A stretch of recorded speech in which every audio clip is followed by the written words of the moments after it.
North this weekend. We are up at Croft Circuit for what is a glorious weekend when it comes to the sunshine, but it's very, very windy, Sam, isn't it? It's extremely windy, and you notice it on track, and it's playing quite a, it's playing a bit of havoc with the cars on track. So it's all about tow for the Caterhams this weekend. But yes, we've got a lot of racing coming up today, and it's they're all parked just outside assembly at the moment, so we'll go and speak to those shortly. But tell us what's in store for this afternoon. Yeah, it's a big weekend this weekend. We've decided not to go for the music festival. We've gone for the sound of engines instead this weekend. Very nice. We've got 5 Caterham competitions coming up this weekend. We've also got some minis, of course, and we've got the Northern Saloons as well, which is quite an eclectic class, actually. Seen quite a few cars up and down the paddock for that one this afternoon. It's very interesting what's in that. I'm looking forward to that race, actually. They had a 15-minute qualifying, didn't they? And it looked all sorts of different noises, different engines. Yeah, it's a real mix. It'll be a good one. Yeah, it's going to be an exciting one. And of course, we're getting towards the important stage of the halfway stages in a lot of the championships as well, Sam. And there's some really close ones in the Caterham as well. It's super close in the Caterhams. And yeah, this is where people don't want to be making silly mistakes because they don't want to jeopardise their championship. But they are all getting, it's a lot more tense, should I say. But yeah, it's still great fun. Yeah. The qualifying for us, is a little bit, there's different faces in different places. It arrived, didn't mean to do that. But yeah, it's really good. It'll be an interesting race for the Roadsports. But yeah, we've got the Academy. Matt Fox is on pole for that one. Yeah. So that'll be a good race, and they've got a massive grid as well. So yeah, it's I do like Croft though. It's a great track to drive. I was going to say, it's a great track to drive, and it's been a bit changeable with the weather today. We've had the sunshine, we've had the wind, a little bit of rain this morning. But we've mentioned the wind. When you are out there on the track, as of course you will be this afternoon, what is it like when you get those big gusts of wind across? Well, for me, I really feel it. I've got side doors, so last year I ran with full doors, which protects you a little bit, but it's cooler with half doors. But because of the half doors, you really feel it, and it knocks my head around quite a lot. But obviously, it's more just for the tow. It's really, really crucial, especially for us. We have a windscreen on the Roadsport. Academy have a windscreen as well.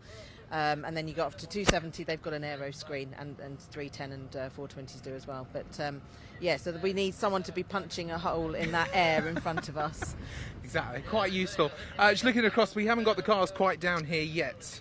No. On their way. We've got a little bit of a change to the schedule as well. We're going to be starting a little bit earlier than originally scheduled.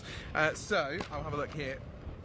The wind so bad, as you can say. Of course, it is the 270Rs that are going to be starting, and then the 310s afterwards, onto the Caterham 7s, onto the minis for 4th this afternoon, and then we're into the Academy, the Roadsport, and the Northern Saloon as well. Yes. Yeah, it's a good weekend. It is a good weekend.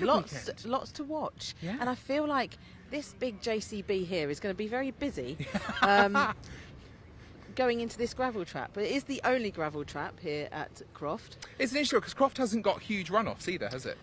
Not particularly. No, here isn't massive, and you are running quite close to the edge of this gravel when you go through turn 1. Yeah.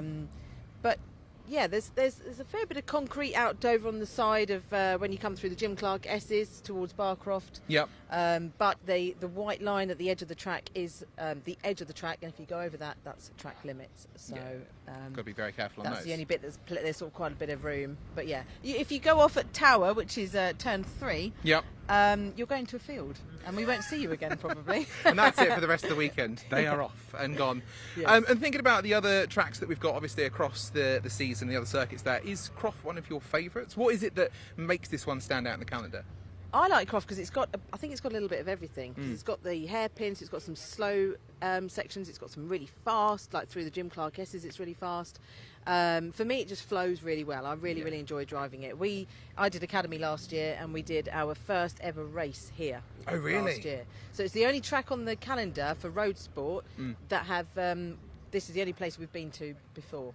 All the other tracks we go to this year is new for us, so we've got to learn them. And that's going to give you an advantage, surely. Yes, because we've raced here. Yeah. Already raced here. So and it's the little change in the car from Academy to Roadsport, so we've got better tyres, rear anti-roll bar, different front anti-roll bar, and it makes a huge difference. The amount of speed you can carry, and and tyres are the biggest. They are the biggest factor. They've changed quite a lot compared to Academy, but it's great. In Roadsport spec, this track is awesome.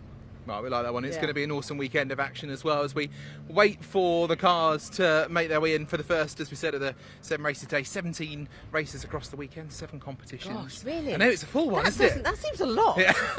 But then tomorrow we start later, don't we? We do. So at Croft you can't start first thing in the morning at 9 o'clock like you can at a lot of circuits. Yeah. So I think it's 11:30 we'll be going live-ish around that sort of time. Yeah. I think first race is around sort of 12 o'clock, isn't it? Something. Yes, like yeah, it that. is 12 So- o'clock tomorrow. But also, something I will say is keep an eye out for any. Keep an eye on this live stream because the sometimes do run ahead of schedule. So though you might know the time of a race this afternoon, sometimes it will be running ahead because they do allow, I think, 10 minutes in between each race. Oh, brilliant. For clear up, things like that. So, but obviously, if they don't have much clear up, they will run the next race ahead. Yes. So we always have to be watching out. We've got a motorsport app. And very Caterham good. post on there to let us know if things are running early or late, and they call us to assembly and things like that. So it's very helpful. Fantastic. And as Sam said, of course, you can follow all the weekend's action on BARC TV, like and subscribe as well, so you can make sure that you get all of the updates and when we're coming back live. And of course, you can catch it with Caterham as well this weekend, live, of course, with all the Caterham races. So make sure you live and subscribe with them as well. And Sam's Yes. going to be our expert on the Caterham interviews and right. giving us an insight into the world after Academy last year and Roadsport this year. Still waiting for those cars to come down at this moment in time. I don't know why they're all parked I was up just going to outside. say, it's like they don't want an interview, really, isn't it? I think they are. There's a few that are definitely holding off being interviewed. I know. There was a moment earlier on but where the one of them marshals are ready, so I'm not quite sure why they're all. I don't know, Danny, if you pan round, can you see them all just parked outside assembly there? Maybe we go up and talk to them up there, shall we? Should we do that? We'll go. We'll head up. We'll head up to them. They can't hide from us then. Obviously, they will start to move forward shortly. There's Simon, Motorsport Director. I think maybe he's wondering when they can be let in as well. So they've not been told. I'm trying to earwig over there, but oh, hang on. Looks typical. Engines are starting now. Looks like they might be coming through. So let's let some of them get into position. We don't want to get in the way, and then we can go and speak to some of them. That's Alex Coombs. I raced with Alex last year in Academy. And next coming in is Nick Sampson, who also did Academy last year. So they've made the jump up to 270 and skipped the Roadsport category. When you get to 270, you can have team support. So that's why a lot of people will do it, because they haven't got the time to run the car themselves. So there's Monty. I like Monty's livery. So let's let them come through. Then we've got Harrison Cavers. Harrison raced in my group last year in Academy as well. So, right, a few people are parked up. So, Danny, I'm going to walk down this way towards Alex because it was Alex's birthday on Thursday, so we can't not mention that, can we? So he's just being pushed back by the marshals into position. Let's see if that's staying there. Is that staying there now? I think so, yes. Good. Okay, thanks. Hello, Alex. Hey, Sam, how I are you? have to come and speak to you because, we had a big birthday, didn't we, on Thursday? Yeah, I So did. happy 40th. Thanks very much, mate. Cheers. Thank you. How was qualifying for you earlier? It was all right. It's very, very windy. Yeah. It was all right, though. I thought there's a lot more speed into tower than I didn't take. But, yeah, let's see where we end up. But good position, though. Was it, Yeah, was it pretty third or fourth? Fourth today. So, yeah, that's Yeah. pretty good. Let's hope it's not too crashy. We get through turn one, okay? Yes, exactly. Is it giving you flashbacks to Academy last year? You know what? It was really weird sat here, isn't it? I can remember being incredibly apprehensive this time last year. I'm genuinely feeling like unwell going out into it, and then you sort of get back to it, and you don't think about that so much at all. It's much kinder on you, I think. How are you getting on? How are you finding today versus last year? Loads better. I much prefer it in Roadsport spec because the car handles so much better Yeah, for yeah. starters. But also it's all familiar, isn't it? So I feel quite a lot more comfortable, and you know where assembly is. You know what that all sort of plays on your mind when it's a new circuit. I mean, the crazy thing is when we were at Thruxton and they moved the green flag, I'm yet to do a green flag lap where I don't think there's a chance that we might be going on this. And so you kind of always standing there ready to go. I'm hoping today that there might be the start of the lack of apprehension towards starting here, but let's see how it goes, man. This first corner is going to be a big one to get through unscathed, and then hopefully it'll spread out a bit more and we'll have a bit of sensible time. That's it. Yeah. Well, enjoy it. Thanks, Sam. Thank you, Alex. Right, so now we do have a few more in good positions, so we will go along and have a word. So we've got Louis Darling over there in the black and gold car. He raced in Academy last year as well, but most of the other drivers here all did Roadsport last year. So they did, most of them did Academy, then Roadsport, and now 270. So just a few that made the jump up, but they're doing really well, the Academy guys. I'm going to come and speak to Henry. Hi, Henry, I'm good. How are you? I'm all right, thank you. How was your qualifying session this morning? Unfortunately, it was a bit of a shambles, I think. Just couldn't put together a good lap, and when I could, I just didn't have the toe. I was shedding about 7-8 tenths on the back straight alone. Yeah. It was tough. Yeah, it's been windy all these last few days, isn't it, for testing as well? So it's been not as quick as we might previously know this track. No, I think you're right there, especially this morning with there was a bit of rain overnight, so the track was a bit green. Yeah, it was a challenge, but overtaking's fun. I intend to do a fair bit of that today. So, where have you found the best overtaking places? oh, should I give away my secrets? Oh, maybe not. No. I'm sure no one's watching the stream who's racing right now. They're all too busy getting ready. I reckon after the back straight where the toe's very strong in the braking zone there, that'll be a pretty powerful spot. Yeah, that's a good point, because you do feel like you've got extra acceleration down there, haven't you, into Sunny Inn? Yeah, it feels like the car's actually got a decent amount of power when you're following someone and doesn't have the aerodynamics of a brick. Yeah. So yeah, should be good fun. Yeah, it will be. Well, I'm looking forward to watching it. Have a good race. We've got Graham pulling up next to us. They're just checking fire extinguisher pins are out. Hello, Graham. Hey, Sam, again. I know, again. Twice and two. That's it. I spoke to you at Anglesey. Yeah. Yep. And now here we are at Croft. How was? Do you like Croft? I do like Croft, yeah. I mean, it's tricky. That first turn is I need to get into that a bit more. But I've picked up a lot from the last time we were here 2 years ago. And so there's places where I know I'm flat out when I should be flat out. So that's always good. And it's good at qualifying. I got my best time over testing, so that's always a bonus. Yeah. Yeah. Definitely. So we'll see if we can catch some of these faster guys now. And That's have a it. good Stick race. with them and have a good battle. Yeah, because again the toe is huge. You Yeah. just get in behind it, and rather than going flat out, you can be off the gas and you're catching them still. Yeah. So it's fantastic. So we'll see if we can keep up with them and get up a good race. Excellent. Well, have a good one. Enjoy. Thank you. Right, let's go and round this way. Sorry, Danny.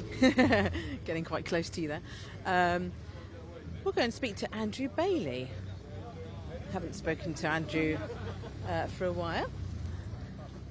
Hello, Andrew. Oh, hello. Hello. Yes, lucky it's day. me. Some people say, "Oh no, here she comes," and you can tell some people just don't want to speak to me. I've managed to escape for the whole season so far. So yeah. No one escapes. Every time you wander around the assembly, it's just like, right, helmet on. I'm in the zone. Don't make eye contact. You'll be safe.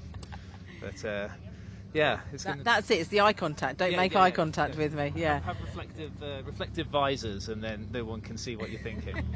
Exactly. I just think you're getting ready in the zone. Yes. Yes. So- But anyway, Croft. How are you finding Croft? Do you enjoy it? Yes, it's very changeable. It's incredibly windy. The conditions were yesterday very, very changeable. That really noticeable. You probably see the grid. There's people spread out where, what would you call them? Maybe out of position, making turn one pretty nerve-wracking. So fingers crossed, it all goes well and everyone makes it around safely. But yes, I think that since the last time we were here, it's been resurfaced. It's grippier, it's faster, but with this wind, thankfully it's dry. The wind has really made it. That toe's all important, and you know the whole famous phrase: "Who's leading on the last lap? Are they going to be the ones that lead it towards at the end?" I think we'll find out. It's going to be action-packed, I think. But when I watch this stream back, I might bite my words. Maybe it's not action-packed. We'll find out. Watch this space. Brilliant. Well, thank you, Andrew. Have a good race. Thank you. You too. Thank you. Yes, I'm not racing till the second to last race this afternoon, so I've got a bit of a while. Let's have a word with Django. He's got his liking your new name on the side there, D Jones. You didn't? No. Giles did it. My handwriting's not good enough, I don't think. Yeah. So qualifying was all good, wasn't it? Yeah, it was going well. I think we were in P2 at one point. Got a few laps disallowed, so back in P9, but it's good. It's better than the start of the season for us. So yeah, cars where it should be, and yeah, go have fun. Good. Where was the track limits then? Where was it, over towards Barcroft, that area, do you think? Probably easier way to see where it wasn't, okay. but it was definitely sunny out. I think was dropping a few on sunny out, which they said this morning was new, because our testing we spent most of it on sunny out. So I imagine it's probably there. Yeah. Or Yeah, because there's Grasscrete there, isn't there? There's the curb, then Grasscrete. So I suppose as if you go onto that Grasscrete. yeah, they said that they've got a camera there now for the Grasscrete, so okay. just dropping a rear tyre on it, Yeah. coming a bit wide. But that's okay. It happens. Yeah. But yeah. Still We'll see how good it goes. position. Yeah, well, I hope you have a good race. Cheers. Thank you. Thank you, Django. Right, I'll go around that way. Let's go and speak to. Where's Anne? I wonder where Anne. Oh, Anne's over there. Anne's done well this weekend. Let's go and speak to Nick.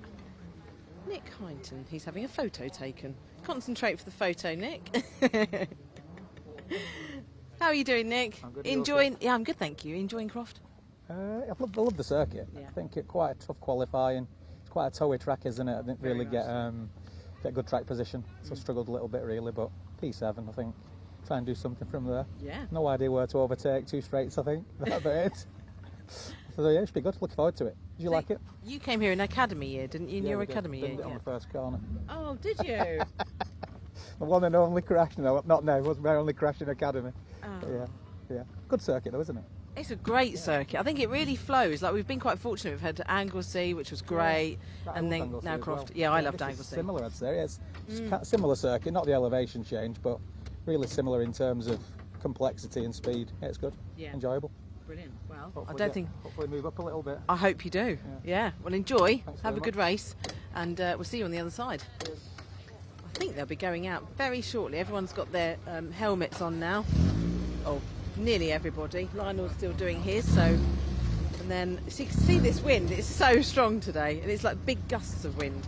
So we've got Gary Cross there. We'll move around this way. And then I'm just trying to think, I don't like to disturb some people at this moment, because I know they're going out in a moment, so I don't like to get in there, well, distract them, I guess. But got Paul Oglesby here. He also did Academy last year.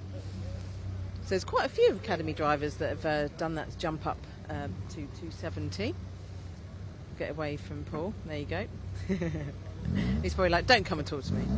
Oh, I will, because he's lifted his visor. I wasn't sure whether to come and say hi or not, because some people don't like to be spoken to at this okay. point. But how's it going for you? Good, yeah. I'm looking forward to not hitting the time wall this year.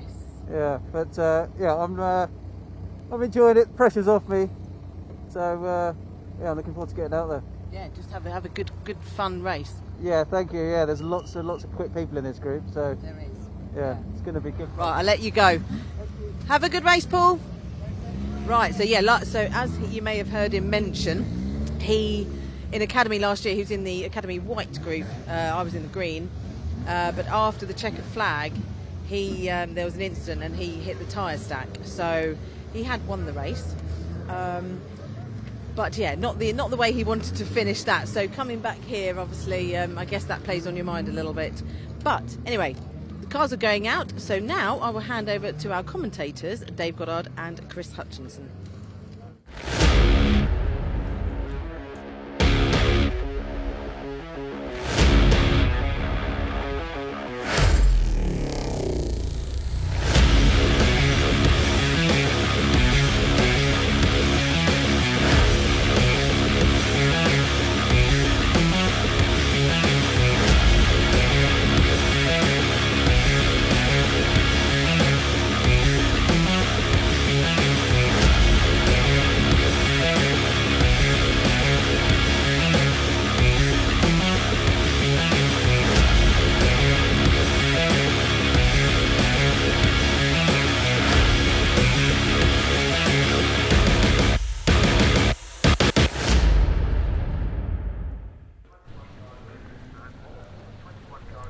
Thanks very much to Sam and James. Good afternoon, everyone, and welcome to Croft Circuit, the home of motorsport in the northeast of England, here in North Yorkshire. It's a short drive south of the town of Darlington.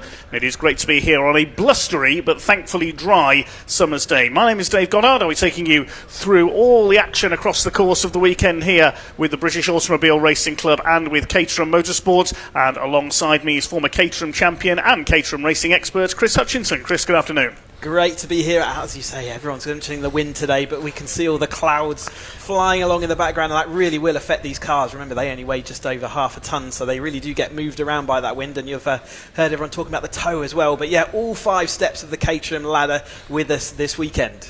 Yes, indeed. We kick off with the middle rung on the ladder, the Edge Parts Caterham 7 270R Championship, followed by the next rung up, the Vertex Watches Caterham 310Rs, and then the quickest of them all, the Dutch Barn Vodka Caterham 7 UK Championship.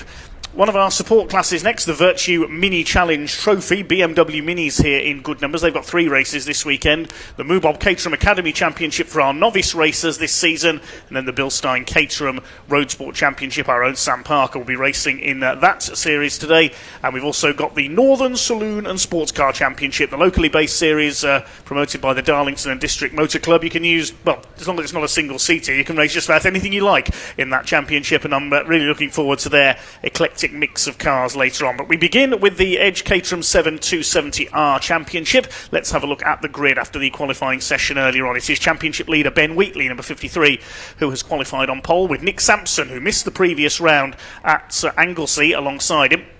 The second row, we have number 3, Bruno van Dijk,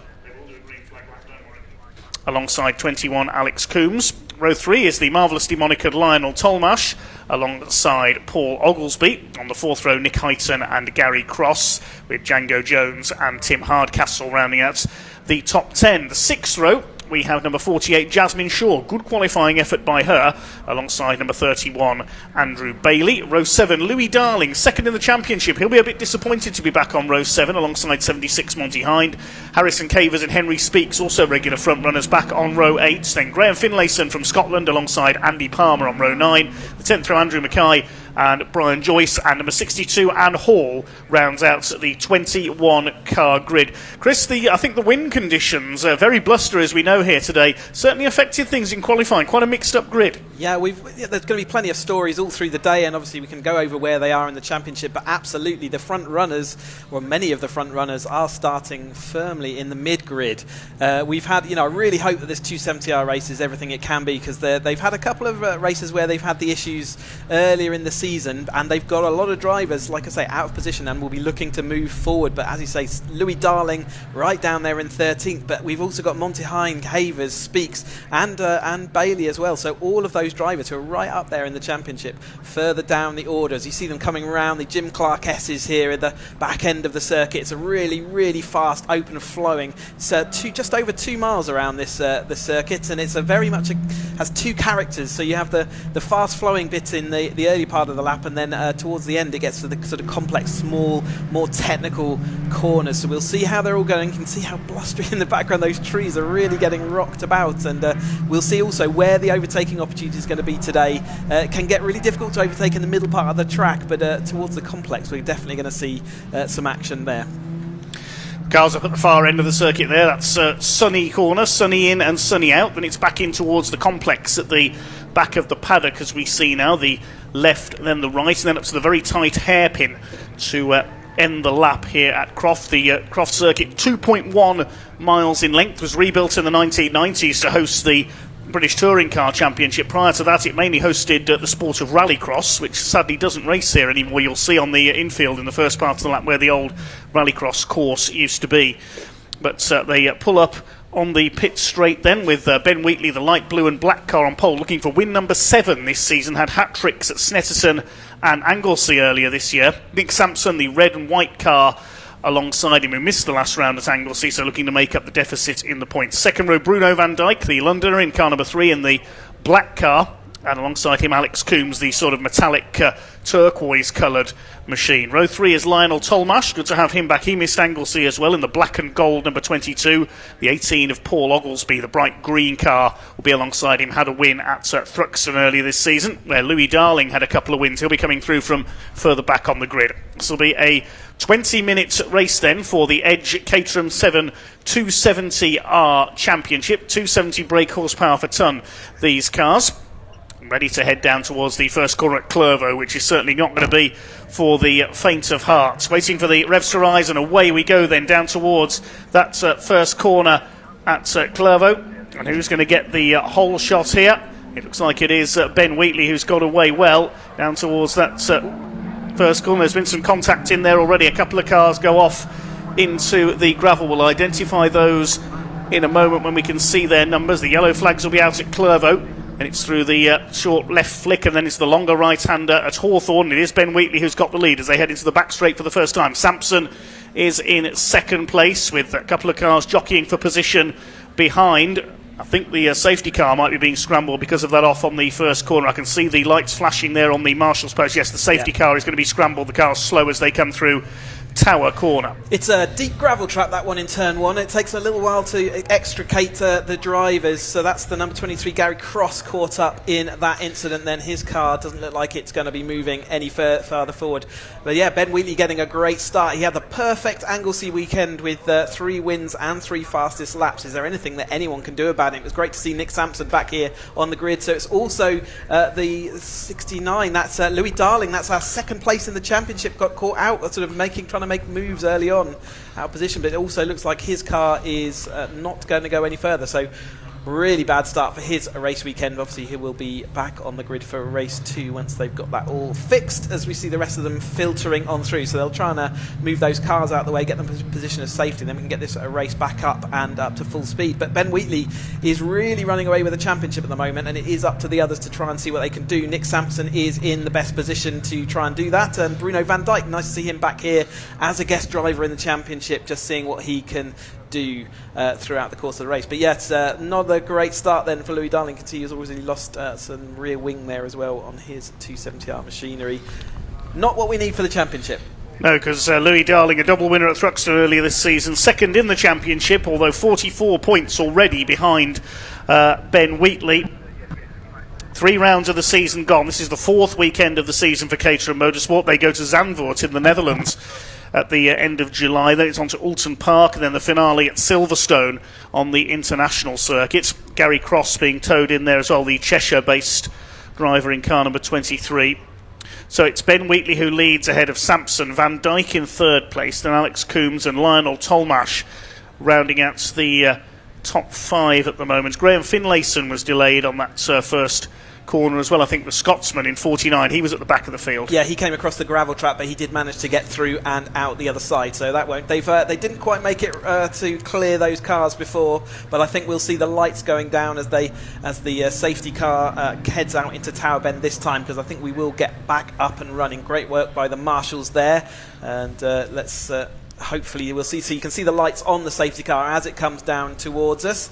As soon as that goes out, then it means that it'll be Ben Wheatley taking over the role of that safety car, bringing them round to the start of the lap where they will get this racing back underway and done. And this circuit, we've already been hearing how flowy it is and how the drivers really enjoy it. It's a real sense of adventure, and down in here into Tower is certainly going to be one of the best overtaking opportunities throughout the course of the weekend. So we'll see. Yeah, but the problem if you go off at Tower is there's no barrier on the outside of parts of the circuit, so you end up going across the farmer's field and heading towards Darlington. And if you choose the wrong turning in that farmer's field, generally speaking, we've seen people trying to rejoin the track and they can't, they get lost. So it's really a good idea to turn tail and come straight back from where you came from, otherwise you can get lost in the fields.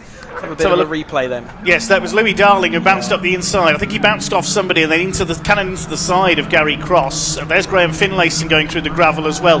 You always get somebody goes off at Clervaux. It is such a tricky corner, you can see there, because it turns right, then you have to flick left and then right into Hawthorne again. It's an amazingly fast corner. When you look at it, you don't think it's going to be that fast. But it gets, as you gain confidence over the course of the weekend, it's amazing how much speed you take through it. But Louis Darling was just too late on the brakes, trying to make up all those places a bit too quickly, and ended up in the side of the car. He's already got some penalty points this season, so hopefully that won't see him too many more, because they count against you in the championship, and it's not what we need. But we have got the cars all filtering around. It might be that Wheatley's already set the green. Yes, he has. He's already gone, so he's taking it early, and we're going to get over the line to start the next lap of this race.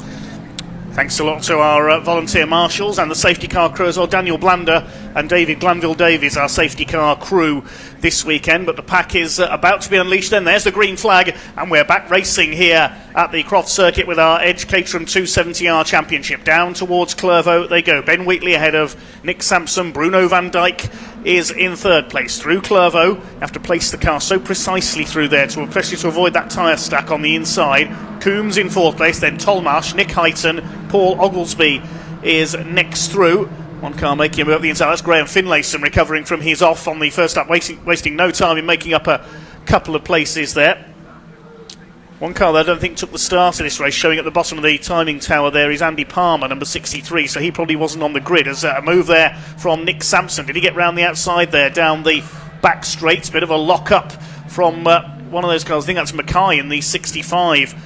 Locking up there behind Henry Speaks in the 37. They make their way up to the back of the circuit through the Jim Clark S's, named after the legendary two-time world champion for Team Lotus. Then it's up to the right flick at Barcroft. Scarily fast piece of this circuit, then into Sunny in and Sunny out. Nick Sampson has indeed taken the lead. Bruno van Dijk, only his second appearance of the season, going with the lead. Oh, and wide goes Nick Sampson onto the grass. He could lose out here into the complex too.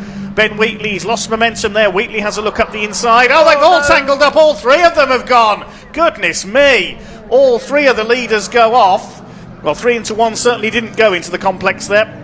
Wheatley had a really good lead going through the Jim Clark S's, so I have no idea what ended up meaning he came out of the Sunny in, Sunny out in second place. I don't know whether he missed a gear or locked up, but he'd lost momentum. Sampson was in front, and as Sampson went off and onto the grass, you see someone else pulling into the pits there. That's Van Dijk. Yeah, I think that's...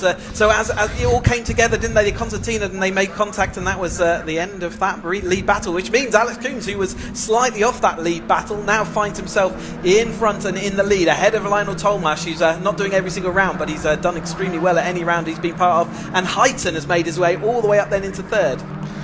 So Alex Coombs couldn't believe his luck there coming through into the complex. I don't think at the end of that third lap of the race. He takes up the lead, goes from fourth to first as everybody else went sliding off ahead of him. But he's lost the lead there down the back straight to Lionel Tolmarsh in the number 22 car, who goes a bit wide through Tower Corner. Nick Heighton in third place. It's Paul Oglesby up into fourth, with Bruno van Dijk having pulled into the pits with damage as a result of that tangle. And Henry Speaks, I think that is, up into fifth position. The end of the last lap, he was down in about 12th place, so I'm not sure if that is Henry. It might be Tim Hardcastle in a similarly coloured car, the number 6, who's up there. We'll check as they come through, but Tolmarsh has taken the lead down at Sunny. It's here where all the problems started, when Sampson ran wide onto the grass, and as he came back on, 3 into 1 didn't go into the complex. Yeah, it's Hardcastle next in the order there, up ahead of Django Jones.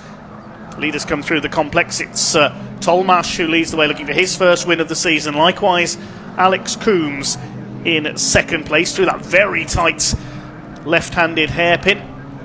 Nick Heighton, who was a late entry this weekend, holding third. Then there's a gap back to fourth place. It's Hardcastle next in the order, ahead of I think that's Monty Hind, who's come through next ahead of Django Jones. They're behind Paul Oglesby, who's fourth. Andrew Bailey, the red car with the blue cage, is eighth. Harrison Cavers and Jasmine Shaw round out the top 10. Yep, so Bailey and all those midfield runners, a little bit more patient, have come through quite nicely now that various cars have been removed from that lead battle. You can see there is a bit of a gap still as we go down the order, as things sort of splintered and had to recover back to the track. But I think that is Hind having that battle then with Hardcastle as they head off down towards Tower, which is right at the end of this straight. And no real gradient here at the circuit, but it is, like I say, windswept, as it's quite open. You can see there the trees around here. at the Jim Clark S's. Absolutely flat out for all the cars this weekend through the Jim Clark S's. It can certainly get your attention as you go off here and then round into Barcroft, which is the corner we're looking at them going down. You've got to haul on the anchors into sunny in and sunny out, but it's Coombs who's back over the top then of Lionel Tolmarsh, so they're happily swapping places. They've got a small gap then back to Heighton, and then Oglesby trails by over 2 seconds last time over the line, so he's got some work to do if he wants to get back involved in that battle.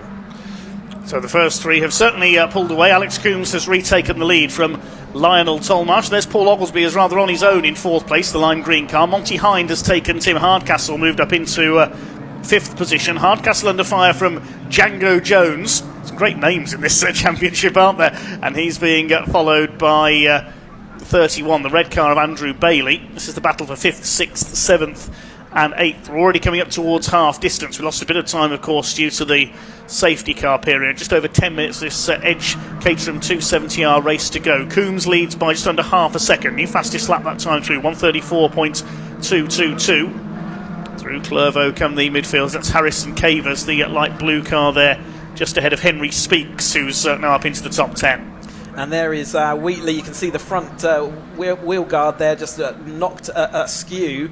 Down in 12th place. Now the finishing order for this race is the starting order as we look. Coombs is having a bit of a run up there outside of Jim Clark. He can go around the outside here, but you need a good bit of momentum, and he hasn't got it. But yeah, Wheatley, remember the finishing order for this race will be the starting order for the next, so he will be trying to move as far forward as he can in the remaining 10 minutes of this race to see how far up the grid he can start. But it is Tolmarsh who maintains that lead. He was able to protect going down into Sunny Inn, which is what we see now. It's almost a double apex. There's a sort of slight little pause before you get into Sunny Out, which is where we see them exiting here, and it's absolutely on the edge of that curb, and there is a track limits being monitored there this weekend as well. Then into the complex, really fast left-hander before you have to haul off all the speed, get on the anchors, turn in the right, hope that no one dives up the inside before the tightest bend in UK motorsport around that final hairpin as we watch this 270R field all flowing nicely through. A little bit of a move there, and that is Wheatley trying to recover his way back through over the top of the 51 there of Cavers. He's going to go down the inside, so he's locked up, he's drifted a little bit wide, but he's got that move done.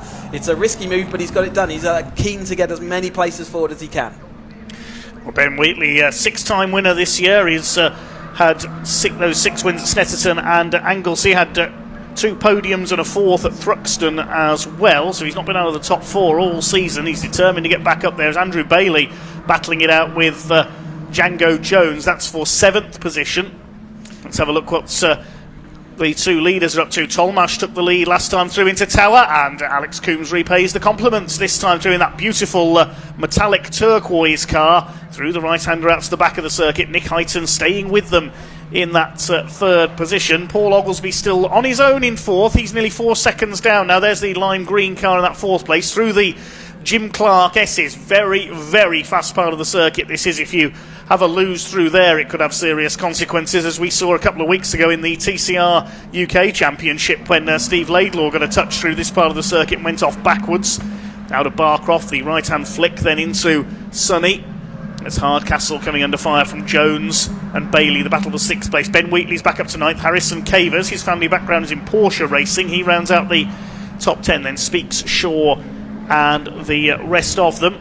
Which way round are the leaders going to be as they come through to complete lap number 7 as the battle intensifies? And Django Jones, bit of a power slide there, goes out onto the grass. Good save by Django, but he's lost the place to Andrew Bailey. Yeah, Bailey's now solidified that place, hasn't he? You can see in our tracker map that we've got bottom right of your screen how everyone's clumping into separate battles. We've got the lead battle, a little bit of a gap back to Oglesby before then the chasing group, which is currently led by I've seen him slide in the car around that turn 1 a couple of times now. It's not necessarily the quickest way round, but here comes Tolmarsh then up to the back of the turquoise blue of Coombs, who's having a race of the season for him so far, isn't he? He's been involved in that battle, but he's lost his main championship competitors. We watch the rest of this field just trying desperately to see what they can do about trying to recover this, but Lionel Tolmarsh is down the inside then, does make that Tower does seem to be, with the wind direction we got at the moment, seems to be the corner for making overtakes and making them stick.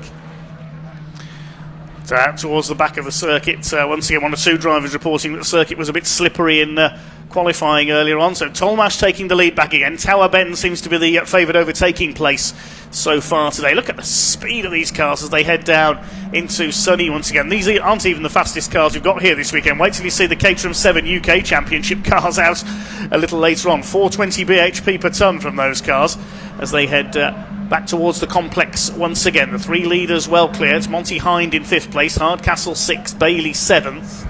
Top three line astern. There's Paul Oglesby on his own in 4th position. Things having settled down now. Just under 6 minutes of this race still to go. There could be a move made there by Ben Wheatley.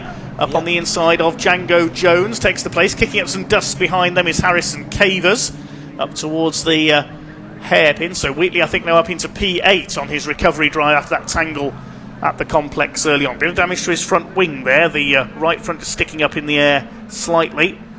So Tolmash led at the line by 0.34 of a second. Here tyres squealing in the background as they really throw these cars around this 2.1 mile Croft Circuit.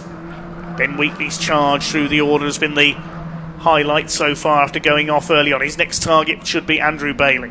Yeah, he's got definitely still on recovery as we see Coombs and Tolmash side by side. Can Heighton do anything about it? Not at the moment, but he's certainly looking like he's more interested in getting involved, isn't he? But Coombs currently leading them. It seems like they're swapping that every corner, and it doesn't look like they've got an opportunity unless they do a last-minute dive to get round on that last corner. So Tower's going to be really important over the course of at least today's racing. These three 270R cars out front going around Barcroft there as they carry all the speed. It's not easy to see from this camera angle, but that is an absolutely flat out bend, and it really does get your attention because you've got to try and get on the brakes and make sure that you hook up the apex for this sunny in corner. There's Oglesby, Caterham Academy champion, and taking the step up. As we heard from Sam beforehand, lots of the drivers in this 270R grid took that extra step. They missed out the Roadsport grid. Oh, Coombs locked up there. He's onto the grass. He's going to lose a position around the outside. He's still going to be able to get on the brakes late, but I think he might even lose two. It's going to get awfully tight at the apex, tightest corner of British Motorsport, and I think he has. It's certainly side by side, so it's going to be a drag race, but that might give Tolmash the opportunity to get away. He has got away a little bit. The man who took 2 podiums at the season opener at Snetterton only missed a win in a photo finish in race 3 with Ben Wheatley. As back around the outside comes Alex Coombs, holds that second place ahead of Nick Heighton. Absorbing contest between these three. They're 4 seconds clear of Paul Oglesby now in 4th position. Coombs still has the fastest lap of the race. It was Heighton who was ahead of him at the line, but Coombs able to fight back into Clervaux, the first corner, onto the back straight, past the turn off on the outside there where the Rallycross course deviates onto the infield. Sadly no longer used, the Rallycross course here at Croft. There's Hines starting to close on Oglesby now, then Bailey, Hardcastle, Wheatley in 8th position behind the orange and blue machine. The leaders are up at Tower Corner. There's Nick Sampson. He's in 13th place on his recovery drive. Henry Speaks, meanwhile, number 37, who's been kept busy this year working on the Aston Martin Valkyrie hypercar project. He's one of the men behind that, chasing down Harrison Cavers for P10. Midfielders head through the Jim Clark S's. Got to avoid the tyre stacks through there as you come out of the trees. Then up towards Barcroft and Sunny. There's Ben Wheatley. He's got ahead of Hardcastle now up into P7. Django Jones behind them. Harrison Cavers rounds out the top 10. Again, Wheatley's showing the speed in that car. He's the only one able to really come across these open air gaps that you've got between. So if you look at Oglesby, he's lost another little lock up there. Oglesby's lost the 2 seconds to this lead group just by want of not being in the tow and not being dragged forward. So even though these front three are battling together, they're still, as a collective, able to go quicker because they're not all fighting the wind all at once. So yes, Tolmash though does lead them, and it is Heighton now into that second place as they all hang the rear of these 270R cars. 135 horsepower underneath their right foot. They haven't got the limited slip differential that we'll see in the 310R and the 7 Championship UK a bit later, so we'll see even more action. But as they desperately try and get that speed out onto the back straight, you can see them weaving to try and shake the toe as they come down. It's Tolmash leading them, and this time through we didn't have an overtake into there, so at the moment they're happy to just sit in that queue. Sliding it out of Tower Bend, Nick Heighton is ready to attack for the lead here. I think it'll be 1 lap to go this time around in this opening race of the weekend, first of 3 for the Edge Caterham 7 270R Championship, and they certainly are right on the edge at the front of the field. They're well clear of everybody else up towards Barcroft and Sunny. Lionel Tolmash, the man from Lincolnshire, still leads the way, but he's very sideways on the way into onto Sunny, I should say. Back out towards the complex. Can Nick Heighton get within range for an attack down the pit straight? Up on the outside there into the complex.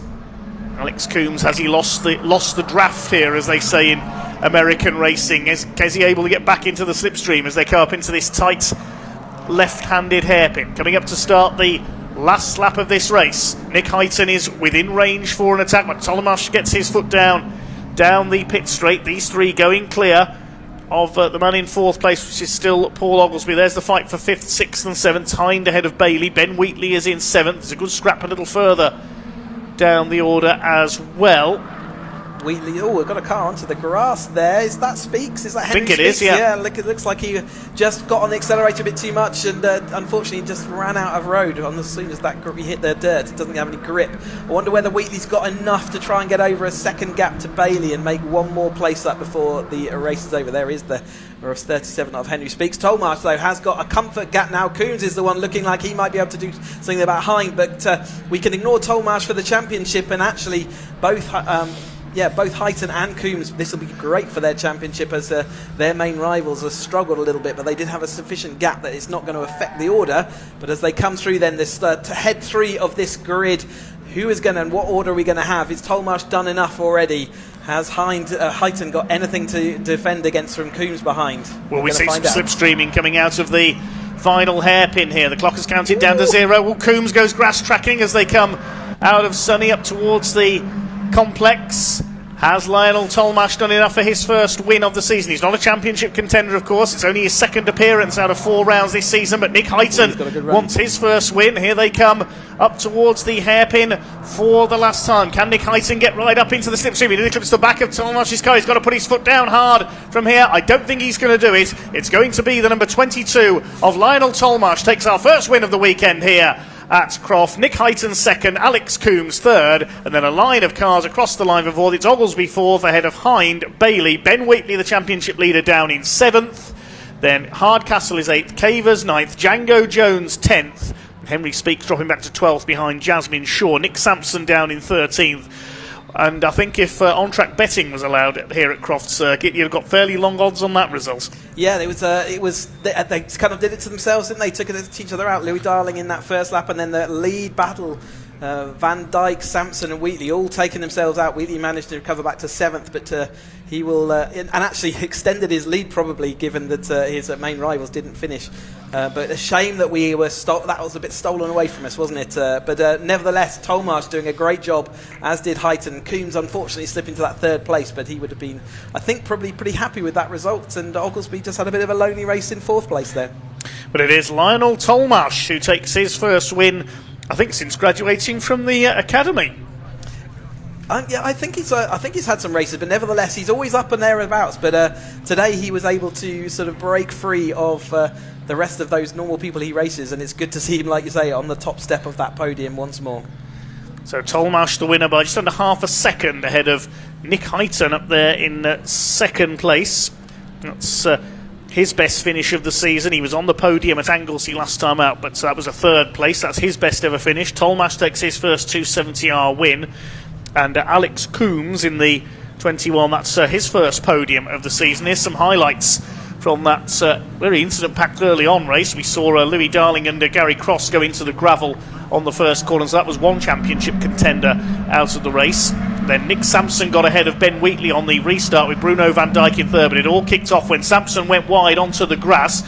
Wheatley saw his opportunity to get up the outside as they came into the complex, and then 3 into 1 didn't go. You can't go 3 wide through there. And they all went out, and Alex Coombs couldn't believe his luck and went through to take the lead. Van Dijk was out. The other 2 drivers managed to recover and get to the finish line.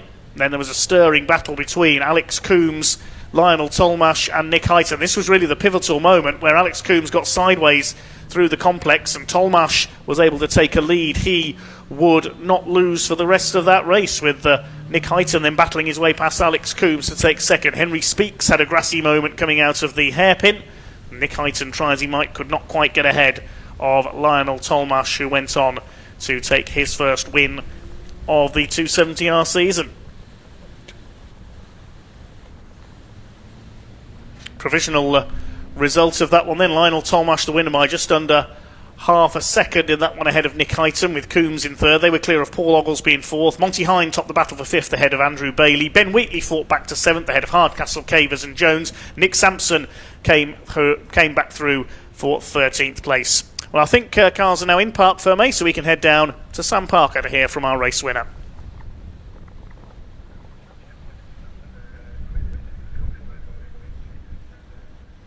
Wow, what a fantastic race that was for the opening of this afternoon at Croft. And 270s, they never disappoint, do they? That was fantastic. And I've got the top three just here. Lionel, first place, congratulations. What a race. It was very close between you three. Fantastic race. Obviously, took the opportunity when the top three bumped into took each other out early on. So just tried to capitalise on that and make a bit of a gap between those behind us. And then I sort of just started to fight a little bit towards the end. But yeah, fantastic racing from everyone. Yeah. Well done. It was awesome to watch. Very good.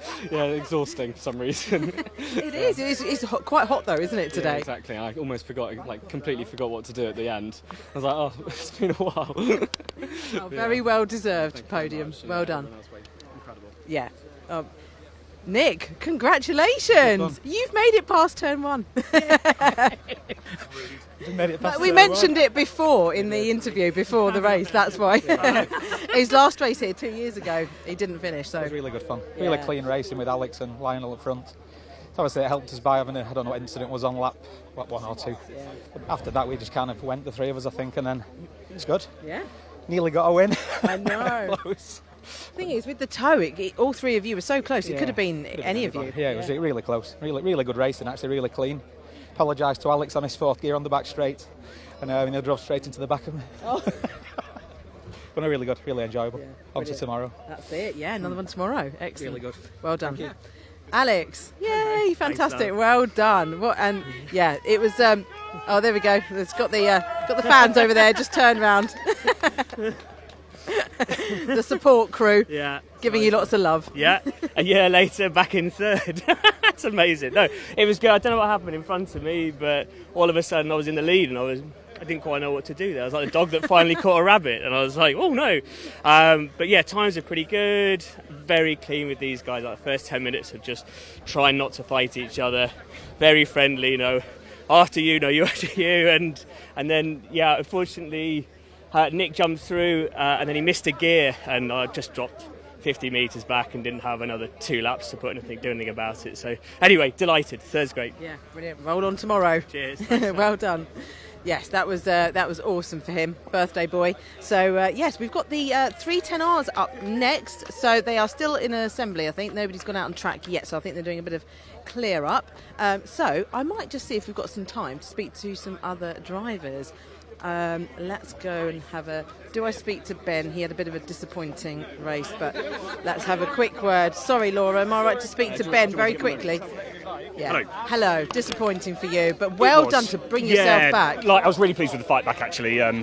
So proves that I can race. I don't necessarily need to be at the front, which I guess is good. Yeah, no, disappointing, and I'll reserve judgment till looking at the footage. I'm pleased with the run back to the front.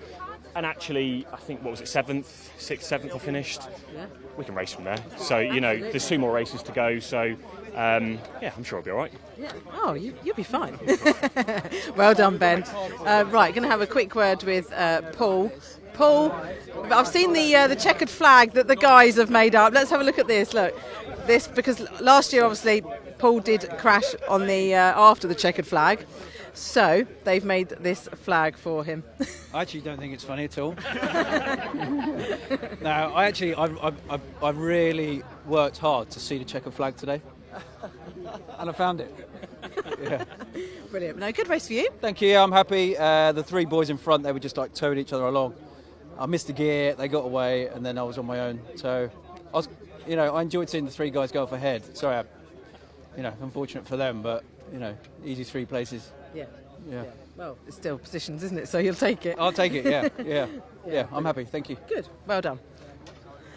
That's my Roadsport group that have made that flag. Django, let's have a word. How was it for you? Interesting start. Me and Louis came together, which caused Louis to come over the top of my car, which bent the wing stay in. And from there, I mean, I don't know what temperature the tyre came in. It was a bit like driving a boat the whole way, though. It was okay. I managed 9th or 10th or something, so I didn't really lose much. But under braking, it would just pull left like so hard, so it's just a bit sketchy the whole way around. Difficult car to drive then. Yeah, I had some good battles. Jasmine, Henry.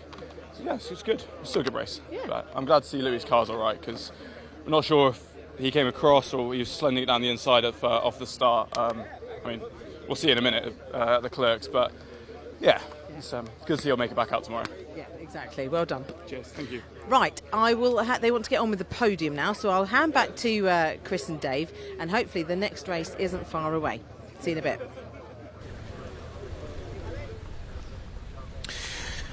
Thanks very much indeed, Sam. And the mantra that we live by, of course, is motorsport should be fun.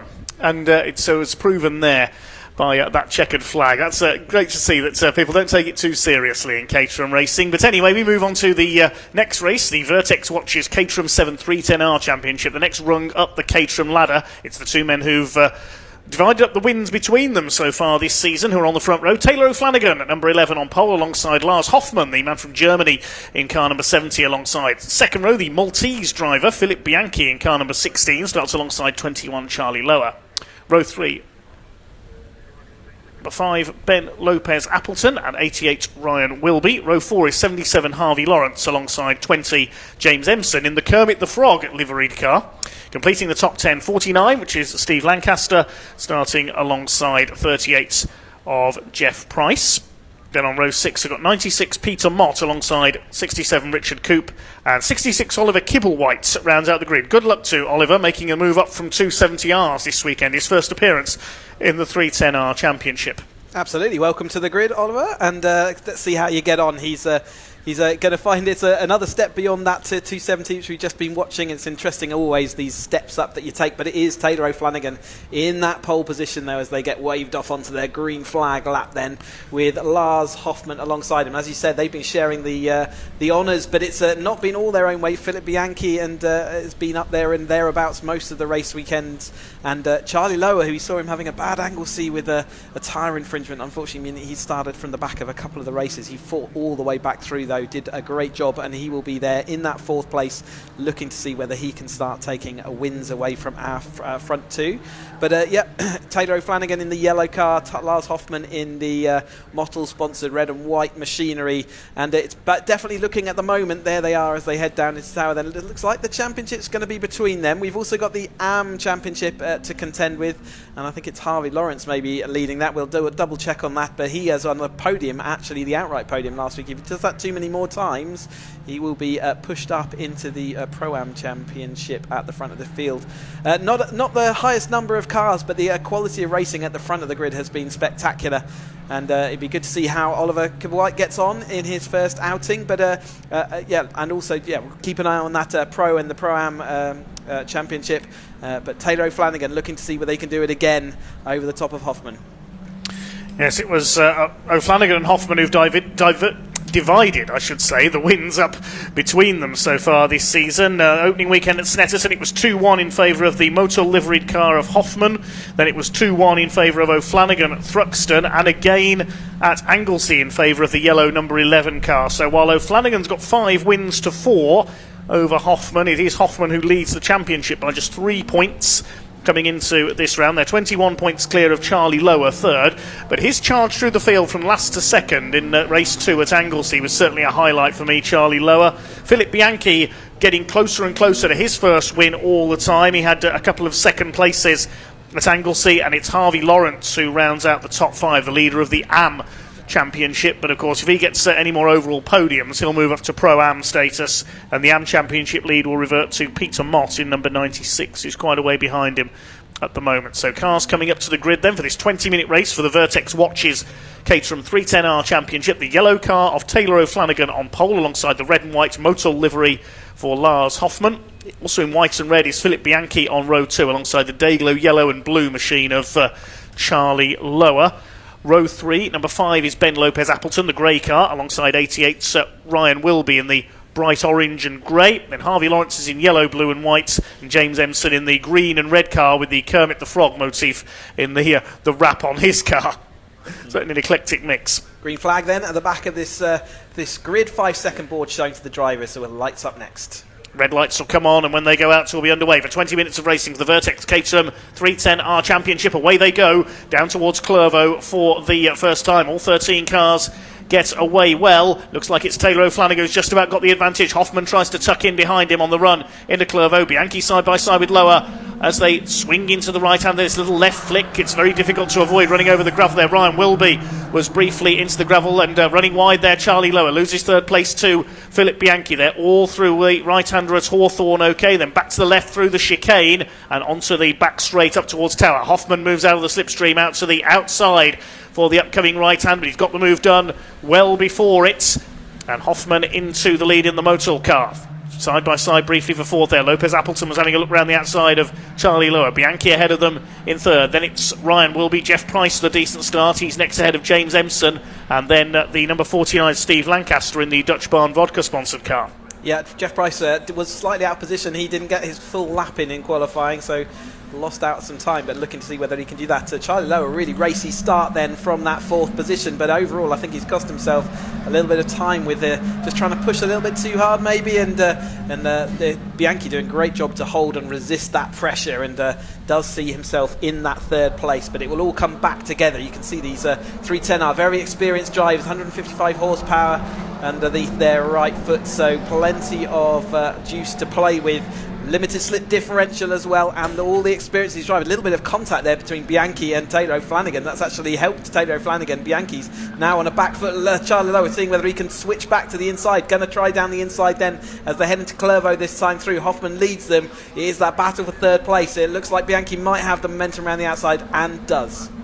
So in a Clervaux for the second time then. Hoffmann from O'Flanagan, a couple of lengths ahead of Bianchi, who's under pressure from Lower. They're all round the first lap. Okay, there's Ollie Kibblewhite in his first ever 310R race. The blue car at the back of the field just behind Richard Coop, was briefly ahead of him on lap 1. Now O'Flanagan going for the inside. This is the place to slipstream as you come down into the right-hander at Tower, and O'Flanagan's done just that. He's up the inside, takes the lead away, side by side. Oh, big lock up there for Ryan Wilby. He just got down the inside of Jeff Price. I thought he was going to slide straight onto the grass there. Stephen Lancaster runs wide, gets a big twitch as he goes side by side, but I think that was Harvey Lawrence in the 77. Peter Mott in behind them as they head through the Jim Clark S's. You can get side by side through there because Lawrence and Lancaster were together. That's a dicey move. Normally if you try and go too wide through there, you run wide onto the tarmac runoff area, but O'Flanagan's got the lead. Lower up to third. Yeah, he overtook over through just past the Jim Clark S's, so made it down into Tower and then carried that momentum and does see himself over the top. It was very, very nose to tail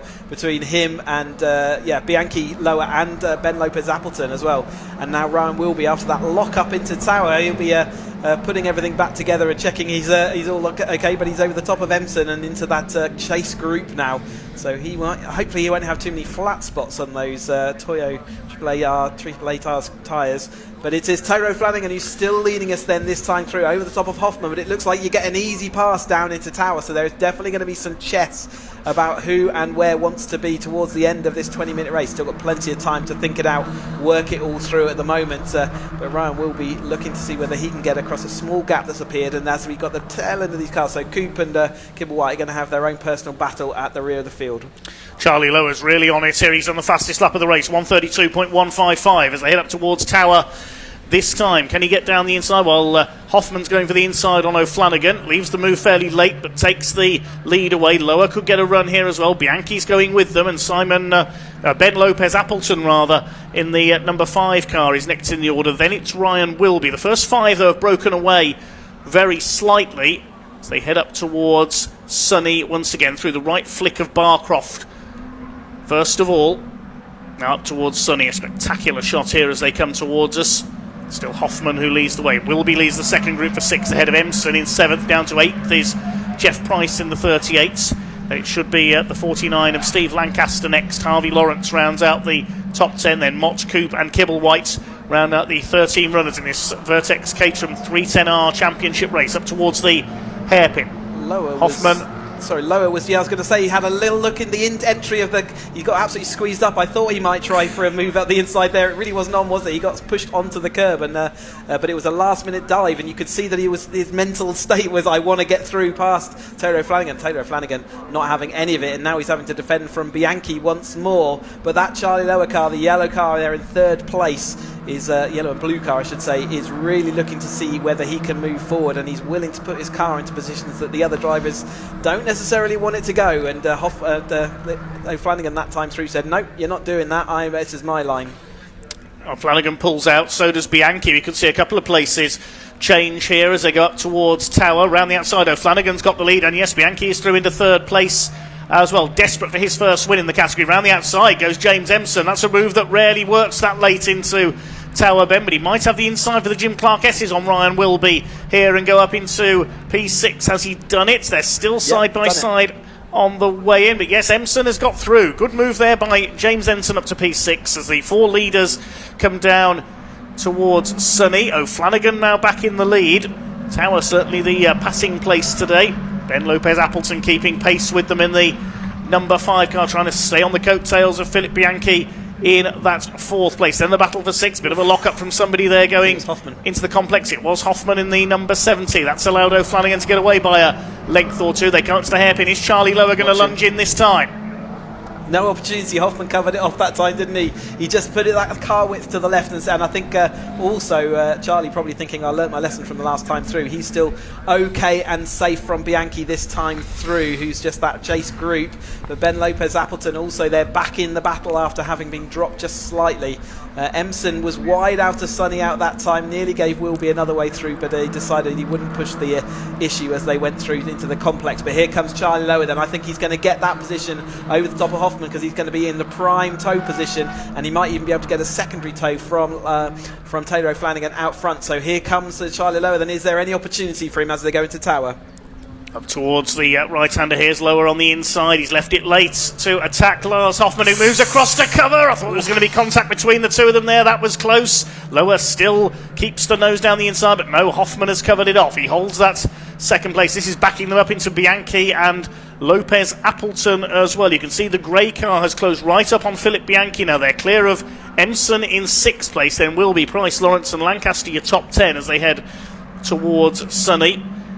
Still Taylor O'Flanagan who leads the way, looking for win number 6 this season. Lars Hoffman looking for win number 5. That would put them equal after 10 rounds of the season.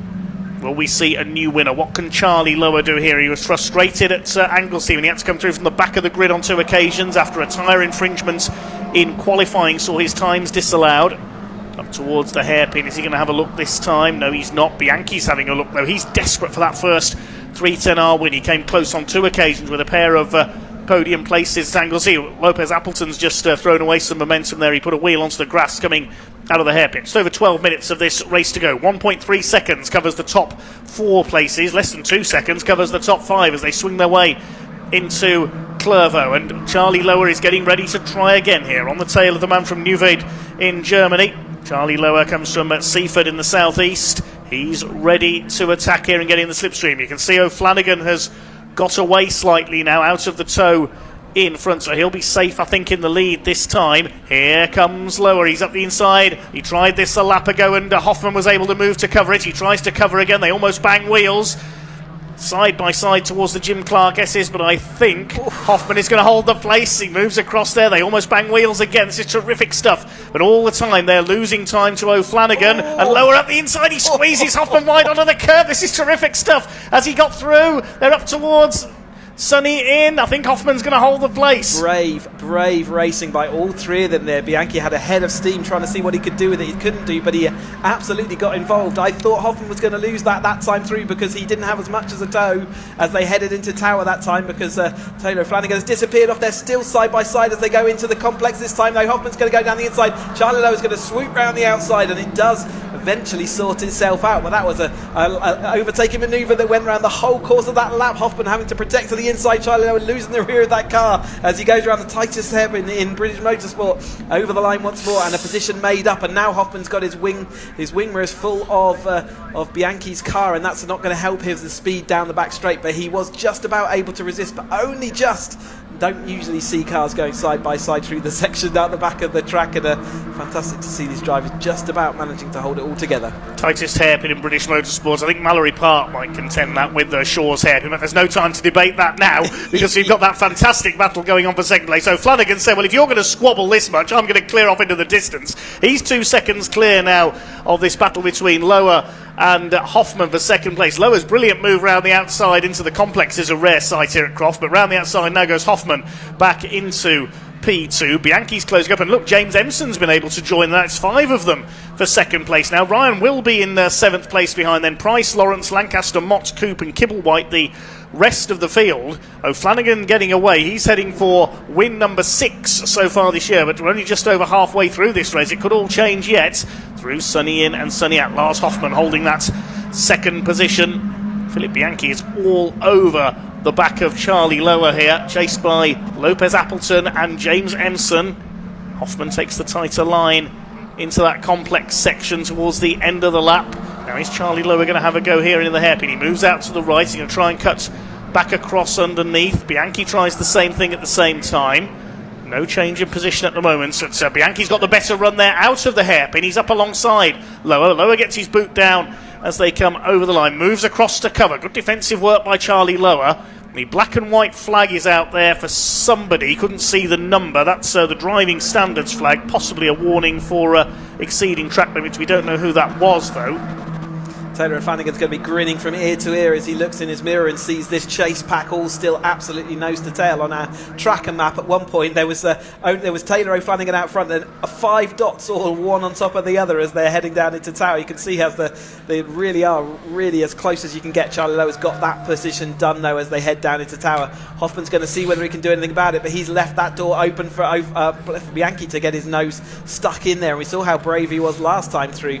And Ben Lopez Appleton and Emson just looking on to see whether there's anything they can do. Are there going to be pieces to pick up? Well, if they carry on battling the way they are, I wouldn't be surprised if we see some wings flying. Ryan Wilby hasn't been able to do anything about clinging on, but he'll try over the course of these next few laps to see whether there's anything he can do. There's Taylor Flanagan though in that relatively comfortable lead then over the top of Charlie Lower, who still does head Hoffman then as they go through the back part of the track.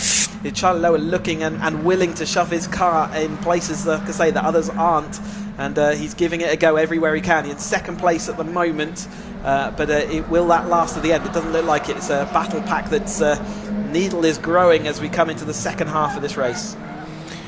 The 5 of them together for second place come into the hairpin then. Just over 7.5 minutes to go. What's the lead going to be this time? It was 2.5 seconds. New fastest lap for Taylor O'Flanagan, 1:32.084. He's 3.5 seconds up now from Lower.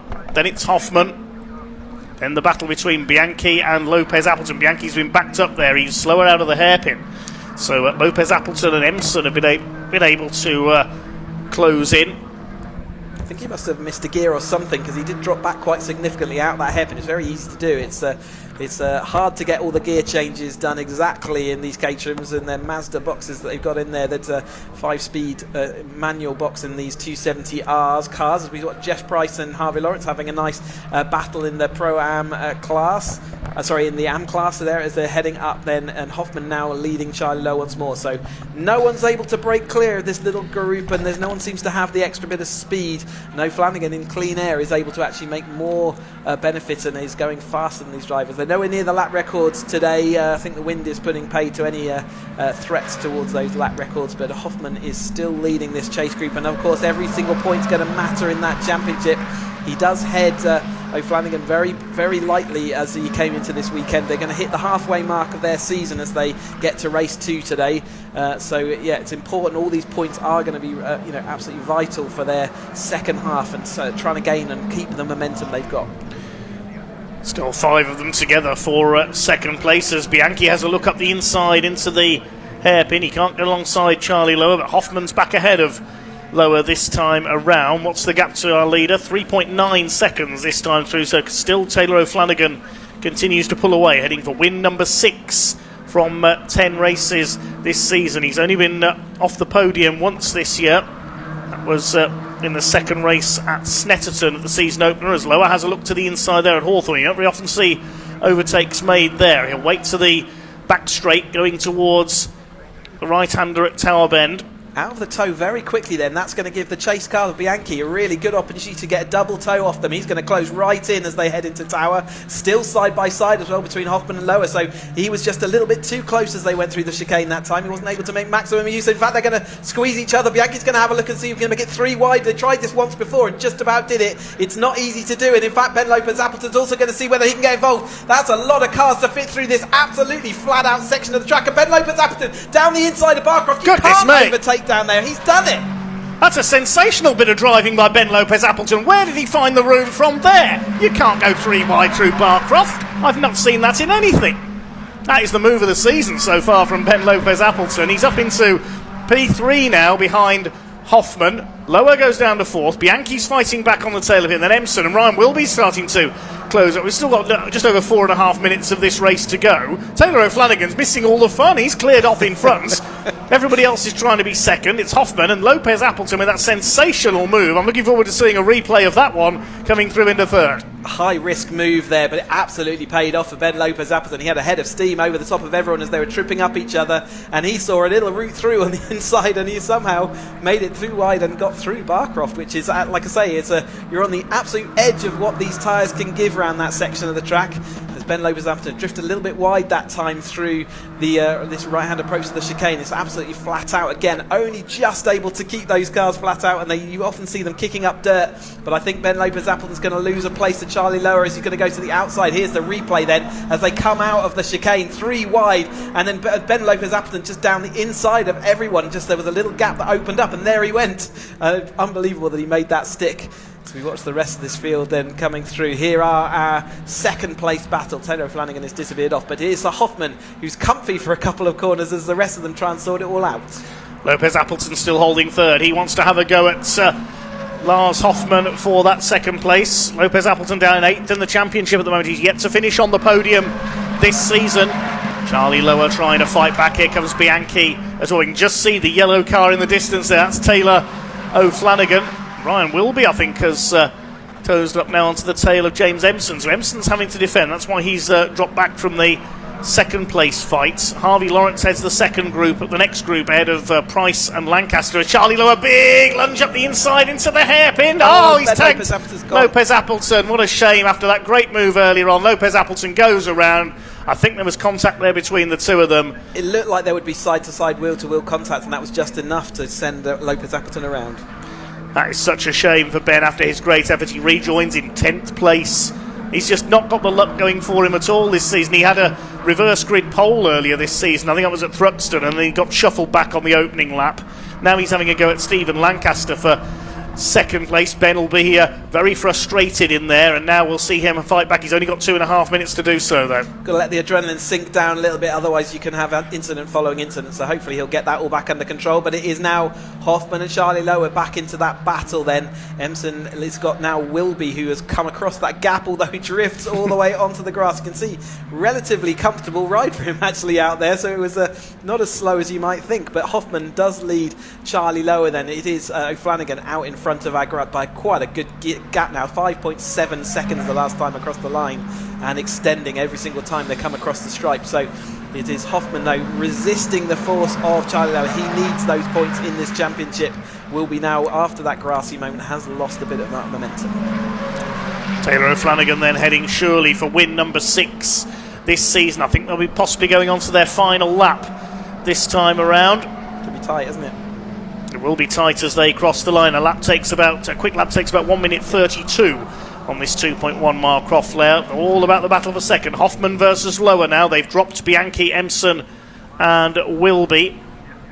Across the line they come, then I think it will be last lap this time. The last lap board that time. Okay, well spotted as here comes Charlie Lower right on the tail, almost on the rear axle of Lars Hoffman's car for second place. Now he's surely going to slipstream him as they come up where you want to be towards Tower.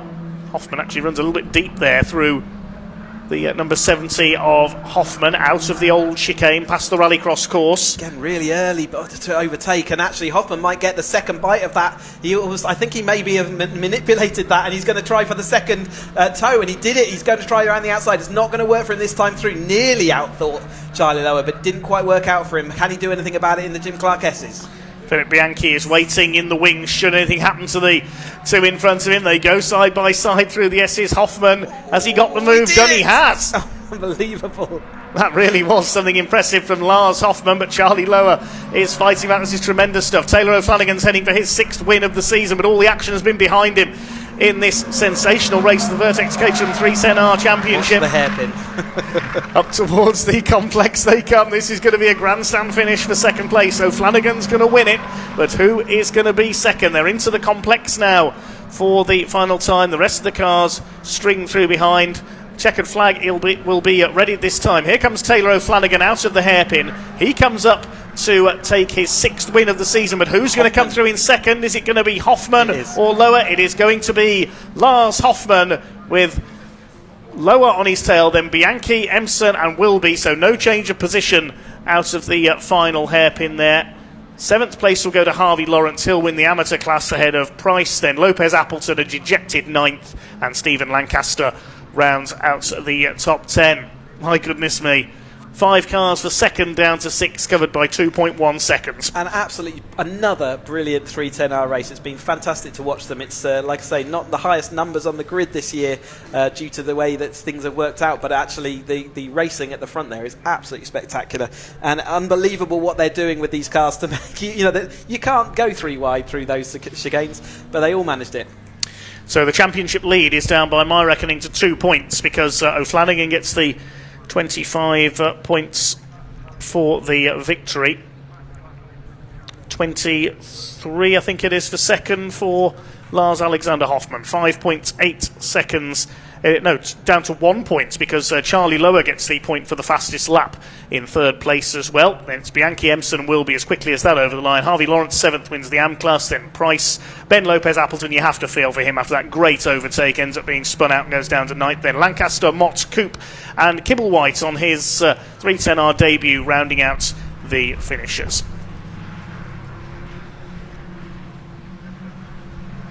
Brilliant stuff. I'm looking forward to they've got 2 more races over the course of the race weekend, but also got the 7 Championship UK. Little Hoffman, a little bit of a wiggle out there early on in the race. So you watch Charlie Lowe at that point sweeping around the outside. Bianchi looking to see whether he could do anything. Unfortunately, he would stay a bit stationary. Some fantastic action through the Jim Clark S's. The lap after lap we saw these cars going side by side, the toe drawing them forward, and the skill of these 310R drivers allowing them to absolutely go through there, which is, like I say, not something you do. Then we had Ben Lopez Appleton doing a sneak job down the inside of 3 of them through into the Sunny Inn complex. Again, just not something you see, and it's a benefit for all of them to say it's the skill on show to be able to achieve that and not have an incident was spectacular.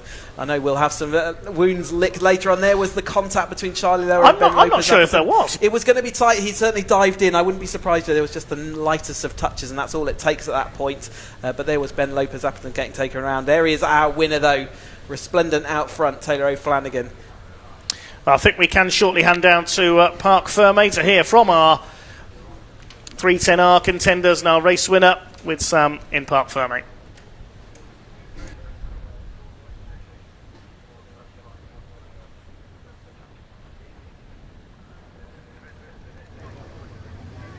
Well, we've got a very, very happy Taylor O'Flanagan for that win. That was amazing. Perfect race for him, and just what he needs for championship points.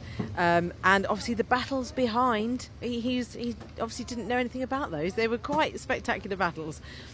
Really gutted for Ben to obviously get spun round at the hairpin, but that was a fantastic move, and as David said, move of the season that was by Ben. So yeah, he deserved to be up here with these guys. But anyway, Lars second place, which is fantastic, and Charlie in third. So I'm going to come to Taylor first. Well done, Taylor. Fantastic. Did you know all the chaos that was going on behind you? Yeah, I could see it. I'm praying for it. Yeah. No, they started battling quite early, so I just kept getting a little lead, and after that it was just concentration. It looks like the best place to be, but it's sometimes the most nerve-wracking because you just can't make any mistake, otherwise they're right back on you. So yeah, super happy. Car feels great. So on to the next one. Excellent. Yeah, the thing is, with being out in front, obviously you're punching that hole in that air, aren't you? You haven't got a toe, so you've just got to be bang on it every lap. Yeah, certainly. Whilst they're within a few car lengths, they've got such an overspeed. But yeah, once I started to see that gap appear, okay, now it's just on my laps, as good as possible. So yeah, very happy. Yes, well done. More points. Thank you. Well done, Taylor. And where has Lars gone? Lars is over here with Charlie. So let's go and have a chat with both of these guys. Hello guys, well done, fantastic. You guys were having a fantastic battle. It was great for us to watch. You pleased with second? Yes, yeah, definitely, yeah. Was a hard fight with Charlie.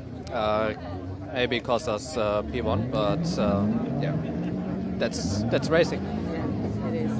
Well deserved though, well done. Second place is still good. Still good points. And then I'll just move along here to Charlie. Charlie, fantastic, great racing out there, great battles. It was quite chaotic, and obviously was it a collision with Ben at the hairpin? Ben had already started spinning, and then obviously we touched wheels afterwards, but it got incredibly close. I think me and Lars made that race extremely difficult for ourselves. I sat behind Lars for about 3 laps, and he wasn't making any more progress on Taylor, so I was like, right, get out of the way, let's have a go. But then he wouldn't let me pass either. So I think next race we'll probably have a better plan rather than fighting, because that was chaos. Yeah. And that's the problem. You lose Taylor then, don't you? He just gets away because you're battling, and you can't. There's no way you're going to be able to get on him. I knew once we went 2x2 down the back here, Taylor then got a gap, and I was like, right, we're playing for second now. There's no way we're catching him unless there's a safety car or something like that. He just had like a 2-second gap. We're out of his toe, so yeah, we're going to have to play smarter next time. Yes. Well, thank you. Well done. Thank you. Still. Right. So now the 420s are out on track doing their green flag lap, and we've got some pre-records to show you from them, some interviews, and then it'll be over to Cheesy and Dave.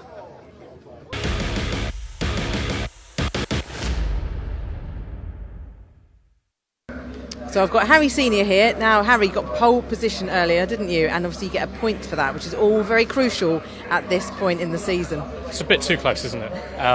Yes, I think that means we're even now, because it's 3 for pole, 2 for second, 1 for third, and I'm pretty sure it's second. Although we had some issues with TSL, but yes, even going into this race. So whoever wins is in the lead, and then, I don't know. We got so long to go, but it's hard not to think about it. But you like Croft, don't you? So you're happy here. You'd like the circuit to drive it. Yeah, no. This is for Caterham's. This is such a great circuit. Just wide enough. The back section's so flowing. It's perfect. Even in these cars, where we're going a good bit faster than some of the other classes like the 310s that I used to race. But it's still perfect. It's great here. Much better than Anglesey. Yes, I think you must have been probably one of the only people that wasn't enjoying Anglesey. I don't think Chris had a good time either, but from what I saw. But yes, no, it wasn't. I didn't get on very well. Which is, everyone said, "Oh, you got 2 seconds on the first," but I lost a lot of points, so hard not to not enjoy myself. Yeah. No, that makes total sense. Yeah, we've got the other racing on in the background here, but we have to keep that, keep an eye on all the other racing. But yeah, well, look, I hope you have a great race this afternoon, Harry. Thank you. Yeah, should be good. Thank you. Thank you. So, Mark Kendall, how are you enjoying Croft in your 420? Obviously, first time driving Croft in that wonderful car. Yeah, it's a challenging circuit, but it's good fun. High speed, plenty of G-force. Yeah, so good fun. Yeah. So when you raced here last, was it a 270? 270, yeah. And I got a podium in that, but I don't think I'll get there this time. So you never know. Never know. That toe is so strong. Yeah. So looking forward to it, but we'll see how it goes. But still, because obviously it's your first season in 420s. It's quite a handful of a car, isn't it, to get to grips with? Just learning so much every time. Set up, understanding the car. Sometimes you go the right way, wrong way. So who knows? So just gather as much data as we can. Yeah. Thank you very much. Okay. Enjoy the race very shortly. Okay, thank you. Cheers.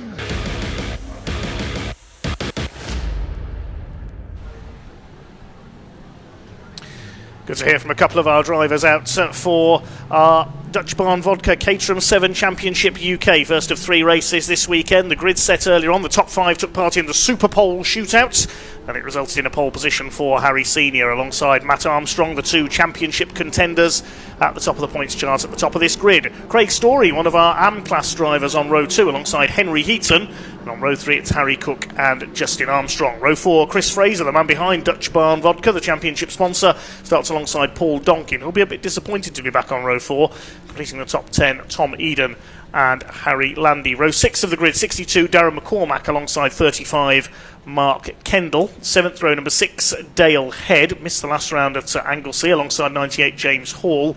Gary Curtis and Steve Metcalf on row 8, and Chris Welch rounds out the 17-car grid.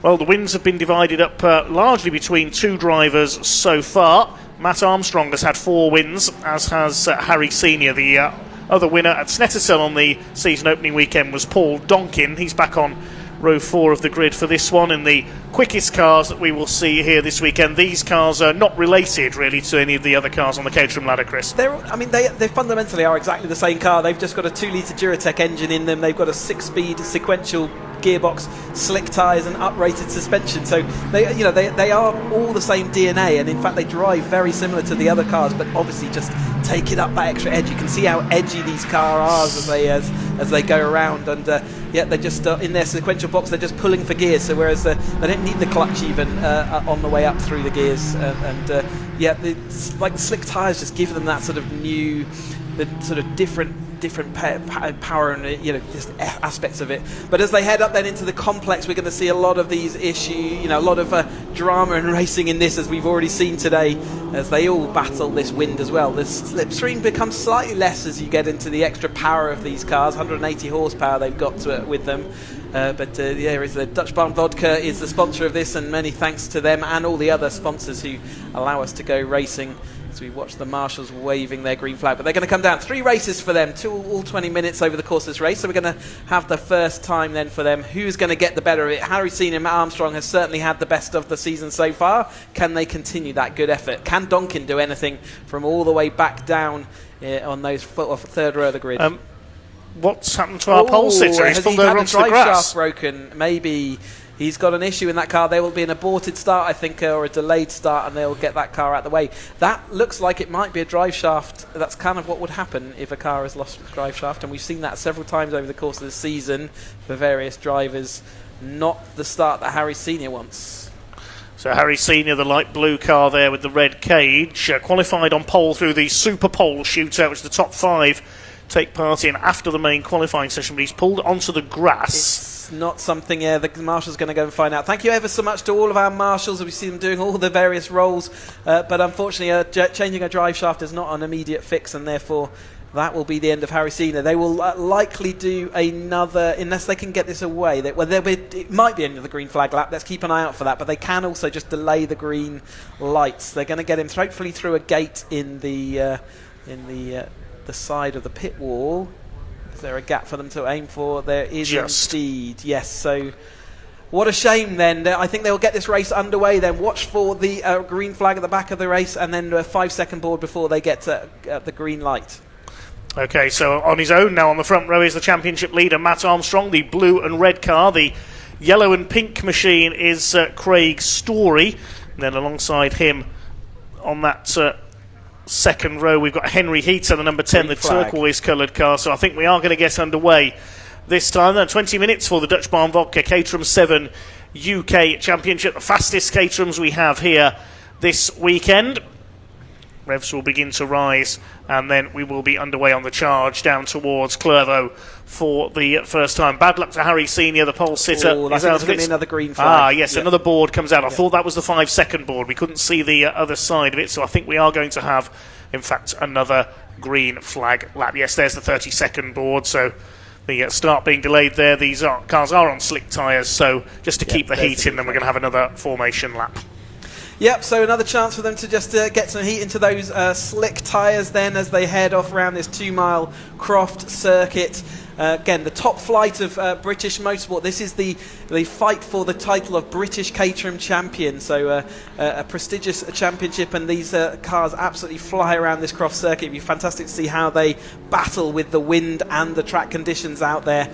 We've already seen some fantastic action in the 270s and the 310s, and I'm looking forward to the top flight and the top drivers. Again, we've got the AM Class Championship as well as the Pro-Am out the front to look into and have a go with. But as we watch them all filing, and you can see them weaving to try and get that heat into the tyres then as they head down into Tower. Chris Fraser in the turquoise car, number 8, the man behind our sponsor, Dutch Barn Vodka. Based here in North Yorkshire, so it's their local circuit this weekend.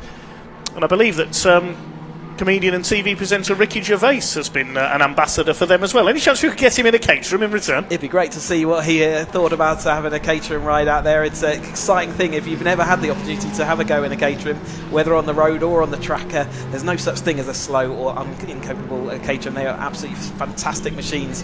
Have over the years been sort of they're held into a high regard as far as ultimate driving machine, and yeah, having raced all of these championships, I can certainly contest to the fact that they are absolutely brilliant to drive and muscle around this track, let alone race them. It's a privilege for all these drivers out there to be allowed to go and do this and have fun in their Caterhams. Okay, so we'll bring the cars into line then. A thanks from me to all the Orange family here this weekend, our volunteer marshals and all our other officials here this weekend, the recovery crews, medical staff and so on. We could not go racing without them. So Matt Armstrong, who leads the championship by just 1 point coming into this weekend, looking for his 5th win of the season here. Start on the outside of the front row, pole position now vacant. And then in the Dayglow yellow and pink car, it's Craig Story, always very sharp in qualifying. Starts on the second row alongside Henry Heaton, who missed the last round of the championship in North Wales in the turquoise livery car. Harry Cook in black and gold on row 3 alongside Justin Armstrong, our father of Matt.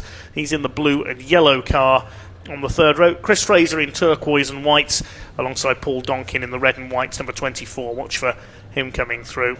So the 5-second board is now displayed, and we'll get the red lights on any second now. When they go out, we'll be underway with the Dutch Barn Vodka Caterham 7 UK Championship. The revs are up and away they go. Good start by Craig Story. Decent start by Henry Heaton from the second row. There's one car hasn't got away at the back. I can see a cloud of smoke there. Didn't see who that was. Heading down into the first corner, it is Craig Story, who has outpaced Matt Armstrong. That's something of a surprise. From the second row has taken the lead. Justin Armstrong kicks up some dust on the outside. They've all made it through. Try and identify that car that didn't get away from the back of the field, but it is Craig Story who leads the way as again Justin Armstrong kicks up some dust off the grass on the outside there. It's side by side for the lead. Matt Armstrong attacks on the way into Tower Bend. He's trying to go all the way around Story as they start to sort themselves out behind. That's Darren McCormack up there on the outside in the 62 car. Now, has Matt Armstrong made it through into the lead? I think he has as they come through towards the Jim Clark S's. Yes, Armstrong takes up the lead, but with the car stranded on the grid, the safety car is going to be called. Yeah, I think it might be Dale Head. I can't see him in that queue at the moment, so I think it might be Dale Head who got another case of potentially drive shaft issue there. But Matt Armstrong did initially get, Story initially got the better of Matt Armstrong in the early part. And I believe Story's still in the, I think that is that... no, that is... Is that 35 of Kendall, Mark Kendall. Yeah, could be 35, yes. Black and Dayglow yellow. Yeah. It's Mark Kendall. So shame for him then from 12th place on the grid. He's been pushed away. So they will pick up the safety car for one lap, and then I think they will be safe to resume their racing. But yeah, so Story I think is in the AM Championship, so he has got a jump on them. But again, if he gets a podium here, he will be risk getting put up into the higher championship. Yep. But at the moment, there's quite a few AMs up there fighting it out with the Pro-Ams. Well, he had a podium early this season at Anglesey, and I think he set pole position there as well in Superpole, so he's a very sharp qualifier, and now right up there, so he could move up to Pro-Am. The AM Championship currently being led by Justin Armstrong ahead of Tom Eden, so Craig Story's not even in the top 2 of the AMs, he's only 3rd in them. I don't think he did the first couple of rounds, did he, or was he, I wonder whether he took a step up. He had a no score at Snetterton at the season opener. Yeah, okay, so he's just still recovering back, but certainly got the speed in that car now as we watch them then under reduced pace under the safety car, but pretty sure we'll see the lights going out on that safety car as we come down the back straight this time through, because we did clear the car off the grid, so Mark Kendall unfortunately having to be put into the pit lane. I'm sure they'll go and fix his car ready for the next race as they again weave to keep their tyres clean, keep them all in the zone, and make sure that they're ready to get this start underway. The light's still on at the moment, but there's I think we'll see it going on as they head into Sunny Complex. But Matt Armstrong right up there in the lead then, just in his father, a little bit further back fighting with Cook. Cook's not where he wants to be. And where is Donkin as they came across the line? Still in 7th place. So not having the best weekend for Donkin. He was a championship sort of a contender at the beginning of the season, but this is as we approach the middle point. Really needs to get the results in, and it's not where he wants to be. Just losing a learn. I spoke to him a bit earlier in the weekend, and he's just not got the power he needs at the moment. Maybe looking to see whether he's lost a few horsepower out of his engines. That's what he's feeling like, especially in this wind. That's not going to help. But it is Matt Armstrong over the top of Craig Story then. In 3rd place we've got Henry Heaton. So Henry Heaton's not done the whole season, but they're all getting ready to do the restart at the moment. And Heaton up there in 3rd place. He's been competitive whenever he's been up and fighting in this championship. So Harry Senior's first non-score of the season. How many scores can they drop? They drop 3 scores over the course of the race. So effectively they can have one race weekend where they don't score, or they can separate it out across multiple. But it allows drivers to have a life outside of motorsports. As they all bunch up then looking to see what's going to happen. Matt Armstrong still not let them go yet as they head into here we go. He has got his foot down now. Craig Story just a little bit slow on the uptake then. Henry Heaton into that 3rd place as they head around. Yes, people do have life outside of motorsport, Dave. Life outside motorsport, non comprende. Motorsport is life, and it is here at Croft as we're about to get back underway. The green flag waves, and our leaders head down towards Clervaux for what is the 3rd time in this Dutch Barn Vodka Caterham 7 UK Championship race. Matt Armstrong leads Craig Story. Henry Heaton in the turquoise car in 3rd place. Through Hawthorne Bend they go, chased by number 9, Harry Cook in 4th position. Justin Armstrong rounds out the top 5. Great dust storm being kicked up there. I thought somebody had a spin in the middle of that dust cloud, but no, Craig Story managed to save it. He's still on the tail of Matt Armstrong for the lead. There's Justin Armstrong 5th. Here comes Paul Donkin. Sends one up the inside of Chris Fraser. That didn't work. Fraser closes the door at Tower. Behind them is McCormack. Then it's Tom Eden in the yellow car. And Harry Landy's blue number 21 there rounds out the first 10. Through the Jim Clark S's in single file this time. There's been some leery moves made through there so far this weekend. But Armstrong able to hold his lead into Sunny.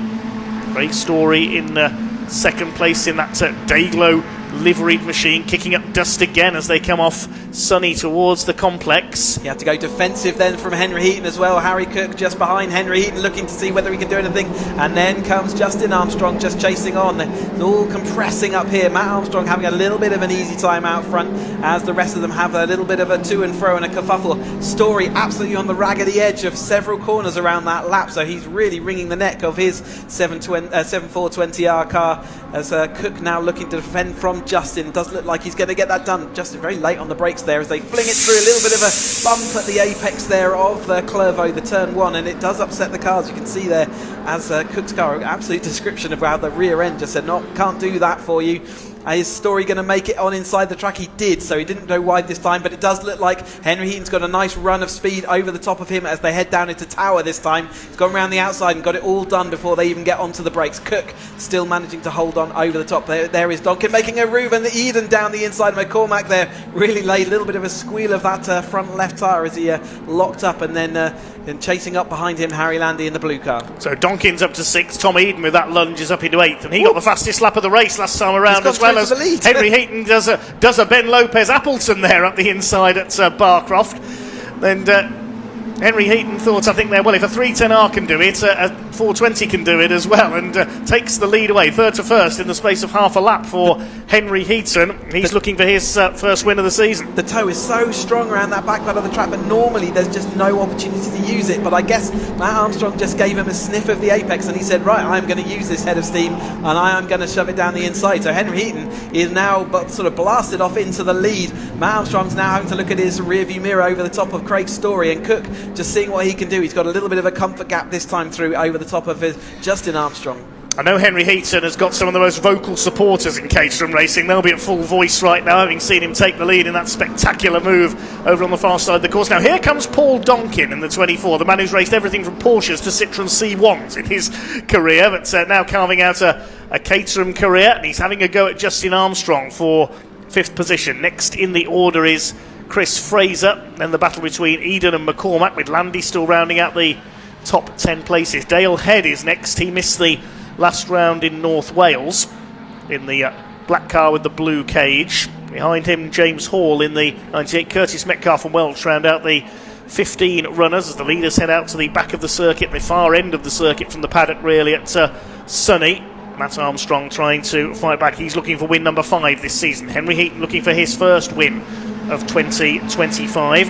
Harry Senior's had 4 wins this year, and Paul Donkin had 1 at the season opener at Snetterton.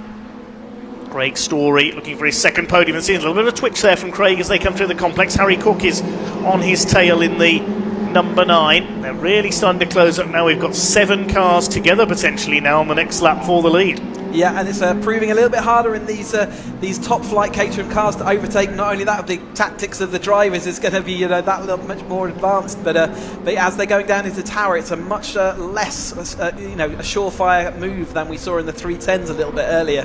But Story still managing to hold on. It does look like Harry Cook's deep into that. You can see the right following the car, the yellow rear panel of that, trying to get as much of that toe as he can going out onto this back straight then. And he does look like he's in a position to try and make that happen, but it just doesn't seem like as easy an overtake as it is for the others. Henry Heaton though is clearly down the inside. Harry Cook having a look and does do a late lunge, but it's not enough to make that stick. You can see what I mean. It's just not quite as easy for them. Story managing to hold on, and every time he is doing that defensive move, the gap is opening up in front of him. Paul Donkin has the fastest lap of the race, incidentally, 1:24.68. The red car running in 6th position still. So here come the leaders in towards Sunny Inn and out. Story still 3rd. Armstrong closing up onto the tail now of the 4th place man Harry Cook ahead of him. Again, Craig Story kicking up the dust there. He's having a bit of a wayward run here in that 3rd place. Henry was wide through Sunny Inn and out, and he's lost that position. He has. So Matt Armstrong has taken over from Henry Heaton. Hard to know where to look in that lead battle of 7 cars. Here's a scrap further back. We've got McCormack has got ahead of Eden for 8th place. Harry Landy is in behind them. Then we've got the number 6 of Dale Head. Is he any relation to Aaron Head, the ex-champion? Yes, I thought he might be. Then Hall, Metcalf, Curtis and Welch, the 15 runners.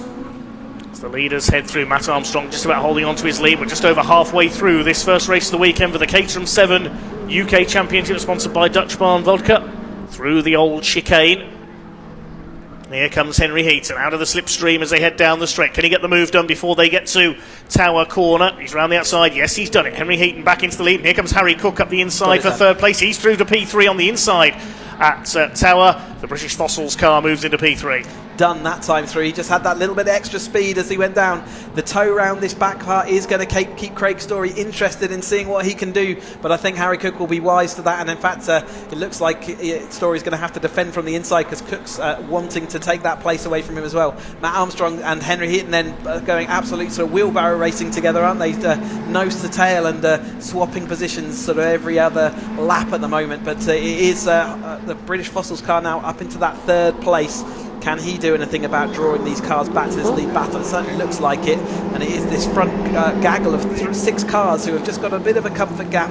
There's Donkin there just over the top of Fraser following on behind him, and Donkin will be looking Donkin I think has got an issue. I think his drive shaft maybe again, they look like a problem out of the hairpin that time through, pulled immediately into the pit lane. So that is the end of Donkin and maybe the end of his championship charge. We're only at halfway point of the season, but it's a long way back from where he is now. You can see he's showing at the top of the timing tail there because the pit lane entrance is so much earlier before the start-finish line. So Paul Donkin has gone into the pits. It's still Heaton from Armstrong, then Cook, Story and Armstrong. Only 5 of them at the front now because Chris Fraser's dropped back. He lost a couple of seconds on that previous lap down into Sickwell. Move down. Story down the inside of Harry, but couldn't make it happen that time through. As Harry Cook holds that P3 that he won a lap ago. Justin Armstrong on their tails, fighting for the top 5 places. The first 2 have broken away slightly now, Heaton and Matt Armstrong. Swing their way into Sonny in once again. The next 3 battling for 3rd position. Then there's a gap back to Fraser, who's been well and truly reeled in now by Darren McCormack in the 62 car. He's got the yellow car of Tom Eden, the blue of Harry Landy behind him. They're fighting over what is now 6th position with the demise of Paul Donkin. A great shame for Paul. He's having a pretty luckless season, it has to be said, the number 24. Up towards the hairpin they come once again. Darren McCormack definitely trying to make a move with Chris Fraser. I don't know whether he's got a slight problem, whether he's flat spotted his tyres somewhere or something, but he's certainly dropping away. Yeah, it's easy to do in these with these slick tyres. If you do make a lock up, then every single time you get into a deep braking point, it will find that flat spot of the tyre again. So not only is it uncomfortable, causes imbalance in the car, it also affects your performance because you just lose braking. As Harry Landy's right on the tail this time then of Eden in the yellow car, having to drift a bit wide. That's going to give him a quick swoop around. Can he get the momentum out onto the back straight? Eden just clips up the dust. But here's Cook fighting with Story and Justin Armstrong. Justin Armstrong happily seeing whether he can overtake Story for the lead of that AM class then. But Cook, so you can see Cook gesticulating there, saying, come on, let's go get back to this lead group, stop fighting me, and let's get back to the lead 2 are pulling away. And you can absolutely bet your bottom dollar that these 2 have had the same conversation with hand signals, saying let's work together to try and break this gap. And it's really important, those distances, because they know as drivers and experienced drivers that how far you need to be in front to sort of affect the tow enough that you've got a chance, and they have at this point got a chance that they could break away. And Henry will be certainly working at the moment with Matt Armstrong to see whether that's going to develop. But if it doesn't develop and the cars behind do start catching up, all that sort of the agreement between them will be broken immediately. Matt Armstrong will lead at the line this time then, end of lap 9. He took the lead going into Tower once again from Henry Heaton. Breaking away into 3rd now he's Harry Cook. He's had enough of battling with Craig Story and Justin Armstrong. He wants to go after the 2 leaders. Did he take any time out of them on that last lap? Yes, he did. Only about half a second though. There's Story and Armstrong 4th and 5th. Armstrong Senior, that is. So watch for Harry Cook in car number 9. Still Donkin that's got the fastest lap of the race, but he's in the pits in retirement as Henry Heaton retakes the lead once again from Matt Armstrong down the back straights. Justin Armstrong goes to the outside on Craig Story. He won't get around there at Tower. Harry Cook, you can see, has definitely broken away in that 3rd place to try and go after the 2 leaders, looking for his first Caterham 7 UK Championship win. Yeah, he's coming straight from 310R champion, reigning 310R champion, jumping into this car. It's not an easy thing to do as we watch this battle coming through, but very not an easy thing to do is jump into these cars and be straight on the pace, and he has done it. Already got some podiums this year, and we're looking to see whether he can take that. Craig Story right out onto that grass and gravel once more. Justin Armstrong absolutely forces him to defend to the inside, trying around the outside. He's going to run out of space. Can he keep it on the track? I don't think I saw him on the grass in the background, so I think he's okay. He has made it through. Henry Heaton, though, defending again from Matt Armstrong. Harry Cook not able to bridge that gap just yet. In fact, that gap I think is slightly extended. Justin did make it around, so it was a bit of a lock-up around the outside. There's not very much grip around the outside there. Harry Landy looking down the inside of Tom Eden has made that stick as well. So he's got McCormack and then Chris Fraser just ahead of him. So he's been watching the rear end of Tom Eden's car for nearly the whole of this race, and the blue car now ahead of the yellow. So he has made that 1 position up. Can he do anything about McCormack? Straight in front of him. Chris Fraser is then the Dutch Barn Vodka car just in front. Donkin has got the fastest lap of the race then with a 24.68. And that's only 2/10 off the lap record, so they are nearly doing a lap record pace in this wind. That's pretty impressive. It was side by side Story Armstrong trying around the outside. Then can he go all the way around the outside and make this stick? Doesn't normally work. Contact between them. They're going to both spin. In fact, they're just about recovering. I think maybe Story's got some damage on the car. Let's see whether they get back up to speed again. But that was too tight coming out of here. There's smoke coming off Craig Story's car. He has got a bit of damage there. I think he's still going. at the moment. Let's hope that is just tyre rubber, not suspension damage. Chris Fraser in the Dutch Barn Vodka car has been able to close up. Harry Landy going for the inside here into Sunny Inn. He goes through on Darren McCormack, so that's another place made up for the blue machine. Tyre up for both those cars, but Justin Armstrong, so hopefully that's not causing too much of a dig-in, but Story really struggling to get that car stopped, and Harry Landy might make another position up then. He's looking to see whether he can get past Chris Fraser, so the blue car there absolutely making positions hand over fist as we go into the tail part of this race. Just under 3 minutes of this race to go for the Dutch Barn Vodka Caterham 7 Championship UK. Looks like the two cars that made that bit of contact are okay to keep going. No major damage there, but there's a tyre rub on Justin Armstrong's car. He's still ahead of Craig Story at the moment. Craig does seem to be having one or two slight braking issues here. You can see he's backing up the rest of the field. Something flew off there. I don't know whether that was from Armstrong or Story's car or somebody else there. A bit of bodywork went flying. But here comes Chris Fraser now. He's surely going to try and take Craig Story here down the back straights. Interesting, it's on the right rear that he's got tyre rub there, and he's not got a wheel guard, so there must be a bit of wheel guard stuck, or the exhaust has been pushed back onto the tyre then. It's going to cause a lot of friction down there, and it certainly wouldn't be good for the heat on that tyre. I'm worried about that right rear tyre of that Justin Armstrong car, but it is Chris Fraser still managing to resist the pressure from behind, and in fact it looks like Story is now caught in between him, and so Story has moved up one place over the top of Tommy. Oh, it's down the inside. Oh, the contact between Harry Landy and Craig Story, so that's Craig McCormack. Gary McCormack gets put out wide as well, so this really kicking off as we come down to the last couple of laps of this race. Okay then, so how many have survived that? I think Craig Story, the only casualty, was left facing the wrong way, so now I've got Justin Armstrong with Chris Fraser on his tail for 4th place. Story's gone, and the rest of them will try to sort themselves out. Harry Landy's next, but he's sliding wide now. I think he might be wounded as a result of that. Noises coming out of some cars there that weren't right at the moment. So who is going to make it to the end of this race? And Chris Fraser, our championship sponsor, down the inside then of Justin Armstrong. He is going to take over into that 4th place, and is going to be the best of the AM class, as Justin Armstrong is having to take that wounded car and try and get it to the end. You can see there's no wheel arch there, so I think it is the exhaust that's been pushed onto that tyre. That tyre is going to have to be putting up with an awful lot of heat, and it's not a good position to be in. But Tom Eden over the top then of Harry Landy, who had that contact that time through with Story, who was left facing the wrong way, and in fact gets back in front of Eden as they head into tower this time through, which will, I think, be the last lap. Hard to say. I don't know how far in front the leaders are. We're concentrating so much on this battle in the midfield. Henry Heaton, I can tell you, is still leading ahead of Matt Armstrong and Harry Cook there. About 2.5 seconds clear of Cook now, the top two. Heaton's led for the last couple of laps. Here they are. We haven't forgotten about our race leaders. Now we'll wait to see if the get to the line. Checkered flag goes out this time. There's only 15 seconds on the clock as they come towards the hairpin. I think they'll get one more lap out of this. Heaton's locked up as he goes into the hairpin. He gets it turned in time up towards the start finish line. Will they get one more lap out of this?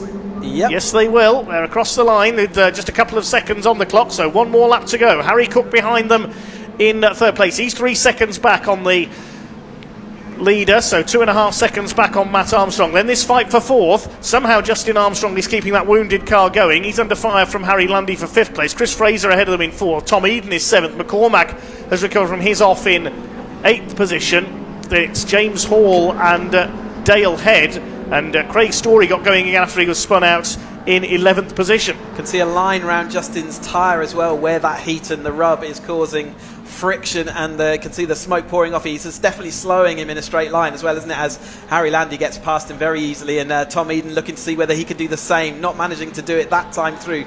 Justin really having to battle that car and the friction there, but Harry Landy is now up into that 5th place, and Fraser just disappearing off down the road, so it does look like he's got that 4th place, and Cook in front of him as well, not to forget. He's in the gap between them. And so the battle there is Tom Eden, then down the inside of Justin Armstrong as they go through Barcroft this time through. How are our leaders doing though? Here they are. Henry Heaton currently leading Matt Armstrong. Last corner, last lap. What Matt Armstrong do here, he's going to be forced to go the long way round. He's going to try and cut in on the exit possibly. He's not going to get close enough, I don't think. And it is going to be a first win of the season in the Caterham 7 UK Championship for number 10. Henry Heaton takes the checkered flag. Matt Armstrong comes over in second. 0.6 of a second, the gap between the two. I think that's perhaps the biggest gap between those two all race long. Harry Cook completes the podium. Coming through the 4th place, best finish of the season so far for Chris Fraser. He's the top AM driver. Harry Landy is 5th. Tom Eden comes over in 6th. And 7th will go to McCormack. Justin Armstrong ends up in 8th place with that's rather hobbled car. Dale Head is 9th. He beats James Hall on the last lap. And there's still a battle going on at the back between Gary Curtis and Steve Metcalf. There's battles everywhere you look in this one. This is for 11th place. Curtis is going to take P11 ahead of Steve Metcalf at the complex last time through. And we lost Craig Story into the pits, so the only other finisher will be Chris Welch in car 38. Very attritional race then for the 7 Championship UK. Drama all the way through that, wasn't there? And a bit of contact and a bit of racing as well to boot. But lead 2 having an absolute ding-dong. But Heaton, I think Armstrong sort of knew that it didn't need to beat Heaton that time through, as Heaton's not in the championship battle. But here's a little bit of a replay then of some of the highlights. Heaton over the top of Armstrong at that time through. Craig Story at this point of the race in that 3rd place. They headed out through. This is heading out through Sunny. Here goes Craig Story. Then was this one of his wide moments? And it looks like he's drifting off. He had wide. a few of them. And there's Justin Armstrong pinched him to the inside. This is where the contact between. Oh, sorry, the next lap through, wasn't it, where the contact happened? They squeezed as they went through Tower. Just a bit of contact rubbing up against them, and you can see the exhaust taking an absolute clattering, bit of bodywork all over the track there, but they did manage to carry on. Story had his, I think it was his door that flew off a little bit later because it was hanging on by a thread at that point. As we watch Story making his way back onto the track, but ultimately into the pit lane. So, a rather attritional race, the Dutch Barn Vodka Caterham 7 Championship UK, won by Henry Heaton. First win of the season for him by 0.6 of a second over Matt Armstrong, who will extend his championship lead. Harry Cook in 3rd place ahead of Chris Fraser, a fine 4th on his local round. Then Harry Landy 5th, Tom Eden 6th, then McCormack. Justin Armstrong's damaged car came home 8th, ahead of Dale Head, James Hall. And Gary Curtis and Steve Metcalf battled to the line, and Chris Welch the final finisher. We lost Craig Story and Paul Donkin into the pits. And, of course, Harry Senior, one of our championship contenders with those problems at the start. Mark Kendall also dropping out at the start of the race. Well, let's head down to Sam to get some reaction from the drivers in Parc Fermé.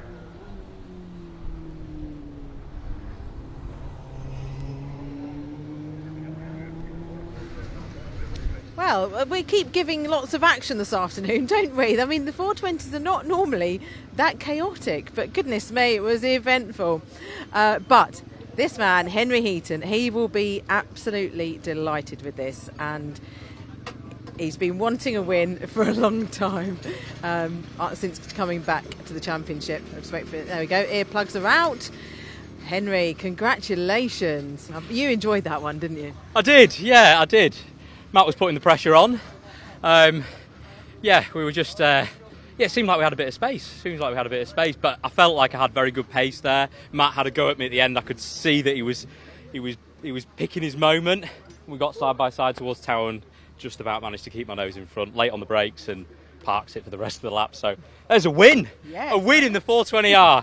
It was 2022, April. Not that I'm counting the date. It's been a while, but... good to be back. Well deserved after that one. It was great to watch. Thank you. Yeah, great. Well, let's do it again tomorrow. Do it again tomorrow. Brilliant. We're looking forward to it. Well done, Henry. I'll come and speak to Matt. Matt, that was a great race from our point of view. How was it for you? Yeah, it was good. I've stayed in the first 2, so that was the plan from the beginning. I was a bit fortunate that Harry didn't start, so it was a bit unlucky for him, but I didn't really want to risk too much with Henry because he's not really in the championship, so as much as I didn't want to finish second, it was the best thing to do. That's quite wise. It's using your mind, isn't it, rather than the race driver in you. If you're thinking about the points. I was looking at the start with Harry not starting, so I didn't want to ruin the look that I had at the beginning. So there was no need to go for a silly move. So second will do today. Yeah. Well done, Matt. Very good. Right, let's go and speak to Harry Cook. Sorry, walk around these hot cars. Harry, thank you for waiting patiently. Well done. Fantastic. How was it for you? Very good, actually. Thank you. Yeah, I've had 5 fourths in a row, so quite happy to now come back into the podium. Yeah, we sort of done a lot of work from the last race, and I think it's starting to come together. Brilliant, and that gives you a good starting place for tomorrow as well. Yeah, exactly. I think Harry was the quickest. I don't know what happened to him, but it was it helped us fight for the podium. But yeah, hopefully I can stay with these guys. I think they started working together, and then with this wind, I just fell behind. So. Yeah, is it still as windy as it was this morning out there? I think it's actually worse. Yeah, right. So you really need to be in the slipstream if you want to stay with the group. Yeah, brilliant. Oh, well done. Great, thank you. Right, next up we have minis. They are already out on track. So I'll hand over to Chris and Dave.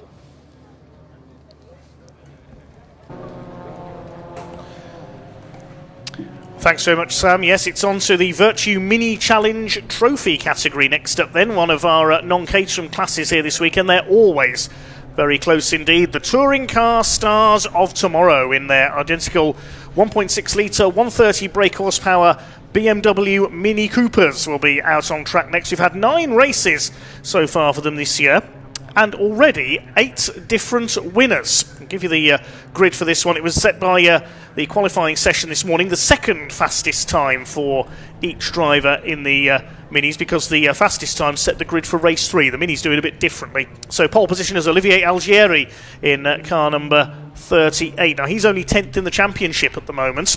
Very, very close indeed. Returnee this weekend, Louis Capezzoli will start alongside him. His first appearance of the season. Second row, Cameron Richardson, one of our newcomers in car number 15, will start alongside 59, Reese Hurd. Alfie Garford and Ashley Gregory will be on row 3. Row 4, it's Josh Wilby alongside Leo Purchase. Then Alex Keens, the championship leader, only down at 9th alongside James Sherrington. It's so close in this championship this year. Anyone on this grid could win this next race. Row 6, we have 96 Ronnie Smith, starts alongside 610 Louis Fleets. Row 7, Kieran Roberts, one of our junior saloon car graduates in this field, alongside the reigning junior saloon champion Harry Smith. Row 8, Luca Marinoni Osborne alongside Paul Manning, the oldest man on the grid. Row 9 is Craig Morgan and Monroe Renard, and completing the top 20, Henry Foote and Cameron Wood. Row 11, Simon Sweetland, number 4, and 11, Gabe Fairbrother, one of our championship contenders. He had some problems in qualifying. He's second in the points at the moment, but he only did a couple of laps in qualifying before problems struck, and he will start from the back of the grid. He's had 1 win this year. Alex Keens has only had 1 win, but through consistency, he leads the championship on 305 points. Gabe Fairbrother's on 289. Josh Wilby on 288, just a 1 point behind him in third. But with 8 previous winners on this grid and a couple of newcomers as well up there towards the sharp end, who knows what's going to happen in this first Vertu Mini Challenge Trophy race the weekend. Let's see who James Pearce was able to catch up with a little earlier on down in the paddock.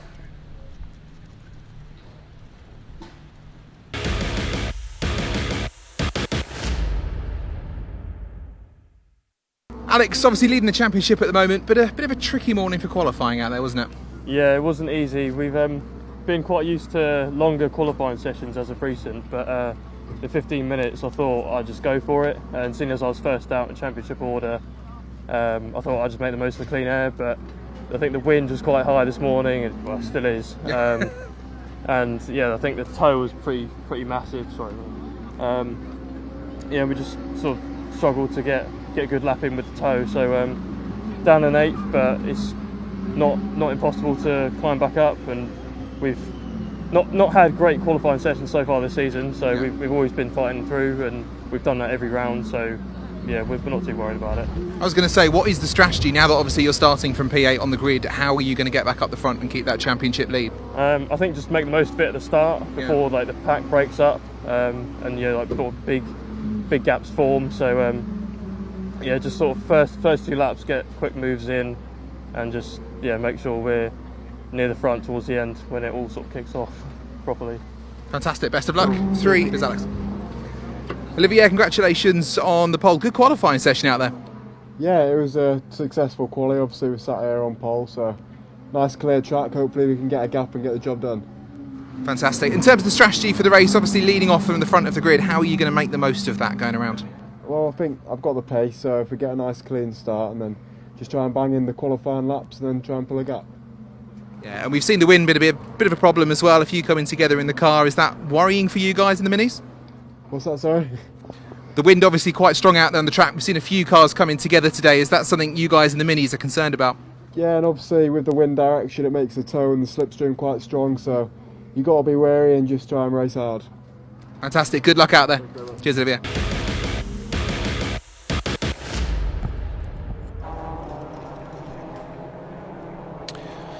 So nice to hear from our pole sitter and a couple of others there. Alex Keane's our championship leader as well, but he'll line up back on the 5th row of the grid for this one. He's had a very consistent season, been in the top 4 on every race finish this year. Alex Keane's in the Graves Motorsport number 62.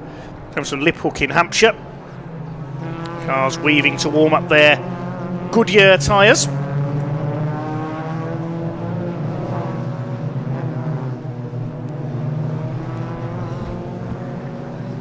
This will be a 15-minute race for the Vertu Mini Challenge Trophy.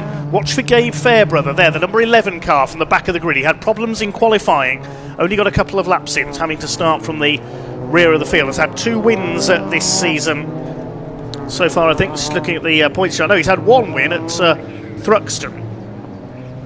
Olivier Algieri's had 2 wins, but a few non-scores, our pole sitter. He didn't have much luck at the season opener at Snetterton. They've been to Snetterton, the Brands Hatch Indy Circuit and to Thruxton. These cars have supported the British Touring Car Championship on a couple of occasions this year. As have the more powerful JCW Minis, of course, the more powerful, the quicker Mini Challenge Trophy class. Into position on the grid then, Olivier Algieri, the black and white car on pole position, the Westbourne Motorsport driver, alongside the number 99 of returnee Louis Capezzoli for Accelerate Motorsport in the grey car. Row 2, Cameron Richardson. What an effort by the newcomer in the Wera Alliance Racing Academy car, the black and turquoise liveried machine. And then Reese Hurd in the blue Westbourne Motorsport car, number 59 on row 2. The top rookie is next, that's Alfie Garf at number 88 in the second of the Wera Tools liveried cars, the black and turquoise. So 15 minutes of racing to come then for the Mini Challenge Trophy category, sponsored by Vertu. 15 minutes gets underway, and away we go down towards Clairvaux for the first time.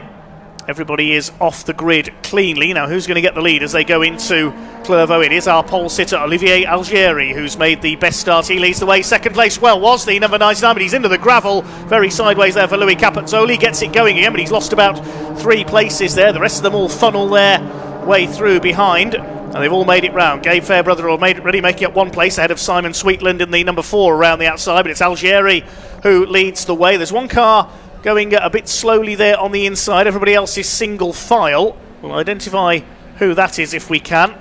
Battle is on for second place. Reese Hurd in the blue car trying to make his way around the outside of the 2 Wera cars of Richardson and Alfie Garford. Watch for number 78, Kieran Roberts, making the move up over the last couple of meetings from junior saloon cars. His uncle is Matt Hammond, who's a former Mini Challenge champion. He's in Matt's old car, so certainly has the pedigree. Used to race a Citroen Saxo with the junior saloon cars, a lime green liveried machine. But look at the lead. That's Olivier Algieri has already pulled out here as they go towards Sunny for the first time. And we've got 5 or 6 cars all trying to be second. It's Reese Hurd who has that second at the moment. There's Ashley Gregory, the number 22, the leading lady of the championship in car number 22. Recently got her first podium of the season. The rest of them funnel their way through behind. The 69 car, it's slow, and off goes one of the Wera Tools cars there at the complex. Now, is that Richardson or Garford? I think it might be Alfie Garford that ran off track there. We'll identify that as they come across the line for the first time. Look how busy it is, the traffic here through the hairpin. They've all just about made it round. It's Algieri who leads, Hurd second, Garford's in third, so it must have been another of the Westbourne cars that ran, the Wera cars that ran wide. Louis Capezzoli, I think, has pulled into the pits, so problems for him after he's off on the first corner into the gravel, so our front row man has dropped out. Garford is third, then it's Cameron Richardson, number 15, in fourth. Rounding out the top 5 is Ashley Gregory, then Alex Keane's the championship leader. Paul Manning, number 46, the white and blue car, running wide there. So I draw breath for the first time after that opening lap. Up they come towards Tower. There's Keane's, the green and yellow car. He's just ahead of Josh Wilby. He's got Ronnie Smith in behind him. Monroe Renard was the car that dropped back on the opening lap, the number 69. 51 was out wide as well early on. That is Craig Morgan. We'll keep an eye on the Rookie Cup as well, which is being led by our race leader at the moment, Olivier Algieri. He's the leading rookie. And the Graduates Cup for the second year drivers, that's being led by Josh Wilby in car number 95. There's Kieran Roberts, the red and white car. I mentioned him earlier on. He's got 171 Leo Purchase on his tail. in the orange and blue car. Then the number 16 in behind them, I think that is. The number 10 car, I apologise, that's Harry Smith. A little hard to see the numbers on one or two of these cars. As them filter their way through the complex. Battles everywhere. You look the 1, 3, 8 car of Henry Foote there, side by side with Paul Manning in the 46, the winner of the Directors' Cup a couple of years ago for the senior drivers. Across the line they go. Algieri leads by 2.5 seconds. New fastest lap for the number 38, looking for his second win of the season. 140.262 around the Croft Circuit. Reese Hurd in second place. Then it's Alfie Garford ahead of Cameron Richardson, Ashley Gregory, Alex Keynes, and the rest of them come through side by side there. Further back in the pack, I think that was Gabe Fairbrother, number 11, making a move through. Now, where's he got up to? 15th from the back of the grid, and another place gain there through Clervaux, past, I think that was Luca Osborne, the number 81 for Westbourne Motorsports. There's the 85 of Josh Wilby. Turns his way through just ahead of Ronnie Smith in the 96, and the 40 up behind them, that's James Sherrington, another graduate of the Junior Saloon Car Championship. So Olivier Algieri it is who leads the way in the 38 for Westbourne Motorsport. Comes from Llandudno in North Wales. Had some guest outings last year. Full campaign this year. Didn't start off very well with some damage in the opening round at Snetterton. Alex Keynes, the championship leader, coming under fire from Josh Wilby in number 95. Wilby currently third in the points this year. He leads the Graduate Cup for second-year drivers. Bouncing his way through there, that's Ronnie Smith in the 96, last year's Rookie Cup champion, with the 40 of Sherrington on his tail. Then we've got Kieran Roberts in the red 78 in Matt Hammond's car that won the title a few years ago in this division. Could be a challenge coming here for second place. Alfie Garford having a look as they go down the pit straights on the back of Reese Hurd. Reese had a win earlier this season on the Snetterton 300 circuit on the season opening weekend. Alfie Garford currently 5th in the points. He gets taken outright win, but he does lead the Rookie Cup points. Leo Purchase leads Harry Smith, the reigning Junior Saloon Car champion. It's all for second place though, because Olivier Algieri has cleared off in front. Here comes Garford on the outside. Richardson in there as well, the two Wearer Tools liveried cars.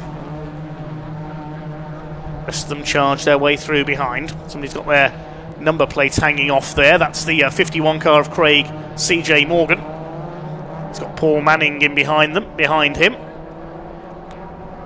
The race having settled down after those frantic opening exchanges now, and there is Algieri. We haven't forgotten about him. He's well ahead of his opposition. 4 cars line astern for second place. Hurd, Garford, Richardson and Ashley Gregory, who's desperate for her first win in the championship. He's had a couple of podiums already this year at Snetterton and Thruxton when the championship supported the British Touring Car Championship.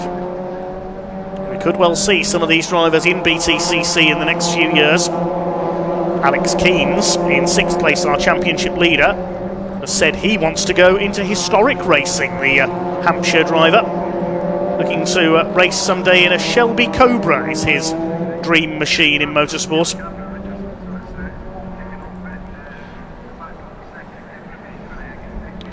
Thanks for all your comments on the stream. We haven't had time to read them out so far. We'll try and get to those a little later on, but we're in full flow here with the Vertu Motors Mini Challenge Trophy category here at the Croft Circuit. Alex Keynes up there side by side. He's caught Ashley Gregory trying to have a go as they come out of the chicane there. Second and third nose to tail along the straights. Alex Keynes, I think, has got past Gregory. He's going to go for 4th around the outside of Cameron Richardson, and he's towing Josh Wilby with him. They're almost 4 square through the right-hander around the outside. Keynes has got it ahead of Richardson, and here comes Wilby as well on the outside at Tower. That's a move you don't see very often. Everybody else queuing up behind. Saloon car racing at its best here at the Croft Circuit. Olivier Algieri, he's missing all the entertainment. He's out in front by over 5 seconds. Ashley Gregory goes side by side now with Ronnie Smith in the 96 car. They're on Cameron Richardson's tail. Josh Wilby has got through around the outside. Ronnie Smith does a bit of grass tracking. Stays ahead of the number 40 of James Sherrington, the 78 of Kieran Roberts. Leo Purchase in the orange car is behind them. And then it's Harry Smith in number 10. Rhys Hurd still holding second ahead of Alfie Garford. Alex Keane's the championship leader up to fourth, looking to preserve his run of top 4 finishes this year. Cameron Richardson's being shuffled back. Ronnie Smith gets through, or does he? No, Richardson's got the inside line for the hairpin. Kieran Roberts having a go at James Sherrington, but it's all for second place. Algieri's away and gone. His lead was 5.1 seconds, it's 6.1 seconds now. He's taken a full second out this time. Roberts getting through on the inside. One of the Weir Tools cars. It's Cameron Richardson's being shuffled backwards there. Was it a bad exit from the hairpin, or has he got a problem? The number 15. So the newcomer's dropping back. He lost 5 places off the hairpin there. Rhys Hurd somehow still holding second place. He's rather the cork in the bottle here, isn't he? He's got Alfie Garford on his tail. Here comes Kieran Roberts up the inside in the 78, attacking James Sherrington in the number 40. They're still side by side off the corner. A little bit of rubbing there between the two of them possibly. I saw a bit of tyre smoke. Leo Purchase having a go at them in the 171. They're all bunched up behind Rhys Hurd here for second place. As Roberts goes 3 wide with Purchase and Sherrington coming out of the Jim Clark S's. That's a brave move. Roberts up the inside. And who's this coming into the equation? Harry Smith as well in the number 10. 4 of them together, goodness me. Bouncing through on the inside, and Roberts gets sent out wide. There was no room there for him on the outside as James Sherrington, I think it was, came barrelling through. And Cameron Richardson is behind them. Yeah, he's dropping further back. Meantime, here's the fight for second, and still Alfie Garford unable to do anything about Rhys Hurd for that second place. Alex Keane's up there in fourth in the green car. Hurd seems to be slower off the corners each time, and it's backing everybody else up. Fifth place behind them, it's Josh Wilby. Billy said Ryan Wilby then, he's one of our Caterham racers this weekend.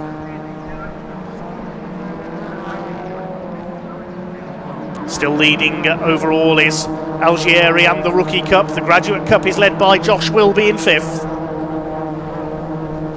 Leo Purchase has gone a little bit wide there, as has James Sherrington at Hawthorne, the number 40. He's having a bit of a wayward race.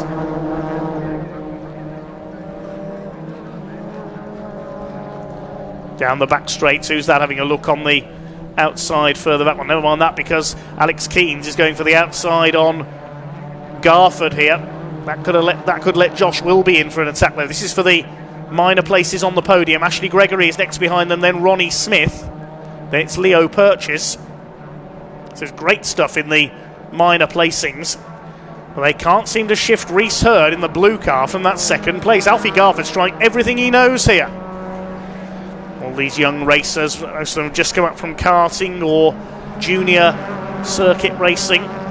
Ashley Gregory, meanwhile, is an ex-mini stocks racer at Wharton Stock Car Club up in Lancashire. Purchase has got Roberts behind him now.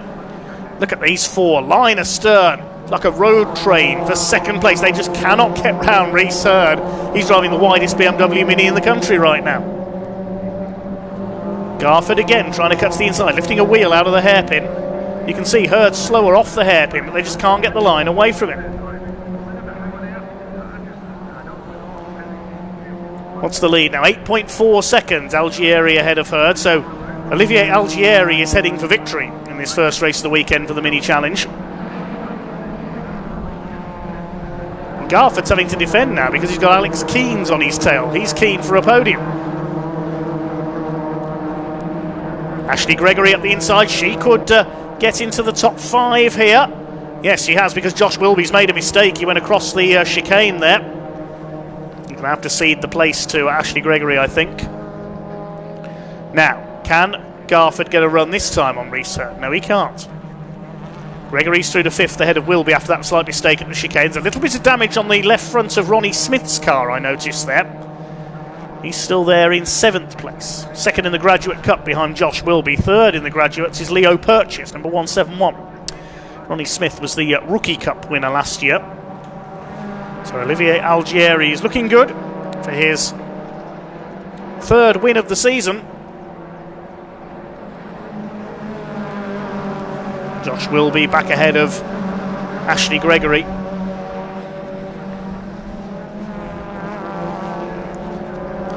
In the closing stages now, less than 2 minutes of this race to go, so I think we might be coming around to start our last lap this time. Oh, and at the inside, Ashley Gregory's been tagged by Ronnie Smith. Good recovery. Ashley kept her foot in there and used the power to power the car out of the slide. But it's Smith who's lost out because Leo Purchase has got through, and Kieran Roberts in the 78 gets through as well. So Ronnie Smith loses 2 places. I think we're on to the last lap now. Olivier Algieri leading by nearly 10 seconds. That's an eternity in mini challenge terms. And Reese Hurd has somehow held second place all the way. One car I don't think has come through on that lap is Luca Osborne, number 81. We may have lost him somewhere.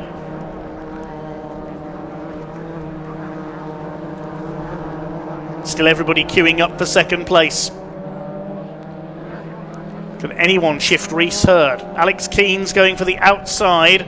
Finds his way blocked by Alfie Garford. Ashley Gregory at the inside attacking Leo Purchase. They're side by side. They've got Kieran Roberts in behind them. Then Ronnie Smith recovering after that bit of contact earlier on.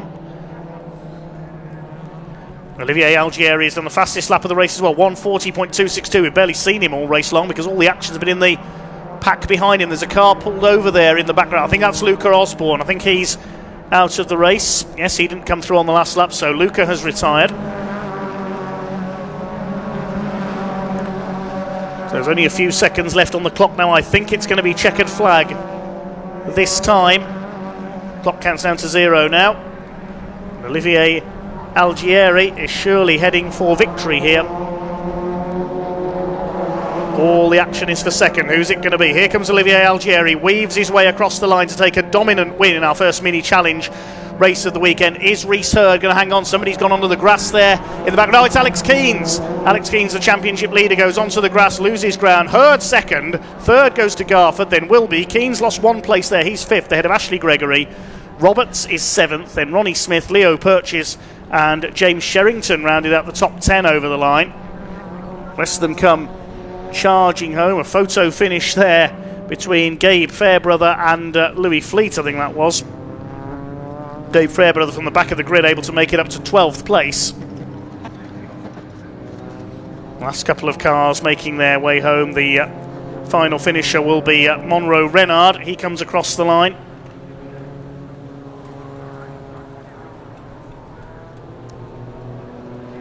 We lost Luca Marinoni Osborne. We lost Louis Capezzoli after he went off on the first lap, of course.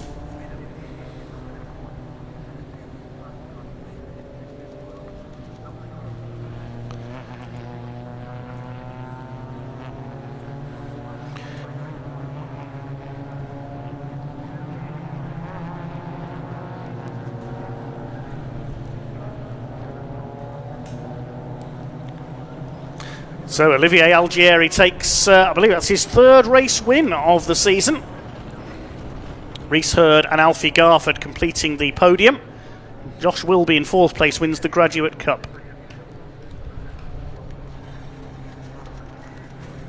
Provisional result of Vertu Mini Challenge Trophy Race 1 then. Olivier Algieri the winner by just over 9 seconds from Reese Hurd in 2nd. Alfie Garford 3rd. Olivier Algieri wins the Rookie Cup as well. And Josh Wilby the Graduate Cup winner in 4th. Alex Keynes ran wide out of the hairpin for the last time, dropped back to 5th, ahead of Ashley Gregory. Then Kieran Roberts, Ronnie Smith, Leo Purchase and James Sherrington rounding out the top 10. Harry Smith in 11th. Gabe Fairbrother from the back of the grid came through for 12th. Then Louis Fleet, Cameron Richardson after strong pace early on dropped back to 14th.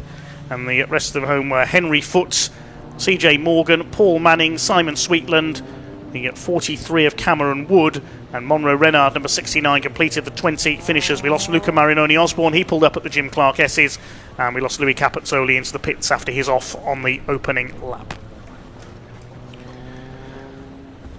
So dominance from Olivier Algieri, leading all the way. Capezzoli second into the first corner, but he got sideways through the gravel, and that must have damaged something underneath the car because he pulled into the pits to retire at the end of the opening lap.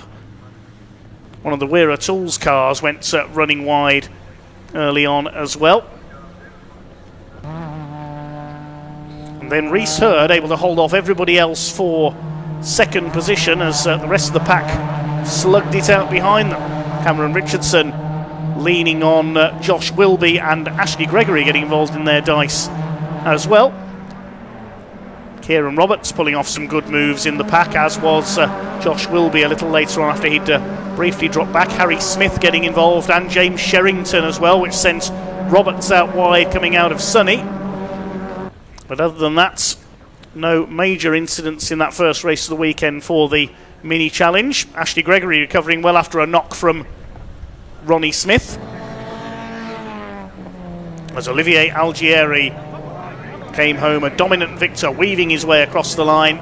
Scramble for second, won by Reese Hurd ahead of Alfie Garford. Thanks to all of you for your comments so far today.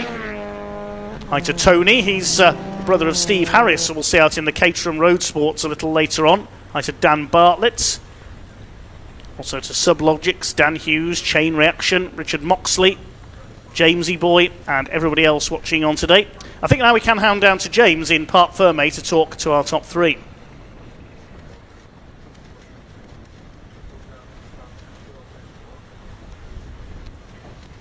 Well, what a race that was, and we've got the winner of this one, who's just got out of the car, a fist pump as well as he does so. Olivia, spoke to you before the race. How do you feel now? Yeah, I mean, could have asked for a more perfect race, to be honest. Managed to get a good getaway, and I knew I had good pace, so I just had to plough in quali laps, and yeah, that's what I did. Yeah, really, really good. Obviously making the most of pole today. When you have that clear space in front of you in the grid and you get underway, what was going through your mind? Yeah, obviously you want to go fast and you want to push. That's what a racing driver wants to do, but at the same time you've got to bring the car home, and I think that's what we did quite well. Yeah. And a challenging one today, or did you feel quite comfortable at the front? No, I've been working hard all weekend, all year, to try and get to this point, and I knew I had it in me, but not to that extent. Yeah. We can see the smile on your face. Well done, Olivia. Congratulations. Thank you. No worries, no worries. Now, moving slightly further down, we got a couple more of our podiums. They're standing over here. We'll get a word with Reese in just a second. Reese, can I grab a word? Reese, well done out there. Good performance. How did it feel? Yeah, it was good. We've been struggling for pace all weekend, so it was just getting to second. Olivier's just too quick. He's just gone up the road, so it was just a defence all 15 minutes all the way to the last lap. Just hold on to second for the points. Yeah, he was quick out there today, but you did a brilliant performance in keeping on to that second place as well. It wasn't the easiest of races today. No, it wasn't. When there's a train of about 10 behind you, it's like which way they're going to go, because they could just push past you easily, but yeah, luckily with the Westbourne motor, it's a good motor, so we stayed in front. Yeah, and it was a close finish as well between you and Alfie. He was right there snapping at the heels. Did you feel the pressure as you were going around? As we were going around, the only places I knew would get me is down into like a big braking zone like Tower or into Sunny. Other than that, I knew I could cover him off, so it was just them two bits and the rest was fine. Good man, well done. Congratulations on the podium. Well done to you. We will try and grab a word with Alfie, who seems to have disappeared. Alfie stepping over this way. Alfie, a good race today. On the podium again this season. How does it feel? Yeah, really good. I think good for the championship with the people around us. No, I think, yeah, happy with it. Not too much to complain about. The car's fast, just I didn't get past them. That's the thing. But no, positive, and we'll go into tomorrow and work even harder at getting higher up. Yeah, as you said there, it was tricky to get around them. Was that to do with the speed of the other cars? Was you trying to find position on track? I mean, to be fair, Reece did a good job of defending, and I can't fault that. So, yeah. Very good. And another podium for you this season as well. It's turning into be a pretty good season for you, isn't it, mate? Yeah, I think every time we go out, just chipping away at little bits and little bits. Me learning myself as it's my first year, so no, it's a learning curve. But also, we're in the position now where we can start to fight for them big positions.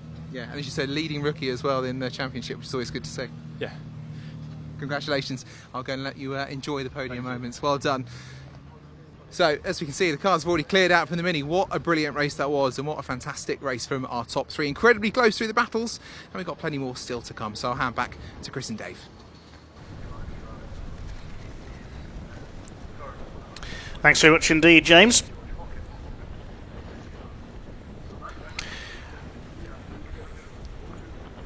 We now move on to the moobob Caterham Academy Championship for our novice racers this weekend. We will give you the grid shortly, a big grid of 30 cars set to start this next race. First of all, we'll see who we've been able to catch up with.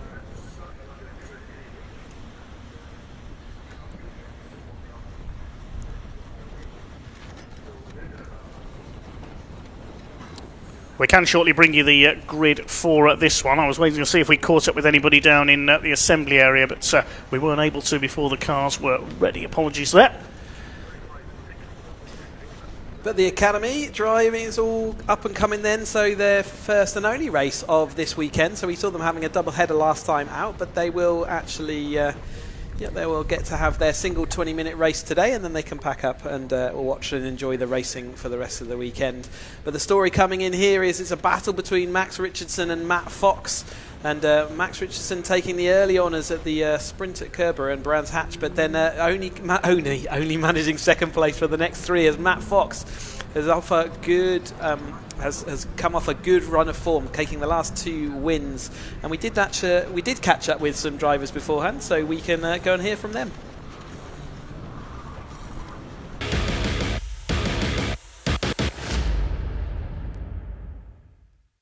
Matt, great qualifying session this morning. You really do have the momentum going into this one, it seems. It worked out all right. It was very tricky. I think if you look at the lap times, everyone struggled quite a lot.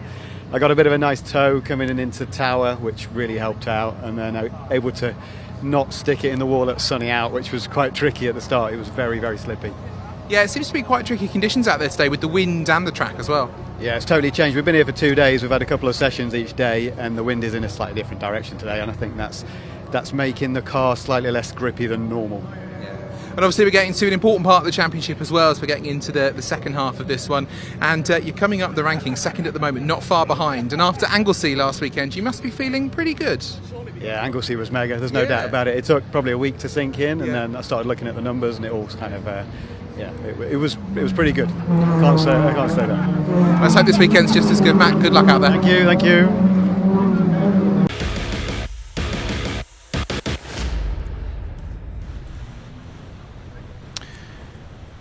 So good to hear from Matt Fox, who's looking to make it 3 wins on the spin today, and he's on pole in the number 99 with 19 Kyle Townend alongside him. Second row 25 Richard Davies, alongside the Welshman is our championship leader Max Richardson in car number 6. Row 3 George Hawkins, number 56, had a win at Thruxton earlier this year, starts alongside Ollie Smith, number 89. Fourth row Sam Eminson and Richard Northridge. Completing the top 10 Shane Forster alongside Nick Tomadakis, the Greek driver. And then on row 6 we have number 14 Andrew Johnston, the man behind our championship sponsor moobob, and Stephen Vischer alongside him. Row 7 Georgina Tuffin and John Bond. Row 8 Frenchman Sebastien Thollet and Rob Hicks. Row 9 is Joe Oliver alongside Ben Oliver, the 2 brothers on row 9. Row 10 Ollie Walsh and James French. The 11th row 21 Luke Wilson starts alongside 86 Richard Watson, and 88 Mark Hensler on row 12 alongside number 8 Jason Spencer. Row 13 22 Michael Smith and 67 Ross Pamphilon. Row 14 23 of Chris Longley and 33 Martin Smith. Number 11 Stuart Beggs on row 15. There's one more car, number 72 Christian Bond, who starts from the back with a 10-second penalty. Had his qualifying times disallowed and was given that penalty because of a tyre infringement in qualifying, so he has to start at the back with that penalty. So the moobob Caterham Academy, then their single race this weekend will be a 20-minute affair, and this championship only open to complete novices, Chris. Yeah, I think have we had a green flag, or are they is this they lined up? I could try to work it out. But yeah, they're absolutely only open to novices. You can't have held a race license beforehand, and so yeah, all these drivers, they're well over they're over their halfway point of their season now, so they are starting to become racing drivers. You can see the green flag at the back and the board presented to the drivers then. I think it's going to be green flag lap very shortly, because they take a short lap around the short circuit and then through the cut through at Tower Bend to come onto the grid. Yes, there's the 30-second board. That course not very often seen used. I think motorcycle racers use that most often, the short course here at Croft. But yeah, so they got their one race today, 20 minutes, but they are turning into more and more racing drivers. Every single time we see them out on track, they gain massive amounts of experience. They cannot have raced a race car or a kart before the start of this season. That's the stipulation before coming into this academy race. They all buy exactly the same car at the beginning of the season, and then they all get to race each other and progress through their racing career. And once they get to the end of the season, they can choose whether they want to carry on racing or whether they just want to have their car as a road car. It all remains fully road legal all the way through this Academy Championship and then into Roadsport, so you can still drive your car around in this format, and many do that as they choose to. But yeah, we've seen some fantastic racing from them this season, and it kind of varies and changes year per year, but there's always a good battle at the front of the academy. There's always the drivers who get out the box quick, but then as the stories develop through the season, and we see people like Matt Fox coming to the fore and having a perfect Anglesey where he got 2 wins and 2 fastest laps. But Carl Townend also been there or thereabouts all the way through the season, as well as Davies, and Max Richardson finding himself in 4th place, so he's got a little bit of work to do compared to he's used to starting on that front row of the grid. Northridge having a fantastic qualifying up in 8th place, and Tomadakis having a slightly more disappointing qualifying down in 11th, so he might be looking to see whether he can come back through the season. But like I say, there's these stories all the way up and down. Identical machinery, they're all learning how to drive it, we're all learning how to enjoy them, watch them learn how to drive it, and let's hope for more of the same here at the Croft Circuit today. You also get bonus points in this championship if you marshal at an event during the season, and 5 drivers have done that so far, so full credit to Nick Tomadakis, Ben Oliver, Georgie Tuffin, James French and Joe Oliver. They've all marshalled at an event this season as well as racing, so they get bonus points to their championship total. 10 points on the championship to really encourage people to do that, and I think we'll probably see many more of the academy drivers on the banks tomorrow, because it's a great opportunity they'll be finished with their racing, and they can actually sit and see it from the other side, from the Orange Army's point of view, and they'll realise just how complicated a race is when you're stood on one of those marshals points. Again, on behalf of all the drivers here, let me say a thank you to all of our marshals, all of the volunteers that go into allowing us to go racing, do what we love to do, and it'd be great for these academies to see from the other side of the bank what it feels like to watch these races and how how difficult their job is. But yes, as we come around then, so for their single for these academy drivers, 20-minute race over the course of this weekend, and yeah, looking forward to this one. 2 yellow cars on the front row, and the brighter one is Matt Fox on pole, looking for his 3rd win in a row. Second row, Richard Davies in the red car, starts alongside Matt Richardson, the green car with the gold trim. Then we've got George Hawkins in sort of citrus yellow with the orange cage. Ollie Smith starts alongside him, the blue car. And Sam Eminson in silver, and the number 4 Richard Northridge, another yellow machine. Completing the top 10 on the grid, we have Shane Forster and Nick Tomadakis. Shane in blue, Nick in red. Look at the size of this grid, it's absolutely spectacular to see, isn't it? It's yes, fantastic. This first corner is not going to be for the faint of heart, certainly, as they go into Clervo. This is going to be very interesting indeed. You can see the drivers at the back still trying to find their grid spots. I think they're just about getting there now. It took a little while to reformat. It's not an easy thing to do, but they've all got it done now. So can Matt Fox make it 3 wins in a row? Can Max Richardson score a 3rd win of the season? Will George Hawkins be on top again? Can Carl Townend score his first victory? 5-second board is held aloft by the starting marshal. The red lights will come on. Time to go racing with the moobob Caterham Academy Championship here at the Croft Circuit. We're underway, and a great start by Kyle Townend, a good start by Richard Davies as well. The pole sitter bogged down a little there, Matt Fox. Christian Bond waiting at the back with the 10-second penalty. But who's going to be leading as they come into the first corner? Matt Fox has been swamped somewhat. Max Richardson trying to come around the outside, but it's Townend who's got the lead. And into 2nd place up the inside goes, well, somebody's going off at the back there. That was a blue car that came through in 2nd place. I think that might be Ollie Smith that's come through from row 3. We'll see as they come through to the back straight for the first time. Townend has got the lead. I think that is Ollie Smith possibly in 2nd place. We'll check that. I'm pretty sure it's hard to Richardson. see. I think it's no, a it's green Richardson car. in green. Oh, apologies. So, yeah, 3 wide for 3rd. Like I say, Fox didn't get a good start, and he's still falling down the order then, and he was a little bit too cautious through the opening corners there, wasn't he? Like I say, bogged down off the line and then had a problem, but Max Richardson did make it round the outside, so Carl Townend takes that lead then over the top of Richardson as they swing through, and in that 3rd place is that's the other yellow car, isn't it? As he goes that's Hawkins up to 3rd. He's had a good start. Yeah, absolutely, and then becomes the Ollie Smith along a little bit further behind, now fighting with Evans, who has also had a little bit of a less performance start. So they start to sort themselves out then, the tyres squealing as they come through, sunny in and sunny out for the opening lap of this moobob Caterham Academy Championship race, and it is Kyle Townend who has the early advantage. The man from Selby in Yorkshire. At the inside, Matt Fox retaking George Hawkins there at the complex, trying to fight back after his disappointing start. Max Richardson up there looking for his third victory of the season. Won the Kerborough sprint event against the clock at the Staffordshire venue at the start of the season. Then was a winner on Easter weekend at Brands Hatch as the championship supported the British Truck Racing Championship, among other things. It's Townend from Richardson at the front of the field. Matt Fox is back up into third place. Now here comes Richard Davies attacking George Hawkins for fourth. Behind them it is Ollie Smith, then Richard Northridge in the number 4, the sort of citrus coloured car there. There's the blue car with the red cage. That's number 14. That's Andrew Johnston, the championship sponsor, the man behind moobob Recruitment. Side by side, the 88 and the 10. That's Mark Hensler and James French further back in the pack. As here comes Richardson up on the outside into Tower Bend. Not sure if he's able to get the move done there to take the lead. Johnston coming under fire. Plenty of other overlapping all the way down the order. Number 55 there is Ollie Walsh from Cheshire.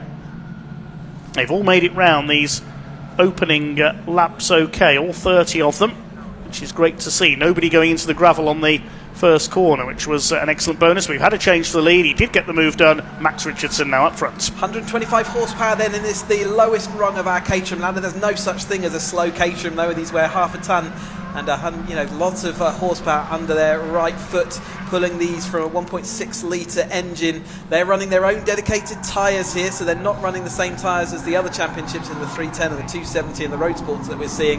And you can hear the tyres squealing away, but they also don't have a rear anti-roll bar, which is why you'll see the rear of the car sort of leaning over quite considerably more. But absolutely road legal cars, but let's say absolutely rapid still around this, and learning how do you race around then the 2-mile Croft Circuit.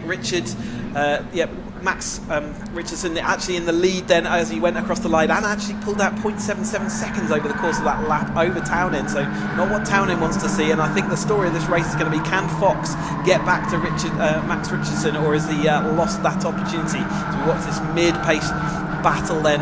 Hicks going through our screen there in 16th place. What a fantastic sight of the massive of these Caterham Academy. Spencer's just trailing around there. Max Richardson though has shaken the close attention to Townend. Mac Fox looks like he's going to come back into the battle, and Davidson is being drawn along with him.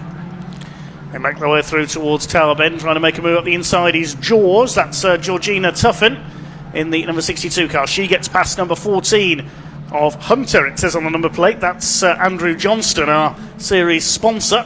They're battling a little further back in the order, down to about 13th place. I noticed Seb Thulle got past them as well. He's nicknamed the Iceman according to his number plate. Interesting to look at some of the plates in all our Caterham Championships this weekend. We get a few comedy messages on them. There's Nick Tomahawk Tomadakis, the number 77. Not quite sure, I can't remember if he's from Greece or Cyprus, one of the two. I am uncertain, but what we do know is that he's normally a bit further up this offering, and he's in 8th place at the moment, seeing whether he can do anything to recover back to the championship battle, the championship points that he's once out front. They do get to drop 2 scores this season, and therefore they will, if he doesn't have a particularly good scoring round, he can block that one down to experience and not champ. A little bit of a last minute from the number 70 there. That's Joe Oliver. We saw him locking up very briefly earlier on into the hairpin, so he's really pushing it there. It feels so slow when you're in the car, but there really isn't much grip left over, and they're maximising everything they can.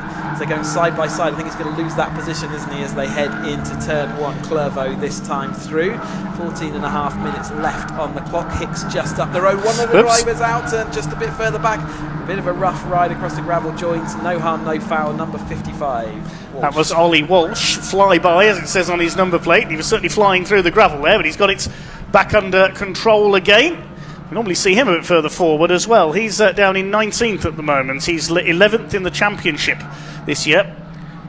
27 of Rob Hicks coming under fire. Who's this coming through on the inside? The number 80, that's Ben Oliver on the attack in the silver car. You can see all these cars have got the novice cross on the back, the black cross on the yellow background, because everybody is a novice. Here's our leader, Max Richardson. Won't be too long before they can take that off. They only have to get 6 races completed and signatures, but if they do a marshalling day, that's another signature on their licence. So soon they'll be able to start taking those novice crosses off if they want to, as they will have all the required signatures. But this lead battle then is all coming back together, isn't it? Max Richardson not able to shake them all. Townend is still there, and Fox is looming up. He has come across the gap. He's drawn Davis. These top 4 have been in the kind of top 4 positions Well, most of this year. If Kerber counts as one of their signatures, this is round 6, so they'll be able to lose their novice crosses after today. Quite a momentous occasion for them. Here's George Hawkins in 5th position under fire from Ollie Smith. Then Richard Northridge in the number 4, and Nick Tomadakis is behind them. Down into Clervo. Hawkins a little bit wide through there, takes the curb on the outside.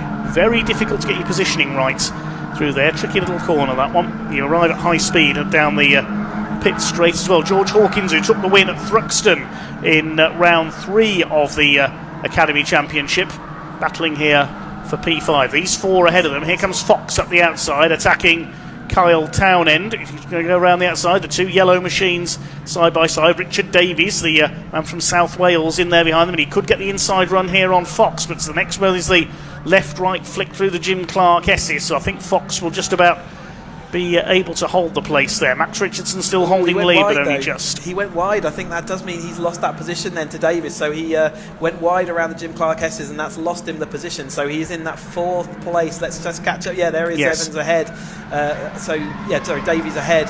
And so it didn't work with the outside line round Tower that time, and I think it's cost him a lot more than it's gained him, hasn't it? So he's now got all that work to do once more, and he can see his main championship rival a couple of places up. And not only is it a couple of points, you also get an extra point for the lead gap. First to second gets 2 point gap, so he is losing a couple of crucial points at what we are over halfway point of the season, so it's important for them at this point as this battle here. Northridge heading over the top of Tomadakis. Tomadakis is coming through. Northridge have made 1 place up since the start, but Tomadakis looks like he is thirsty for more. 11.5 minutes still to go in this single race this weekend for the moobob at Caterham Academy, and Northridge under fire. Here comes Tomadakis up the inside into... Has he missed his braking point there? No, he gets the car stopped very nicely, perfectly done. He comes through into P7. Now his next target ahead will be Ollie Smith in P6. Here come the leaders. Hear the tyres just complaining as they go around the everlasting right-hander, just squealing continuously. Side by side for 2nd place. Here comes Richard Davies up the inside into P2. I think he's got ahead of Kyle Townend there, as George Hawkins defending from Ollie Smith in the number 89, the blue car with the orange stripe, and Richard Northridge has spun and wallop. He's been hit by the 15. Look out, everybody else will scatter in avoidance. That Shane Forster has crashed into Richard Northridge there, and that will almost certainly be a stoppage if he can't get that car moved. Yeah, definitely a stoppage or a safety car, one of the two. It's not a nice place when he sat there, but he's got damage on his left rear. So they can all avoid him. Yep, hopefully. Yellows are out. Yeah, he can't move that car. The left rear of his car looks a little bit damaged and out of alignment, and that's going to mean that he can't move it.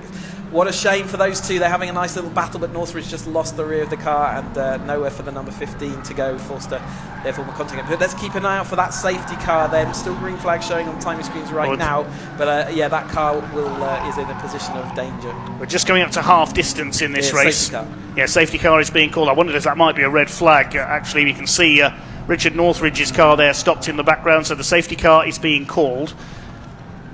We'll pick up Max Richardson, our race leader. Not what Fox needed, is it, at this stage of the race? He's down in 4th place and he's now losing time. It's going to take him a little while to move that car. We may only get a few more laps of this race if the marshals can clear fairly rapidly. Looks like the rear suspension is broken on Shane Forster's car, so he can't move it. That will need to be towed off, the man from London.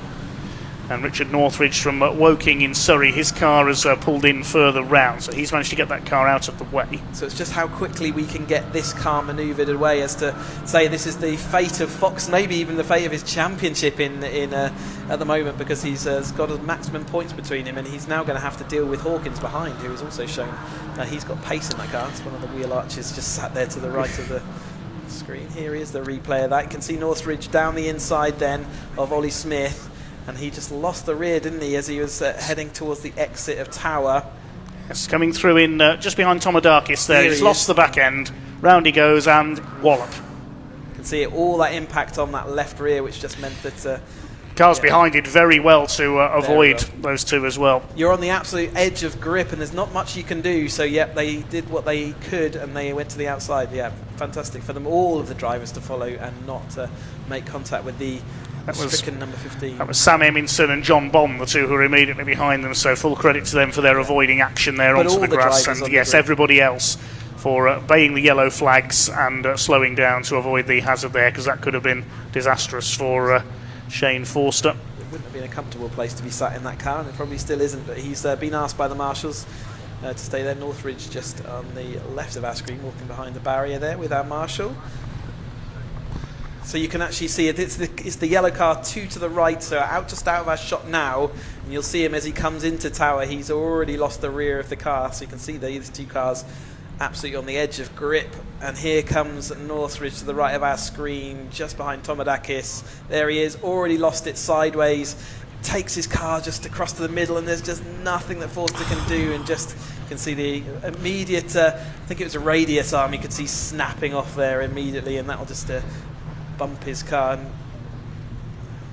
Nothing to do there, but his car will be all put back together again, and he'll be back out with us the next time we see them at the Snetterton race circuit for their next event. Now we see the Orange family go to work. They can wheel the car off. Excellent. That's good. So the telehandler or tow vehicle not needed, and they'll be pushed off into the grass. They've got a souvenir as well, the rear wing there as well. It looks enough in one piece that you might want it back, actually, but that might be. I don't. Yeah, they're going to have to. They've got a car out track, so they're going to have to do another lap behind the safety car, maybe to go and manoeuvre it. So they certainly dispatched it to see whether they could do anything. But it looks like we're going to have at least one more lap under safety car. It's going to be under 5 minutes before we get this race going again, maybe even less than that. And yeah, that's not good for Fox. So this is going to be interesting indeed. Here come the course vehicles, the telehandler and the repairs van as well, just to see if there's any debris out there on circuits, heading down towards Tower Bend. So yeah, it's a long way around for they get those vehicles in. I wonder whether they're going to pull them off. They are pulling off the telehandler to a different position, so I wonder whether they're just going to tow it off with the van. They thought, well, maybe, or they just thought that they might need it, and actually they don't. So we've just got to clear the van, and then we'll probably have one more lap at least under safety car. So they're just going around. Is that the chicane at the moment? That's the complex, yes, up towards the hairpin. So Max Richardson with the lead, Kyle Townend in second, Richard Davies third, then Matt Fox in fourth place, but everybody else has now closed it behind them, so George Hawkins with another chance here in P5. I think if they could just push that car a bit more to the long grass, they might consider that to be in a safe enough position. The marshals are still there with the brooms though, so I don't know, are we going to get any more racing laps out of this? It's going to be awfully tight, isn't it? There's the course van, there's a bit of fluid out on track as well, which they put the speedy dry down on. I imagine that's come from Northridge's radiator. And well, yeah, but I think they both potentially had some radiator damage there, didn't they? So, but yeah, Northridge was the one that's front wheel collected. But that van there is going to drag the number 15 off and to a position where they're happy with it, but we're down to 5 minutes. It's going to be tight. Again, thank you to all our marshals. They're going to get this race back up and running as soon as they can, but they've got to do it in the safest manner that they can do, and that's what they're up to now. Just making sure that Shane Forster is okay as well after that impact. He appears to be. As a driver, you're also looking at what the track conditions are. Is there any dust down? You can see they're trying to avoid that patch of fluid, don't want it really over their tyres, but you're also looking to see what the state of the recovery is, how clear is the track, am I going to get going this lap or is it going to be another one? You're always processing all of that, and these academy drivers all having to learn what that means, and then you've got that whole sort of safety car restart to contend with. I think they've had a couple this season which they've dealt with nicely, but it is, again, it's a whole new skill about how do you calm down under the safety car but then build up to racing pace again. They have got the tow rope then on the number 15 and they're ready to move that car away, and again, so these guys at the back probably have more of an idea that we're going to go back racing. The ones at the front will know as soon as the lights go out on the safety car, and then it'll be Max Richardson who takes over the job. You can see it crapping away, can't you there? Yes, that rear axle is broken unfortunately, so that's end of game very much for Shane Forster. Hopefully he can get that repaired for the next round at Snetterton. So the lights are still on at the moment, but I think we might see them going out because I think they will want to get this race up and running with just under 4 minutes now. So by the time they get round to the line, it's probably going to be about 3 minutes left of this race. It's going to be a sprint for the line. This is going to be very interesting. I think we will get at least one more green flag lap in, possibly two. It's going to be tight though, isn't it? Certainly is. Sprint finish then for the moobob Caterham Academy Championship here at Croft. We have 2 more races to go today. We've got the Bilstein Caterham Roadsport Championship and also the DDMC Northern Saloons and Sports Cars for just about everything. We've got on the grid for that one, from small hatchbacks to sports racers and some specials as well. So there we are. I think the lights are out, yes. Okay, so possibly 2 more laps of green flag race action. Can Max Richardson hang on for a 3rd win of the season? He's had wins in the sprint and in the race at Brands, then 3 second places at Thruxton and in the 2 races at Anglesey. Matt Fox won both of those. George Hawkins was the winner at Thruxton. It's taken a while for the signal to get back to these guys, that they were all going fast again. You can see they left Here we go. pretty big gaps, but Richardson is going to take them. He's got a nice restart, hasn't he? A comfortable gap over Townend in that 2nd place, then Davies and Fox behind them. So a little bit of a casual restart, I'd say, there from all the drivers, and they'll be wanting to up their game on that as we go into the sort of latter part of the season and then into the next. But Townend ahead of Evans, ahead of Fox, who's got the Hawkins just behind him as well. So all these stories about to unleash in the last couple of laps of this 20-minute race for the Caterham Academy this year. Need to take it a little carefully here because they'll be on colder tyres after that safety car period. A little bit of dust being kicked up there by Tomadakis in the number 77. Coming up on the inside there, Richard Davies having a look for 2nd place, attacking Kyle Townend. Matt Fox still in P4. He hasn't been able to take advantage and make the jump on the restart. There is Johnston in the 14. He's under fire from Georgina Tuffin in the 62. They've been battling all race long. They're fighting for P11. They've gained a couple of spots with those 2 cars out of the race ahead of them. Up towards the back of the circuit then, and Max Richardson has got it absolutely right on this restart. He's pulled away from Carl Townend. Davies is in 3rd place, then Fox in 4th, Hawkins, Smith and Tomadakis. The lead 7 have broken away. Lovely 4-wheel drift from Max Richardson there as he went through Sunny Inn. Really carried a lot of speed, and there's Davies locking up then, absolutely hounding the back end of Townend's car. Can Townend hold on to that 2nd? Well, it's under duress at the moment, isn't it, with Fox still not able to do anything about keeping on the rear panel of Davies at the moment, which he really needs to do. This is coming on to their last lap then. This is that fantastic battle between Johnson and Georgie there, and like you say, it's been race long and epic to watch. Over the lines complete what will be their final lap of the race for the moobob Caterham Academy Championship. Fair bit of battling coming down in the minor placings there, but it's a battle on for 2nd place as well. Richard Davies is ready to attack Kyle Townend, who's been a nearly man so far this year. 5th in the championship. Best finish he's had is 2nd in the first race of the season at Brands. Onto the back straight they come. Here's Richard Davies in position to slipstream. His best finish was a 2nd place in the sprint at Kerborough at the start of the season in South Staffordshire.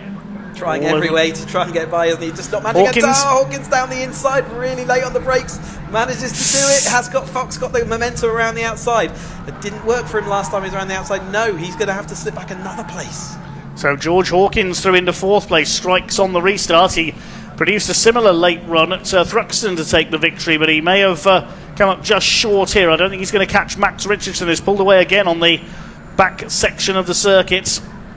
He was the pre-season favourite coming into the Academy this year. Townend still under fire from Davies, who will have to rely on a run into the hairpin, I think. He's going to go for the inside. Didn't quite manage to do it, but he was late on the brakes there. It was the move he needed to try, and it just didn't come off. He's got one more opportunity into the hairpin, but Richardson is clear out in front. It's going to be win number 3 of the season, of his debut season, for Max Richardson from London in car number 6. He takes the hairpin for the final time in throwing the car around on this final lap, and Max Richardson comes up to take the checkered flag this time. He'll win the moobob Caterham Academy race here at Croft this weekend. Townend holds off Davies for 2nd. Matt Fox gets back ahead of Hawkins for 4th place, and then it's Ollie Smith, Tomadakis, Eminson, John Bond and Seb Thole rounding up the top 10. Remainder of the finishers fights their way home. It looks like 28 of the 30 cars will go the distance. Christian Bond making it up to 23rd place, I think, from the back of the grid with his penalty, which is quite a good run through in such evenly matched cars. Rest of the pack make their way over the line. Bit of dust being kicked up there in the background on the final hairpin as the last couple of cars come home. And the only 2 retirements there, Richard Northridge and Shane Forster after their tangle up at Tower. Provisional result bring you in a moment then for the Caterham Academy. Just waiting for the last couple of cars to cross the line. There's Stuart Beggs, the number 11, and 33 of Martin Smith. Another great race by the Academy, though. Let's have a look at some of the highlights. Richardson comfortable and clear at the moment. But let's have a provisional result, shall we? So Max Richardson, the winner by just under 1.5 seconds over Kyle Townend, with Richard Davies completing the top 3. Matt Fox, the double winner at Anglesey, has to settle for 4th, ahead of George Hawkins, then Ollie Smith, Nick Tomodakis, a gap back to Sam Eminson, 8th, then John Bond and Seb Thulle rounding out the top 10. Andrew Johnston, 11th, ahead of Georgina Tuffin, then Stephen Vischer and Ben Oliver. Completing the top 15 was John Oliver. 28 of the 30 starters going the distance in the moobob Caterham Academy. Let's have a look at some of the highlights then. Max Richardson coming through into second round the outside on the first corner. One car bouncing its way through the gravel but was able to continue further back. It was Kyle Townend who led the early going. Battle for third saw Matt Fox make a mistake at the complex and only just hold off George Hawkins.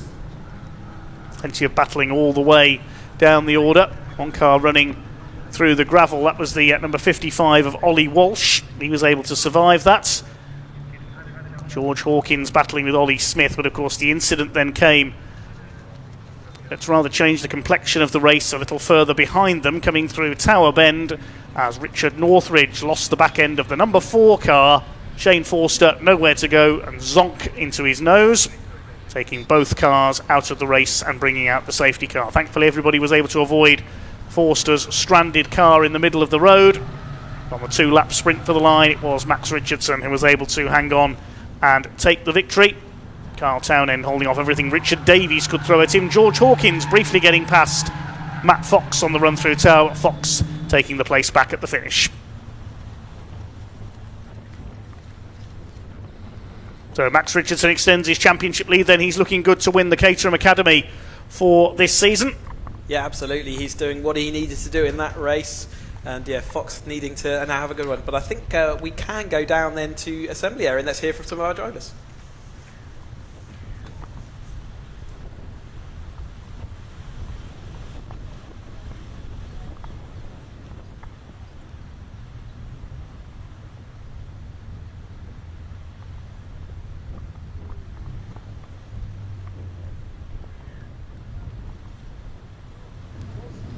Cars coming back into Parc Ferme at the end of that one, though. What an exciting race. Safety car as well. Let's go and have a quick chat with some of our fastest finishers. You can see that Max Richardson in the green car, our winner from that race. The celebrations with people around.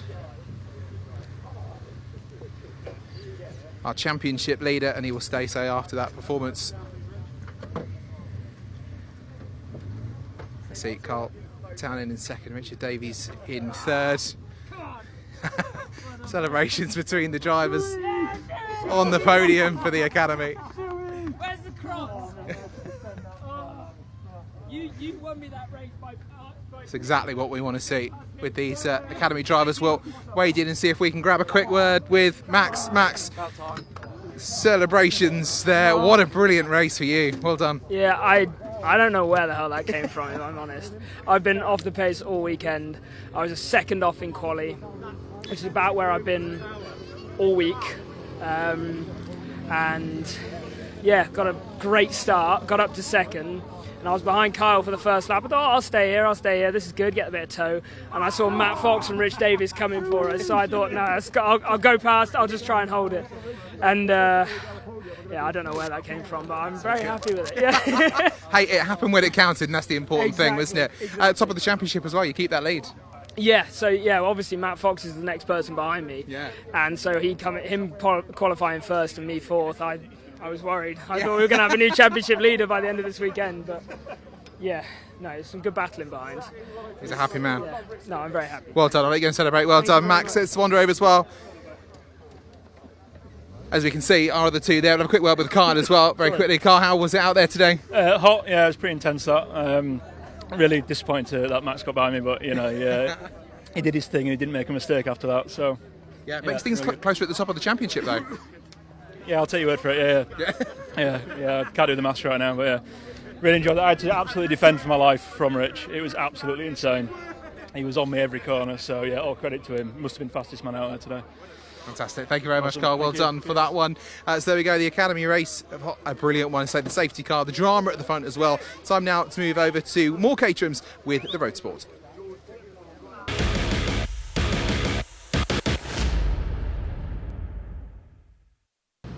Speaking to Andrew Davison, who had a good qualifying today. Andrew, talk us through your session. Yeah, I did. I'd had a new gearbox in the car after Anglesey because it wasn't working very well there, and I didn't actually start that well this morning, and then it just got quicker and quicker and quicker, and I actually didn't think my lap time was that great, but I was really surprised when I came out in P6. So yeah, so best ever qualifying for me. I was about to say, best qualifying as well, so that's going to be a positive one going into the race this afternoon, surely. Yeah, definitely, yeah. And then we'll see what happens. Let's hit the front end. What's the strategy now that you've got fewer cars in front of you? Survive. I don't know, it's just hang on and just have fun. Yeah, enjoy that one. Best of luck out there, Andrew. Cheers, thank you. Bye-bye. Craig Evans, pole sitter for this one, and it's good to see the car in one piece, because when I last saw the car, it was going past the media centre window on a crane, even though you got pole position. I felt very fortunate because I managed 5 laps of qualifying and luckily managed to get 1 lap in that was great, and then stood on the barrier wondering if I was maybe made top 15, and then someone told me I was on pole and I was over the moon, so that was great. Fantastic. And obviously get it back together. What are you looking forward to in the race today? What's the strategy on the front? I think the main thing is get around turn 1 and then hope there's a bit of carnage behind and I can build a bit of a gap hopefully, and the dream is just to gap everyone, but it always is and it never happens. So. And a lot of work from the team, I'm guessing, over the last few hours to get the car ready to go. Yeah, Caterham have been great actually. They pieced everything back together really quickly and checked everything over. So I mean, I haven't obviously driven it on track since, but hopefully it'll be okay. And Josh and Steve from Woodcut and Cops have been amazing as well in getting everything ready. Fantastic. Best of luck out there. Thank you very much. Cheers. Thanks. So a bit of a quick change for you, Sam, and now you're in the car instead of behind the microphone. Talk us through your qualifying from earlier on. Qualifying was, I got myself down here first actually, so I could be first out and just do a couple of laps in clean air, just on my own without any, pressure or being too close to anybody. But the tow is so invaluable here, so I did a couple of laps, obviously warmed the tyres up as well, and then dropped back to slot in behind some other quick drivers, which I did, and it was going well. It was a slower day today anyway than it has been previously because of the strong wind. But I got held up by a couple of drivers who were going slow. They were trying to find place. They wanted to slow down. At the hairpin, I was on a flying lap, and obviously that lap got taken away from me because of the slower drivers. That was a shame. So I was quite annoyed at the after qualifying because I think I was driving a bit, should we say, probably a bit aggressive afterwards, and obviously that's not what you need to be doing with these. So, but I'm happy with my pace here. Just see what we can do from 13th. And obviously move on to the race where that aggression does come into play. What is your strategy for the race? Just to go forwards if I can. I don't want to. I'm 13th, so if I can finish 13th or 4th in front, then great. Yeah. So stay out of trouble as well at turn 1. Yeah, stay out of trouble, Sam. Good luck. Yeah, thank you very much.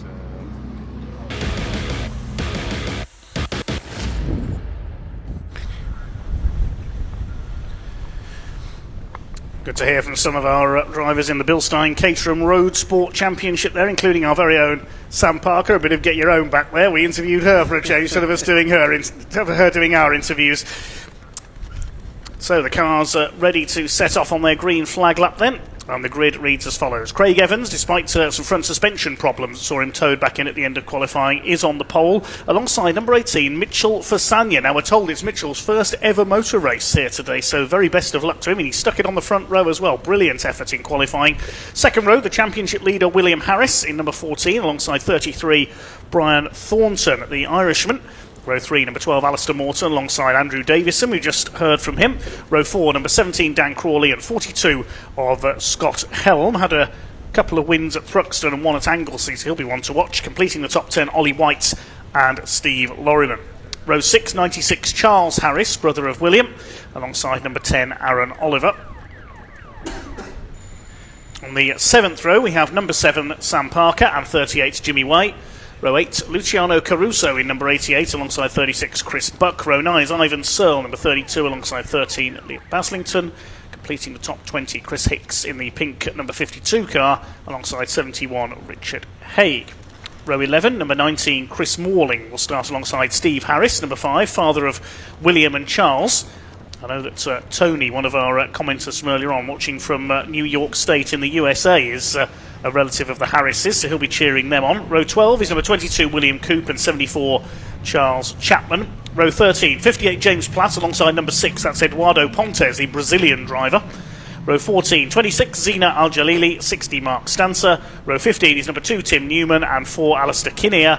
And number 29, Scott Darling, will round out this grid of 31 cars. Impressive field indeed for the Bilstein Caterham Roadsports. Another bumper grid, the Roadsport, the second step of the Caterham ladder.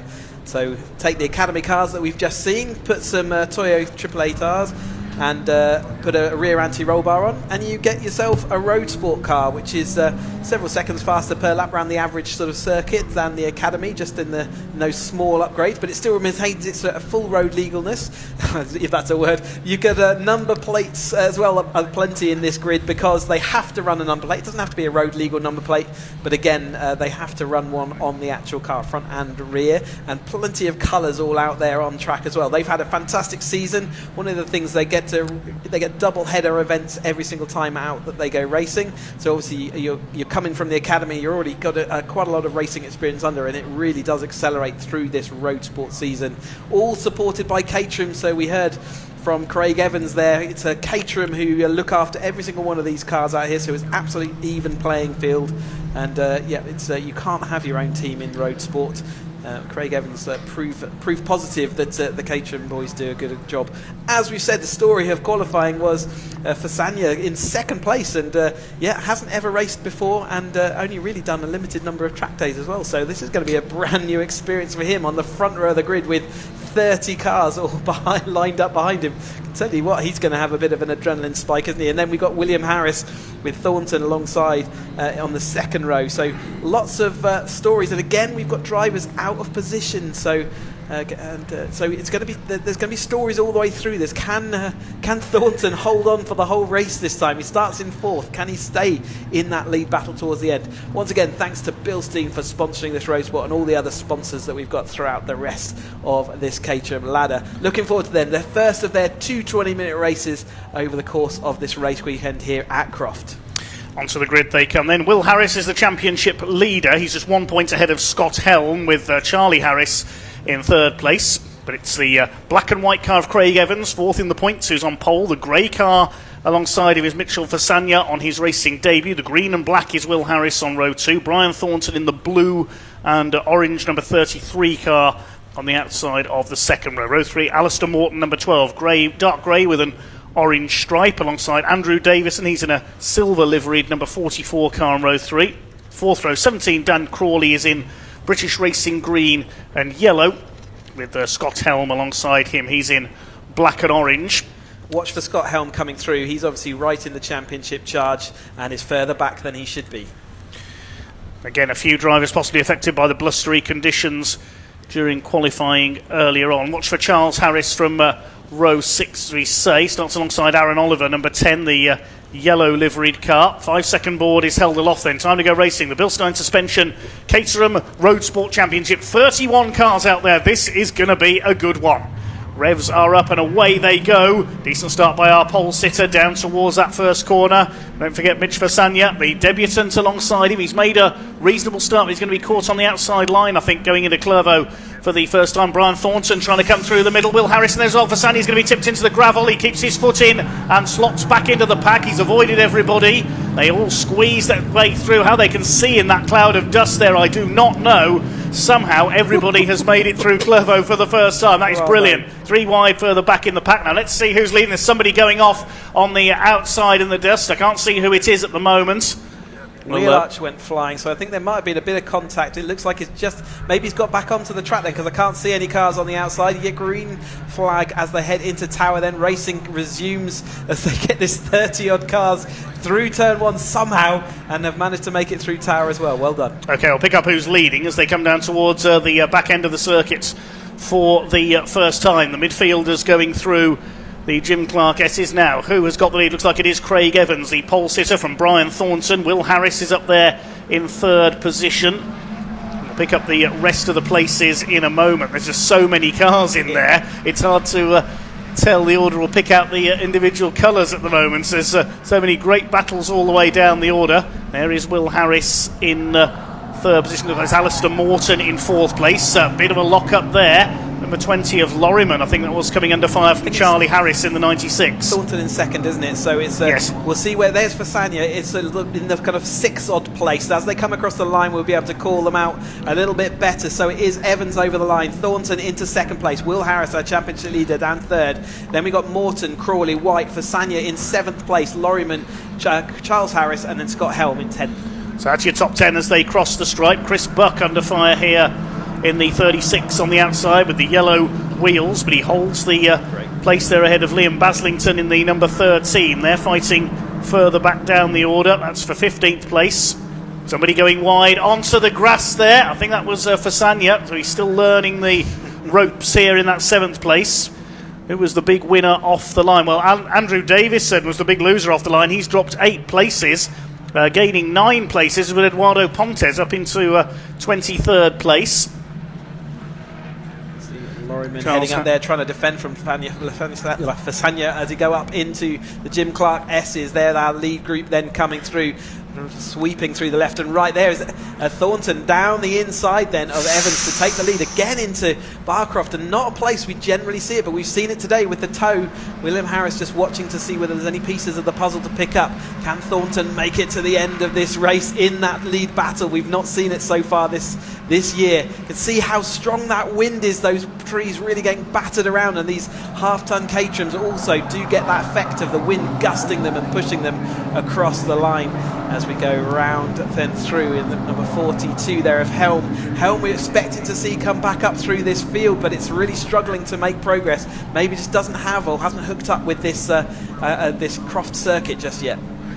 Across the line they come then. Brian Thornton, the man from Westmeath in Ireland, leads the way from Craig Evans in the 86. He's from Milton Keynes in Buckinghamshire into Clervaux. Will Harris in third place. Then it's Alistair Morton going well in fourth. Fifth position is Dan Crawley with the Dayglow yellow stripe down his car. Ollie White in the dark green car is sixth. On a spin there, Liam Baslington, look out!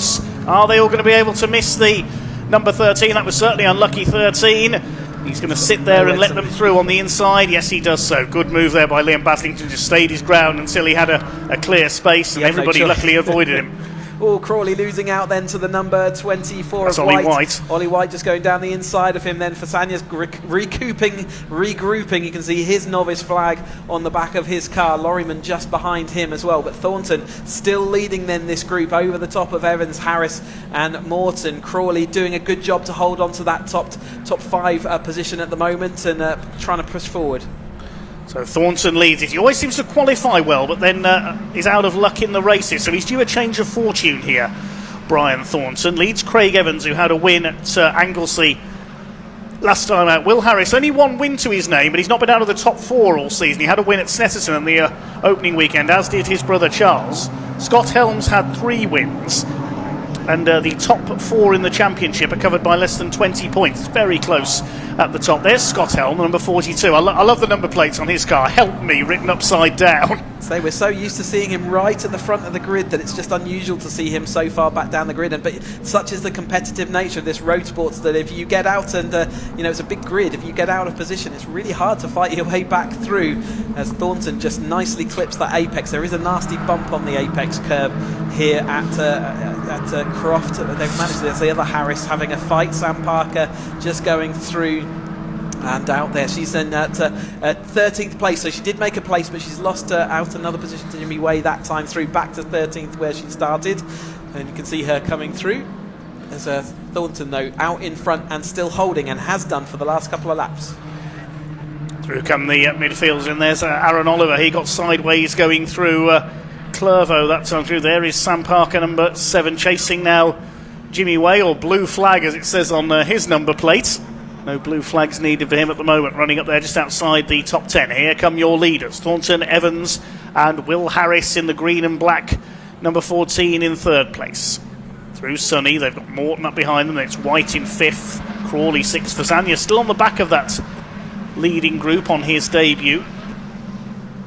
He's doing everything they need to at the moment, just to hold on, keep involved, regroup. Obviously, there's a lot going on in your first ever race, especially at the front of a 30-car field. Lots of cars going wide out through the complex this time through, which we're all pushing on. But Ollie White stuck down the inside. Can he get it all hauled up? He's trying to go down the inside of the number 12 of Morton there, but there was no way through. They're going to cost themselves time, and in fact, Crawley's going to overtake as they, on the long drag, strip down this start-finish straight. Over 13 minutes of this race still to go then for the Bilstein Caterham Roadsport Championship. Ollie White battling it out with Mitchell Fasagna, who tries to cut back in as they go through Clervaux with the tyre stack on the inside into Hawthorne. White just kicking up a little bit of dust there on the outside. Fasagna keeping his car on the back of this leading group, trying to get into the slipstream. The second group headed by Steve Lorriman in the number 20, there he is, but he's coming under fire now from Scott Helm, who's struggled just a little so far in this race. Fasagna trying to go around the outside of Ollie White, trying to go around the outside of Lorriman is Scott Helm, and he's done it. Takes Charlie Harris as well in the number 96 car. They're being challenged by Jimmy Way. Sam Parker's lost a spot there possibly. No, she's on the back of Aaron Oliver. He's been shuffled back in that battle just ahead of Parker. Yep, so Scott Helm is starting to come through to the front of that group. Here's that Thornton lead battle with Evans and Harris there. That's William Harris, and then just behind them we've got Morton and Crawley, and here's the battle as Fasagna's now firmly back in that group. So this front group are really all coming back together again as this race develops. Not even at halfway mark yet, but it is all coming back together, and there's just one long Caterham with many wheels. I'm not going to do the calculations, but Dan Crawley's still holding on in that 5th place. Oh, we got one car off. Who's that? 2 cars off. Aaron Oliver's one of them.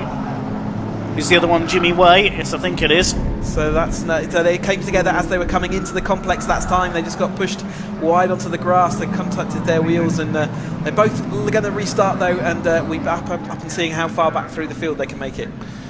Across the line come the leaders. Alistair Morton is reeling in Will Harris for that 3rd place now. It's 4 for the lead as Morton moves up ready to attack. But a lot of places changed in that last lap. Aaron Oliver's gone down to 16th place as a result of that.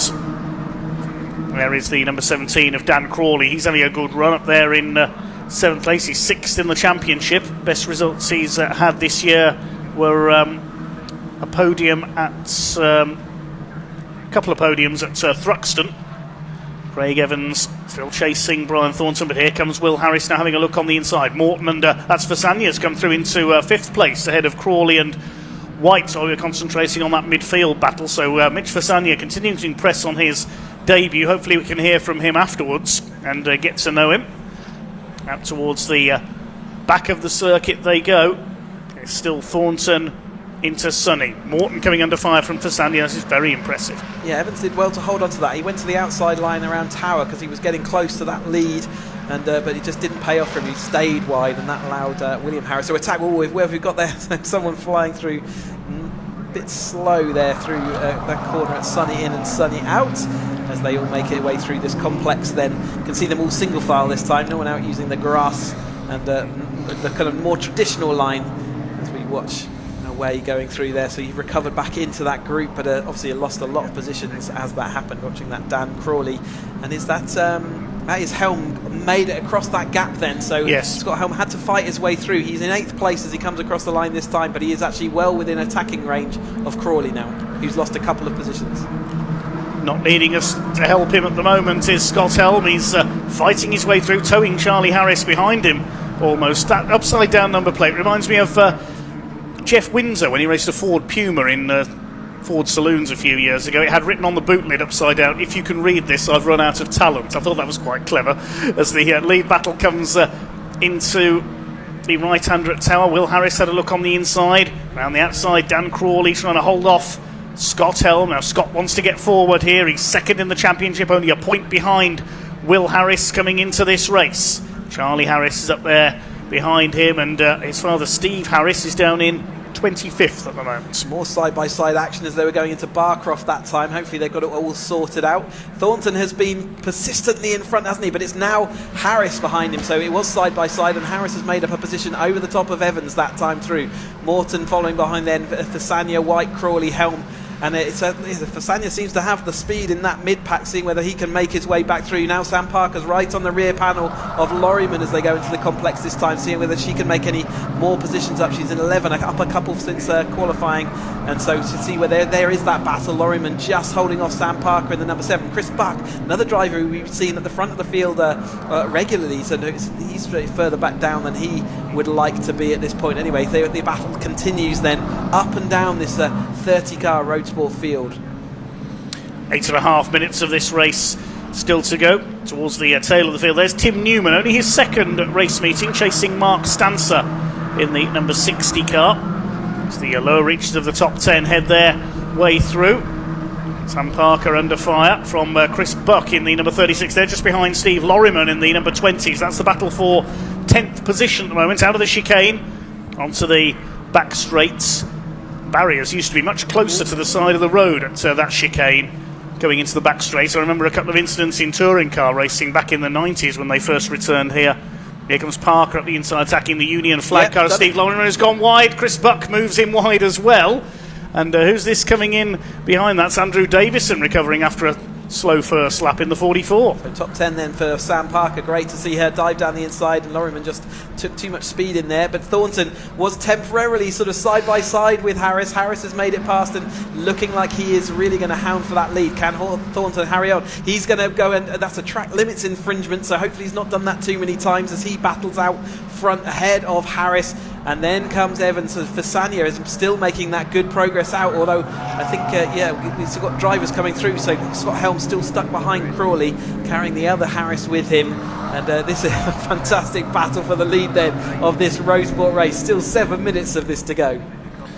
Here they come up towards the line once again. This time Will Harris gets the better run out of the hairpin, but he'll be on the outside line for Clervaux. He ducks back in behind. Can he slice his way up the inside? He won't be close enough. He's got to be mindful that Craig Evans is there in third place, so no change in position between the leading runners this time, but they are getting closer and closer. 9 cars line astern for the lead. At the line that time through, they were covered by 2.73 seconds. 9 cars, that's how close it gets in the Caterham Motorsport Championship. Going to have a battle for the lead coming down into the tower this time through. He's going to have to go to the outside as Harris, though. It's not where he wants to do, and he will lose speed as this chase group also come through. We are side by side for the lead, then Harris trying around the outside line. It's not going to work for him, but can he hold off against Evans in third? I think he can, but now Fasania's firmly back ensconced in that battle now alongside Morton and White as well. So they're all coming together. Crawley looking along to see whether he can do anything. We've got more side-by-side action through the Jim Clark S's. Thornton still managing to hold on, but Harris still stealing to see whether he can come down the inside of Barcroft. He can't that time. So it's all as it was, but nevertheless, everything's changed. This is amazingly close. The closest race we've had so far today here at the Croft Circuit. There's still nearly 6 minutes of it left to go. Out of Sunny, up towards the complex. It is still Thornton from Will Harris in the number 14. Third place behind them is still Craig Evans in the white car. Then it's Alistair Morton. Fasania still up there in P5 ahead of Ollie White, who's just quietly sitting there in 6th place ahead of Crawley, Helm and Charlie Harris. Are they going to still be in that order at the end of the pit straight? Is there going to be any slipstreaming going on here? Here they come to complete their 9th lap. Will Harris incidentally has the fastest lap of the race, 1:36.052, but they're all losing time here to each other as they try to slipstream each other. No change there as they head into Clervaux. Evans still holding third. A bit of dust being kicked up on the outside of the first corner. Good patience being shown by all these drivers. As you go further back through the queue, obviously you're going slower and slower in comparison to where you ultimate pace as you get caught up in this queue of cars. So great patience by everyone to know when is the opportunity, when isn't there an opportunity. And at the moment they're working that out pretty nicely. And Evans looking down the inside of Will Harris that time. There was an opportunity there, but I don't think they're going to make it. They're all going to run out of space. Good for Fasania. That's good. Yeah, absolutely. Fasania's going to get moving up into, it's that third place then around the outside as they go into the Jim Clark S's. What a move. Mitchell Fasania, where has this guy come from? He's driving superbly in that number 18 car. He sliced through from 5th into 3rd place past Craig Evans, a race winner this year, and Alistair Morton in number 12, who's had a best of 4th this season. Looks at home, doesn't he? Yeah, in this battle, and it's not easy to jump in a car like this and be faced with this battle. A little bit of a shaky start as he got shuffled out the queue and down to 7th, but he's slowly fought his way all the way back up to 3rd.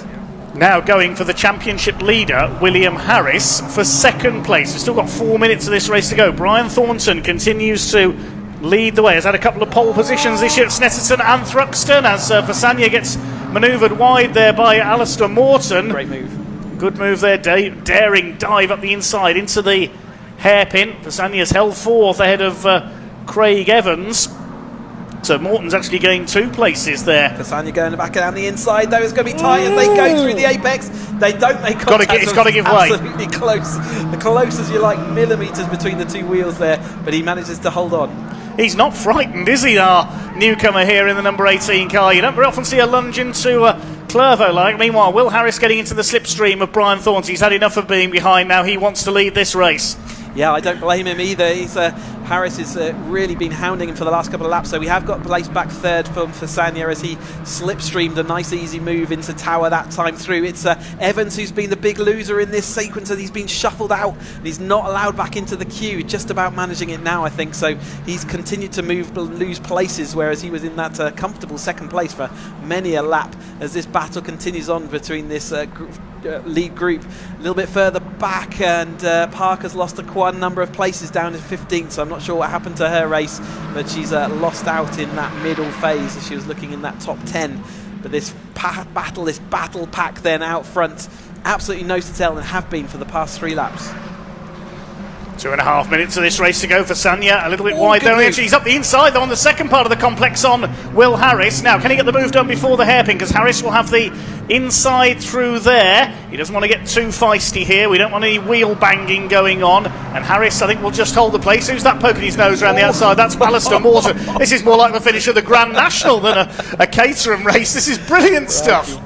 Yeah, they were closer than they were off the grid that time through as they all kind of shuffled each other. Thornton got a really bad exit of that hairpin, and it just cost him and bunched everyone else. For Sanya having a great move to go down the inside and actually make it stick all the way around the outside of Harris as they went round that hairpin. Harris, though, will be licking his wounds, seeing what he can do next. He's got the run down. Oh, so he clipped the tyre barrier for Sanya. Hopefully that hasn't broken his suspension. It's close. He carried the momentum as he got enough speed in the car. Still, they're going to be 4 wide into Tower. This isn't going to work, surely. Oh, crikey, O'Reilly. Here they come. Oh my goodness, Craig Evans is going to try and go up the inside. Fasanya's in the middle, Morton on the outside, Evans up the inside. Who's this coming through as well? I can't keep up with this. That's Ollie White trying to move him. Where's he come from as well? This can't work. This is absolutely incredible. That's allowed Brian Thornton to escape into the lead. Will Harris in second. Crawley Everybody else is third. Dan Crawley runs onto the runoff area there.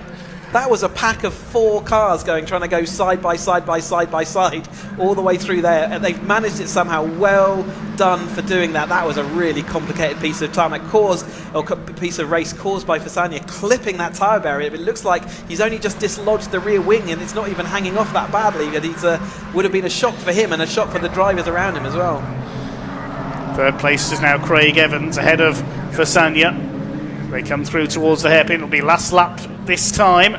Crawley trying to move back into it. Charles Harris with a lock up there. He nearly hit the back of Scott Helm. So here come the leaders over the line then. Thornton leads by 0.3 of a second ahead of Will Harris with 1 lap to go. Craig Evans up to third, then Fasania, Morton, White, Helm, Harris and Crawley. 3.7 seconds covers the lot of them as they come into Clervo for the final time. Harris with a little bit of a twitch in that second place. Bit of dust kicked up by Fasania in that 4th place. It could still go any way between 9 drivers. This incredible race for the Bilstein Caterham Roadsport Championship. Along the back straight they go. Now, Will Harris would have seen the last lap board. That's his signal to go all out in attack as they come down towards Tower. So long, hasn't he? And he's still going to have the lead. Heavens has done such a good job to manage the beginning part of that, or the middle part of this race. He was losing places left, right, and centre. He's drawn himself back to third. But I think that Harris not being able to overtake might have been fatal for his chances of winning that time through, as the rest of them still managed to go side by side a little bit through the Jim Clark S's. But I think Thornton, has he done enough? Has he finally done enough? The man who qualifies so well but always seems to get shuffled back in the races. He's only got 3 more corners to negotiate once he's out of Sunny. Can he hold his nerve? Can he hang on ahead of the championship leader, Will Harris, and take his first Bilstein Caterham Roadsport Championship race victory? They're still fighting for third as well. I think Morton has got ahead of Fasanya there into P4 as the leader comes into the complex for the last time. Only the hairpin now. What can Will Harris do? Can Brian Thornton hang on? Fasanya's not finished yet either. Out of the hairpin.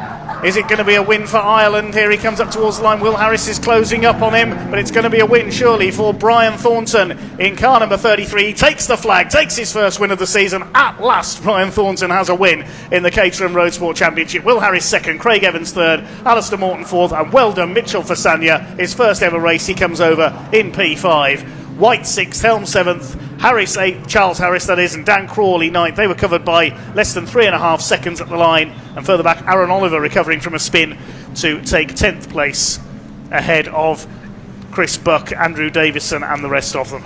Brilliant racing from the Roadsports. Really enjoyed that. Congratulations to all of our podiums, but again to all of that front group who absolutely made it a stellar one. The windscreen, we can still got side by side here as we go further down the order. That was Walling and Pontes coming side by side as they came across the line. But yeah, brilliant stuff from the Roadsports. Really enjoyed that, and well done to Thornton finally making it. I heard rumours there might have been a forfeit of someone having to shave their eyebrows.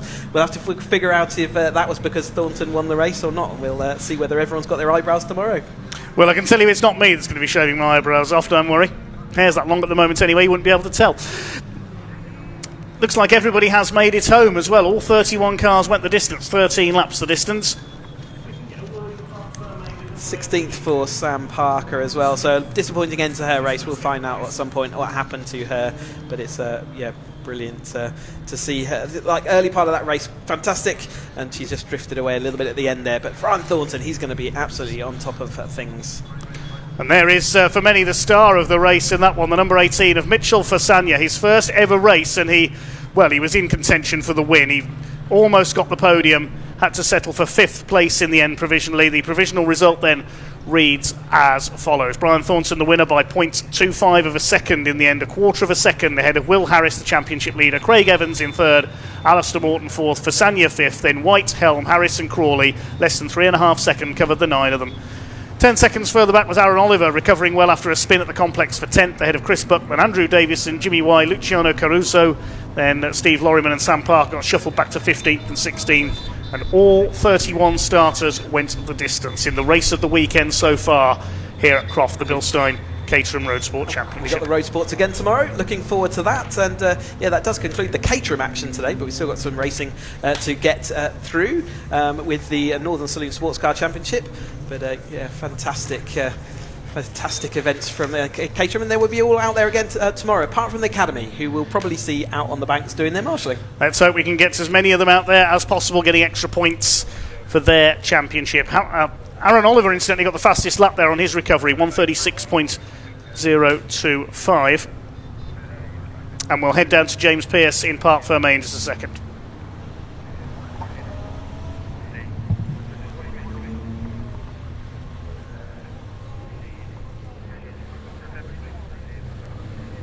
So another interesting race, plenty of action in that one as well. Some spin outs too. We've got our leaders already back.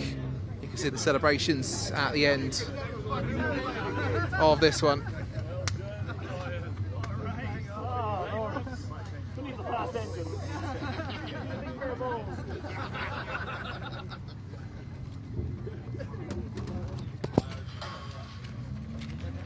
And we will grab a word with our top 3 in a couple of minutes' time. As you can see, the family celebrating there. Look at those moments.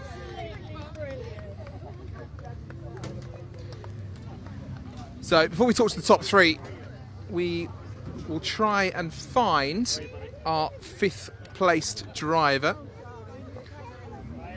which is down here. It's driver number 18, I believe, his first ever race. We will walk down the cars, see if we can find him.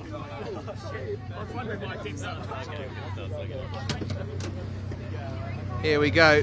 Mitchell getting out of his car now. Mitchell Fasanya, the number 18 driver. Mitchell, your first ever race. Brilliant qualifying, and out there, how was it out on the track? Intense. Yeah. Very intense. Yeah, I've never been that close to other cars at that speed, so yeah, that was a lot. What was your best element of the track? Some brilliant corners and straights here. Yeah, I mean, the first corner, absolutely love it. I always seem to gain a bit of time there, but I don't know, I think my racecraft needs a bit of work, and I hit a tyre stack out there, so I was driving around like this for a little bit, but other than that, it was a lot of fun. You've done it once, you do it again? Yeah, definitely. Of course he would. Got the bug Of course now. he would. Yeah. Well done, Mitchell. Congratulations on that one. Let's go and grab Sam as well, and we will get our interviews for the top three. In fact, Sam has darted over there. We'll go and see our very own Sam Parker, who is just over here. You can see celebrating. That's all right. All good. Sam, how was it out there? Oh, it was very hot, very chaotic. Lots of dust, people dropping a wheel and the dust everywhere, and it was chaotic actually. It was chaotic. Good fun though. Really good fun. Yeah. It looked good out there. I'm going to pass this over to you, so you can go and chat with our top three. Amazing. Thank you very much. Sam. Well Thank done. you. And I believe our winner is Brian Thornton. That is correct, isn't it? Which will be amazing. Where is Brian? Let's try and find him. He's should be able to find. Who won? Brian's won. Yeah, that's what I thought. Yeah. Okay. And you were second? I'll come back to you in a minute. Don't go anywhere. Right, here we go. Brian Thornton. Brian. What do you think? Well done. I'm so pleased for you. Oh, man. What was it like? Mental, just insane. The car has been so bad, down on power. And then just to pull that out of the bag, but not without defending. I mean, Will gave me a good battle and Craig did for a while, and then I saw the new guy, Max, is it? Getting into the mix. Yeah. Mitch. Then Mitch got into the mix and was like, great, he's going to hold them up. So, yeah, fucking magic. Apologies for the language there. It's all right, I'm Irish. It's a disclaimer. Didn't you say we can say what we want because it's the end of the session? Have we interviewed Mark Stanton yet? No, I'll get to that. We'll do that next. Yeah. Right, well done, Brian. How was your race? Where'd you go? Chaotic. Here, let's do the reverse. Oh, so, we did this Sam on Parker, video. how did your race go today? It was really good fun, actually. Very chaotic. Here, look, there's a good crowd here. Bring the camera over here. Come on, look. We'll get the gallo behind. So, Sam, come here. Tell me, how did this day go? I feel a lot happier now that race is done. Where did you finish? I've no idea. Oh, great. But you were much happier than when you went out. Yes. Yeah, much happier. Excellent. See, there you go. Right, back to you in the headquarters. We're going to take it from here. Thank you, Brian. That was amazing. He has another talent as well, doesn't he? Right, let's come to Will. Will, second place. How was that for you? Yeah, hot mainly. Yeah. I'm roasting, but it was good fun. I mainly just sat behind Brian to try and get a bit of a gap. Did you see last lap board? Yes. You did? Yeah. Well, I didn't see it, so I didn't even make a challenge on Brian, which is a bit annoying, but... It's fluorescent green now. I don't know if that's maybe a bit of a distraction because it's similar to the flags. Maybe, I don't know. Anyway, last time I was here, I didn't even finish, so... Yeah. This is definitely an improvement. Absolute improvement. Yeah, and it's quite, a lot of deja vu from last year, isn't it? Yeah, it's a bit. Got into it quite quickly from last year, but it's a good track, good fun. Yeah, well done. Brilliant. And... there he is, Craig, our pole sitter, Craig. How was it? Well done, third place, fantastic result. Yeah, I'm really happy. Yeah, my windscreen took a bit of a. Oh my goodness. Yeah. I couldn't really see very well, but it was fun. It was really fun. Yeah. I went back as far as fifth and managed to. There's a few little mistakes out there. I managed to jump back up to third, which was good. Awesome. Can I ask how you got on? I know I don't actually know. Oh, okay, right. It was very chaotic. There was Aaron and Jimmy took each other off. Okay, right. So obviously I got some clear out in front of me, and then Chris and I had a bit of we didn't touch, but Chris, but we came off together at the hairpin. Oh, damn, okay. So then I lost out on a lot of spaces. Oh, no. So I don't know where I finished, but it was a good fun race. It's a brutal circuit, isn't it? Because it's like if anyone makes even a single mistake, you're just swarmed by like 5 cars, and then you've got to deal with it, and it's difficult. Lots of dirt being kicked up, lots of stones. I don't know if, well, obviously you got the stones, loads of I dirt. got shot, to be honest. Yeah, it's, I took a beat. I think I'm going to need a new windscreen. I'm trying to hold off spending more money on a new windscreen. I'll have to get one now, I think. Well, after this round, we've got Zandvoort, and I believe Zandvoort has some very, very large gravel. So we want to try and hold on to these windscreens because we'll probably get a few bullets at Zandvoort. I might try and blag that one with Darren. Say this is not a safety concern at all. It doesn't look safety. Yeah, it looks fine. Well done, Thank Craig. you very much. Well done, well deserved. Right, more racing. There's one more race to go. So we're going to hand over to Chris and Dave. Well, let's have a look at some quick highlights of our brilliant last race for the Bilstein Caterham Roadsports first of all. It was a rather frantic first corner at Clervaux, but everybody got round it somehow in the dust cloud there.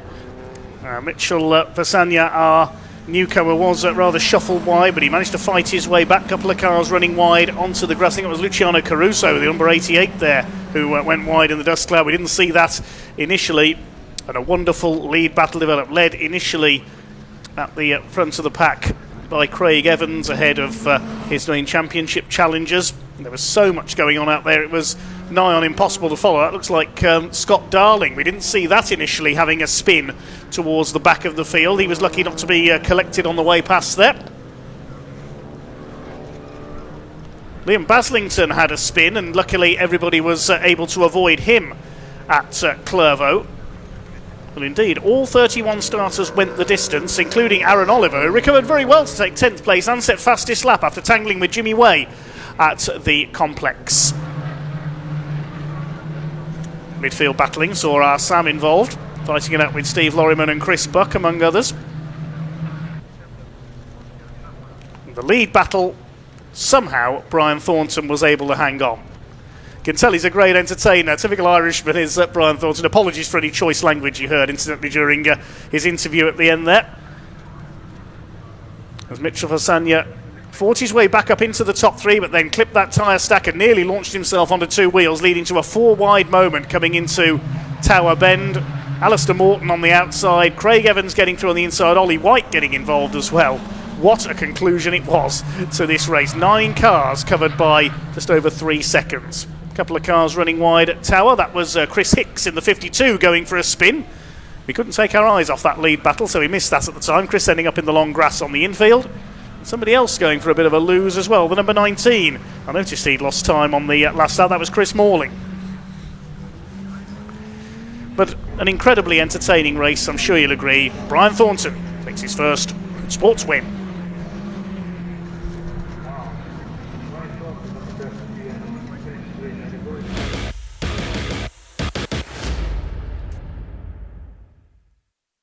So I've got Kirk Armitage with me. Kirk, tell us about how your qualifying went this morning.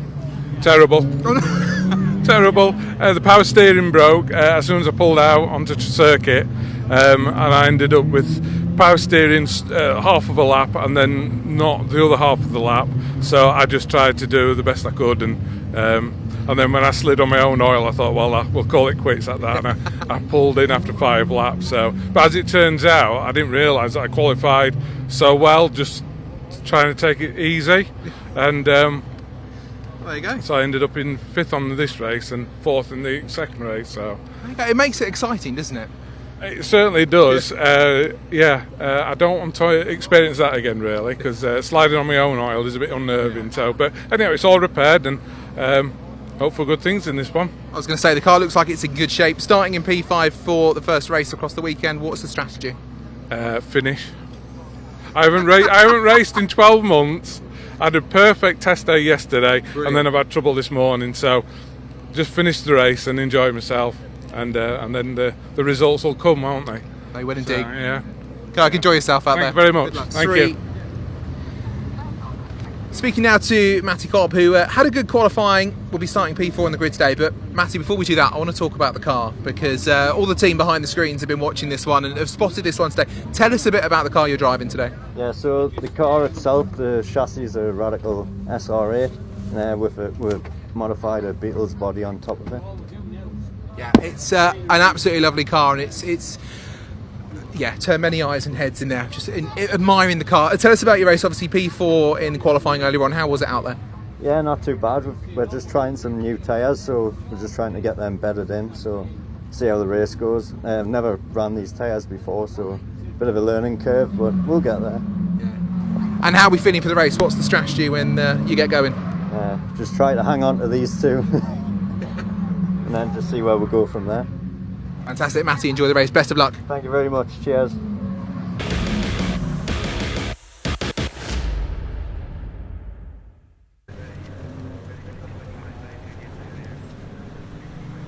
Cars on their way to the grid then for our final race of day 1 here at Croft. It's the Northern Saloon and Sports Car Championship, organised by the Darlington and District Motor Club. And you can use almost anything you want in this championship, as we've already seen. Unfortunately, our top qualifier, John Wolfett, in the Spire GTR Sports Racer, had problems after qualifying. He's withdrawn, so he won't be starting. So the front row, Paul Rankin in his Bewinged Westfield Aero is on pole, alongside Paul Collingwood in his Eclipse SL1 kit car. Second row, Matty Cobb in the VW Beetle that isn't, as we've just heard. A bit more info on that car when we get underway. Alongside Kirk Armitage, we've just heard from Kirk in his BMW M3. Row 3, Chris Huntley in a Subaru Impreza WRX and Daniel Kell in his Ford Sierra Cosworth. Row 4, Alex Prentice in a Volkswagen Golf GTI and Dave Todd, not the Davey Todd of motorcycle racing fame, he's in a Subaru Impreza WRX. Completing the top 10, Justin Cox in a Caterham and reigning champion Stephen Rees in his Lotus Elise. It is a class-based championship, this one, so various classes of different kinds of car. Row 6, we've got 87 Stephen Kell in another Sierra Sapphire Cosworth alongside Sam Cowburn's BMW M3. Row 7 is former rallycross man Michael Boak in his VW Golf alongside Stuart Middleton's Honda Civic Type R. Another Civic Type R, well, a pair of them on row 8, Chris Sparks and Steve McNabb. Row 9, Clive Cooksy's Ford Fiesta, Alan McPherson's MK Indy kit car. Row 10, David Cox in a Golf and Tom Bowes in a Porsche Boxster. The 11th row, treble 7, Max Prentice, had a bit of a problem in qualifying, so hopefully he's out there with his Honda Civic alongside Simon Baker in a rather famous Ford Focus. Hopefully he's there. He broke a drive shaft in qualifying, and hopefully the ex-Gordon Shedden, yes, the ex-Gordon Shedden Ford Focus has made it out there. Luke Williamson in a Golf on row 12 alongside Stephen Cragg's Mazda MX-5. Another MX-5 for James McCann starts alongside Cameron Whitley, the ex-Rallycross man in his turbo diesel-powered VW Polo. Row 14, the Porsche 924 of John Armstrong alongside Alan Laidler, another ex-Rallycrosser in his BMW Mini. Row 15, Stephen Reed and Paul Lightburn, a pair of MX-5s. And the final row of the rig, Carl Gudgeon, number 37 in a Renault Clio, and Emma Smith in another MX-5. So a variety of cars out there, variety of classes. Saloon and sports cars in classes A1 and A2. They run on slick tyres. We've got classes B, C and D are on treaded tyres, classified by engine size. Class E is for kit cars with unlimited capacity and modifications, and Class M for Mark 1 Mazda MX-5s. So it'll be a race of 15 minutes plus 1 lap. So when the 15 minutes is up, the last lap board goes out then. It's done slightly differently by the Northern Saloons and Sports Car Club. And look at the size of that grid. Look at the variety on that grid. Paul Rankin with his Bewinged Westfield, number 62, the white and black car on pole, alongside the Eclipse of number treble 1, Paul Collingwood, not of cricket fame, despite the name. And then Matty Cobb in that extraordinary Radical Beetle. It's a Radical SR8 sports car with a VW Beetle body shell on top. That's in tribute to a rather special car from the 1970s. We'll give you more on that a little later on, because it is time to go racing with the Northern Saloon and Sports Car Championship. Revs are up and away they go. Very slow start from our pole sitter, Paul Rankin, and away goes Paul Collingwood into the lead in the Eclipse SL1. Look at the speed of those top three. The lighter sports car just rockets away from the Saloons behind them. Super start by number 78, Alex Prentice, in the red VW Golf as well, up into fourth. There's cars going everywhere at the back. They've all stayed on the black stuff, and they all managed to make it round. So it's Paul Collingwood who leads. A lot of smoke from one of the Sierras there. That's in trouble already and is pulling over. That's one of the Kell family. I can't tell which one it is. They're identical, those two cars in the front.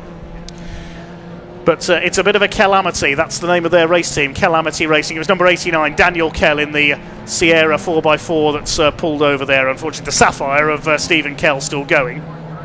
Hopefully that hasn't dropped any oil. There's cars all over each other. There's the treble 7. That Honda Civic had a few problems in qualifying. Well, the leaders have already cleared off in front. There they are. But we concentrate at the moment on the battles behind. There's Alex Prentice in his Golf. Then we've got the first of the BMWs. That's Kirk Armitage ahead of Chris Huntley in his Subaru Impreza. Reigning champion is the yellow Lotus Elise there of Stephen Rees. The points leader, incidentally, Damien Mackay in his Westfield FW, is not here this weekend. So we don't have our overall points leader. It normally runs in Class E. And in fact, we've got a red flag. The red flag is coming out. We think it's because of the Sierra that's stranded over on the back straight, Daniel Kell's car. So the red flag coming out, and that will be a restart.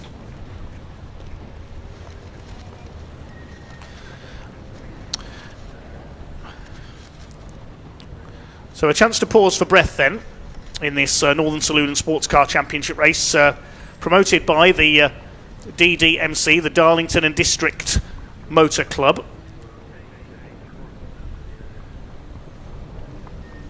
And there is the number 89 car of Daniel Kell. We saw a big cloud of smoke from that car, unfortunately, and he's had to pull over. Had a win in the open saloon car races on Boxing Day at Mallory Park last season. Thank you to our marshals there, just checking the track is clear. Okay, so we'll wait a restart to this first of 2 races this weekend for the Northern Saloons and Sports Cars, based here at Croft, but they race at other venues across the country. They opened their season at Knockhill in Scotland in April. And then they moved on to Mallory Park and Alton Park. So this is the first of a couple of rounds this year at Croft for them. They go across the north and the Midlands of England, this championship, and to Scotland as well. So Daniel Kell's Sierra, his engine appears to have let go, the Sierra XR 4x4, I think that is. Well, Stephen and Daniel Kell compete under the name Calamity Racing, and it certainly was a bit of a calamitous start, wasn't it, for the number 89? Okay, the reason for the red flag is oil from that Sierra, so that's the reason for the stoppage. And it gives us a chance to have a look at some of the cars out on track there. Paul Rankin with the Westfield Aero. It certainly is fitted with some impressive aero, isn't it? On pole. Paul, a joiner by trade.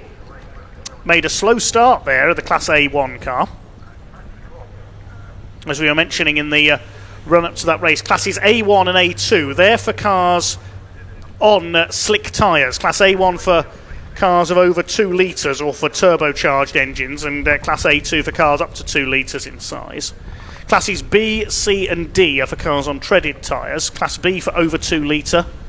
Class C for 1600 to up to and including 2 litre. And Class D for up to 1600cc. Class E is for kit cars. We've got just a couple of entries in there. Alan McPherson's MK Indy and Justin Cox's Caterham are Class E cars. And Class M is for Mazda MX-5 Mark 1s.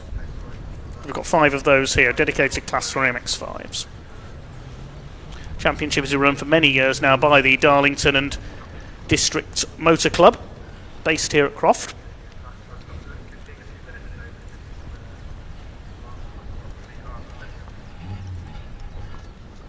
And the records on the club website go back to 2005, but it's been run a lot longer before then. As an open club racing series, really. Some of you may have seen recently at Anglesey on our coverage the CNC Heads Northwest Sports and Saloons. It's that sort of series. You can use anything you like, as long as it's not a single-seater. It can be raced in this championship. There's a home for it. And we get special machines like Matty Cobb. We've heard of his, well, VW Beetle. It's down as on the entry list, but it's not. It's a Radical with a Beetle body. And that car is a tribute to the car run by the great Mick Hill in special saloon and super saloon races in the 70s. His car was a Beetle body on the chassis of a Formula 5000 single-seater with a 5-litre Chevrolet V8. The Radical has got a 2.7-litre engine with the Beetle body on top, and Matty has built that car in tribute to Mick Hill and races it very successfully in this championship. We've got the Eclipse out there as well, the Eclipse SL1. While the marshals are doing their work, then we'll have a quick look again at the start of the race. It was a very poor getaway for Paul Rankin, and the Eclipse just rocketed off. Paul Collingwood into the lead, Matty Cobb in second, Rankin in third, but it was further back. Watch the red Sierra of Daniel Kell in the middle of the pack. We just suddenly saw this great cloud of smoke, and that was as far as it went. Now we see it in about 5th place, but he's about to pull over Daniel Kell. The engine has let go. There's oil everywhere. That's why everybody slowed down. It was the Eclipse of Paul Collingwood that was leading. Great start by the Golf of number 78 Alex Prentice up into 4th. Ahead of some of the more powerful saloons now, the BMWs, the Subarus, the other Sierra. The sheer variety of cars all the way down the order there. There's the couple of the MX-5. Stephen Craggs, ex-Ford Fiesta racer, at the wheel of his MX-5. That was as far as we got before the red flags came out. Okay, it will be a restart over 15 minutes plus 1 lap. So a slightly different way of doing things in this championship. Instead of the last lap board coming out and the time limit being the race, when the 15 minutes is up, then the last lap board goes out and we get an extra lap. So it's a little bit differently. Good to see some ex-rallycrossers in this race. We've got Michael Boak out there in his Golf. Alan Laidler, who's converted his rallycross BMW Mini, the supercharged 1600cc machine, into a circuit racing machine. And also got Cameron Whitley in his turbo diesel VW Polo. Those three used to compete, among others, with the BTRDA Clubman's Rallycross Championship.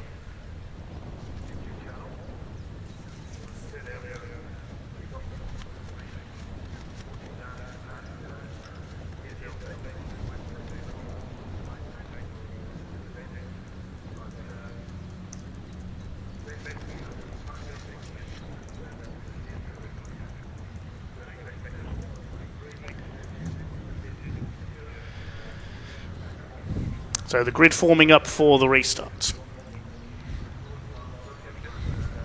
So points are led by Damien Mackay, the Scotsman, in his Westfield, but he's not here today.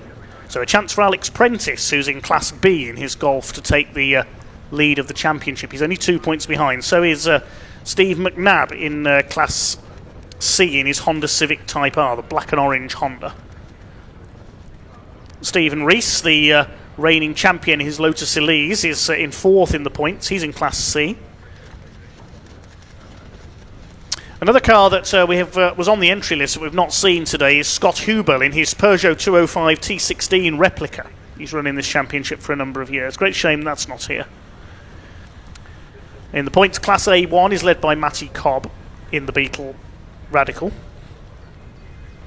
Class A2 by Scott Hubel. Class B by Alex Prentice. Class C by Stevie McNabb, just ahead of Stephen Rees.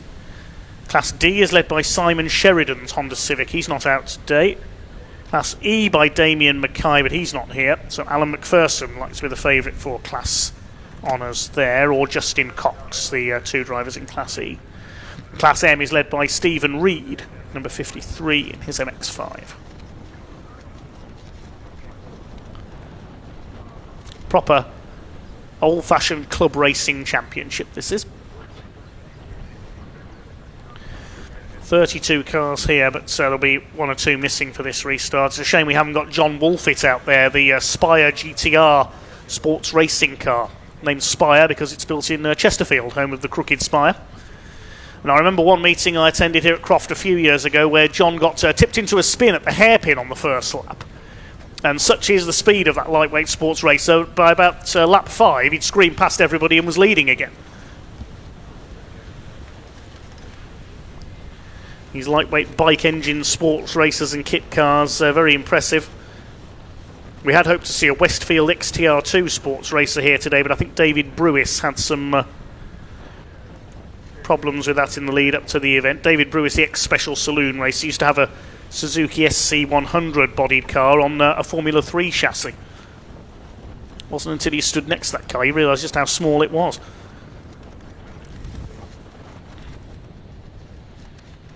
Just awaiting the all clear from the clerk of the course then to resume action.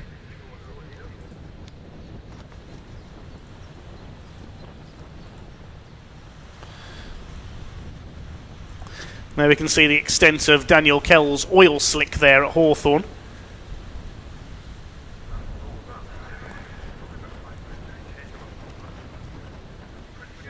Ray Sumner, the senior clerk of the course at today's event.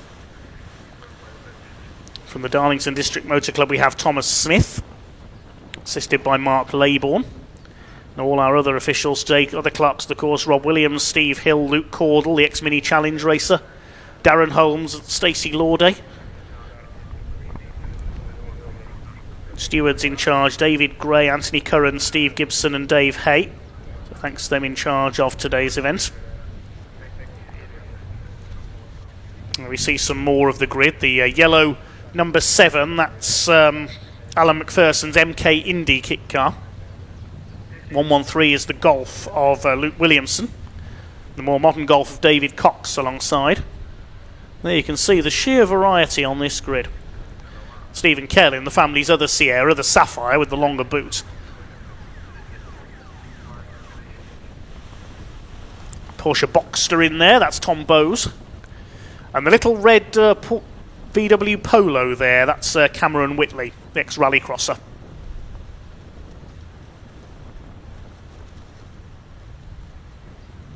As a VW Polo owner myself, great to see one of those out there. Not as quick as that one though, I'm sure.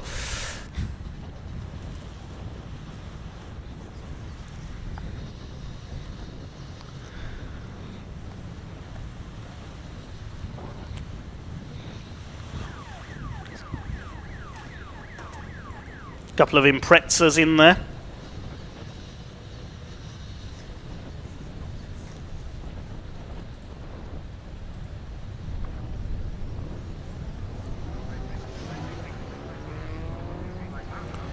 Okay, a green flag lap gets underway. Ready for a restart. Looks like it will be over the full distance.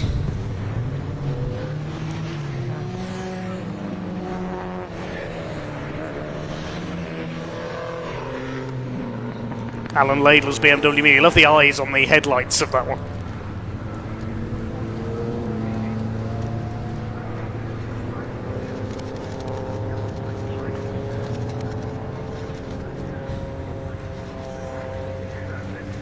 Honda Civics, trio of them in there. The EP3 shaped Civic. The older shaped one further back, 777 that is, of Max Prentice.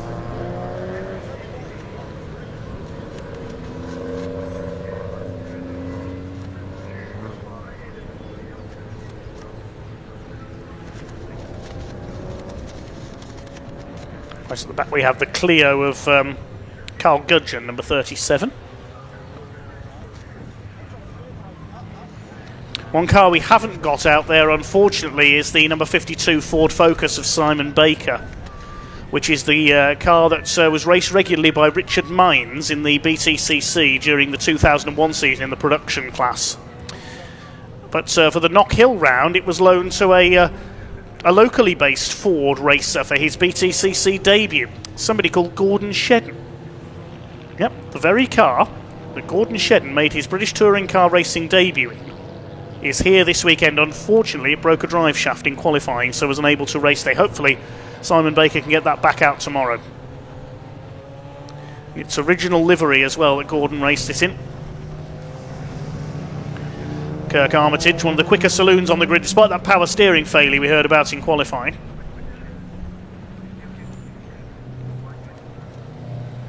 Paul Rankin hoping to get his start spot on this time.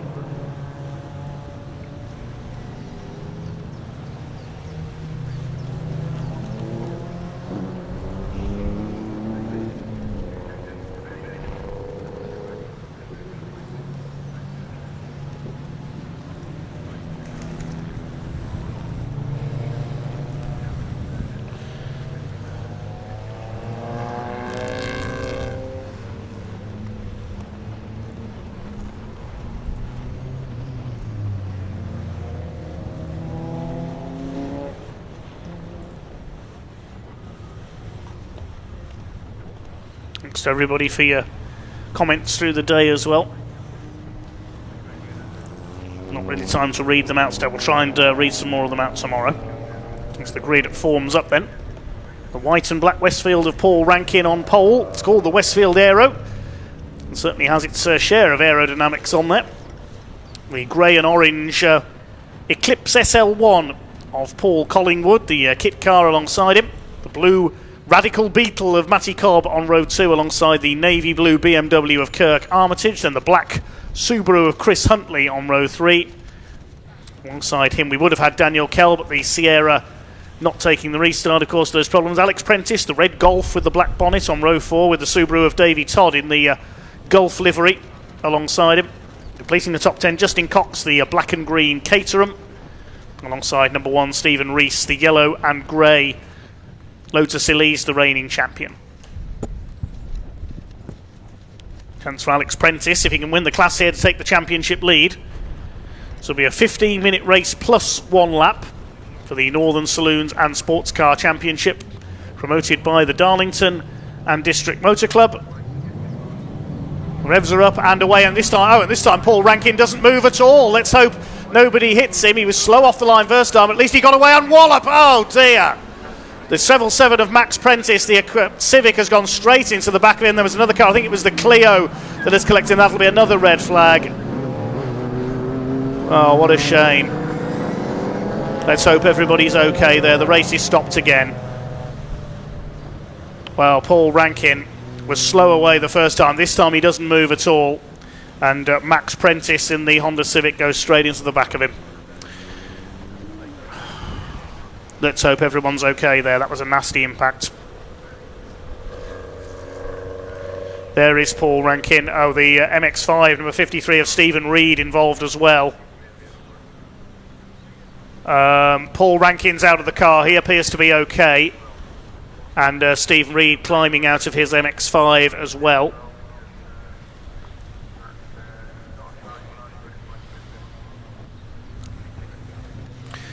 Paul Rankin is okay. It's the car he's worried about. Let's hope that Max Prentice is okay there as well.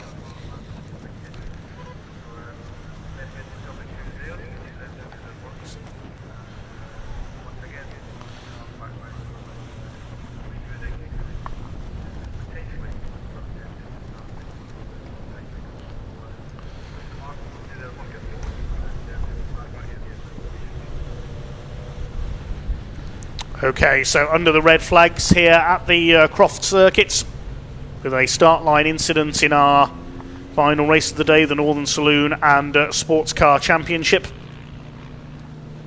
involving, I believe, 3 different cars there, when the pole sitter failed to get away and a couple of other cars collected him. So we hope that the drivers involved are okay, and we await news on a restart.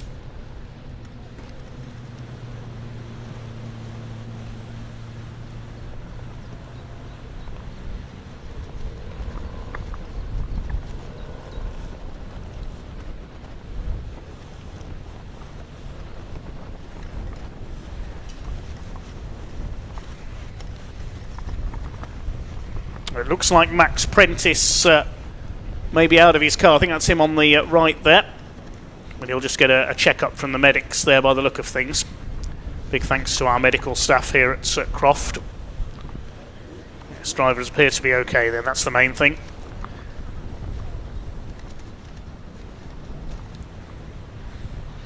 So Max might well be taken to the medical centre there for a check-up. And now the wreckage will be cleared. That's end of game for Paul Rankin, sadly. The Honda of Max Prentice definitely as well, the front end of that heavily damaged. And Stephen Reed's MX-5 caught up as well.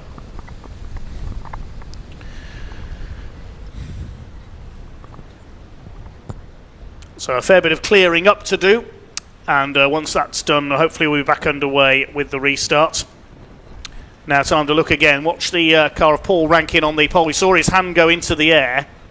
You could see he was having problems, but possibly difficult to see there through the roll cage of the Westfield. And the pack moved off. And at first it looked as though everybody was going to see him and avoid him. But Max Prentice unsighted in the Honda Civic towards the back, and bang! And again, then took another impact from the MX-5. Lifted the Honda off the ground. A big accident there. No wonder Max Prentice is a bit shaken up there. 2 heavy impacts for the Honda. Well, thankfully no serious injury by the look of things. The drivers will probably be checked up at the medical centre just to make sure they're okay. And then the wreckage to be cleared. So there'll be a delay here, and we'll bring you news on a restart as and when we can.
So while the recovery is going on, a quick chance to preview tomorrow here at Croft. We start with our first race at midday tomorrow, which will be the Dutch Barn Vodka Caterham 7 Championship UK, and it's racing all the way through. We've got 10 races back to back.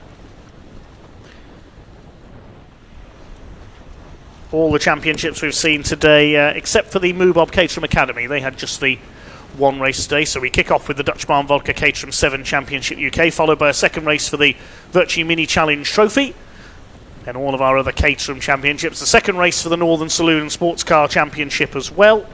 And we go right the way through to the end of the programme with the Vertex Caterham 310R Championship, which will end the programme here. That's Croft. 10 races coming up tomorrow. A little later start than usual on a Sunday with BARC TV, but with local restrictions here at Croft, we can't run before midday at this circuit on a Sunday. And now we can see a close-up of the recovery operation. Big thanks to our recovery crew. And that is Max Prentice's Honda Civic. Look at the state of that. But it's a testimony to the strength of that car that Max has got out looking relatively unscathed, because he hit the back of the Westfield and then was immediately collected by Stephen Reed's MX-5. There is the MX-5.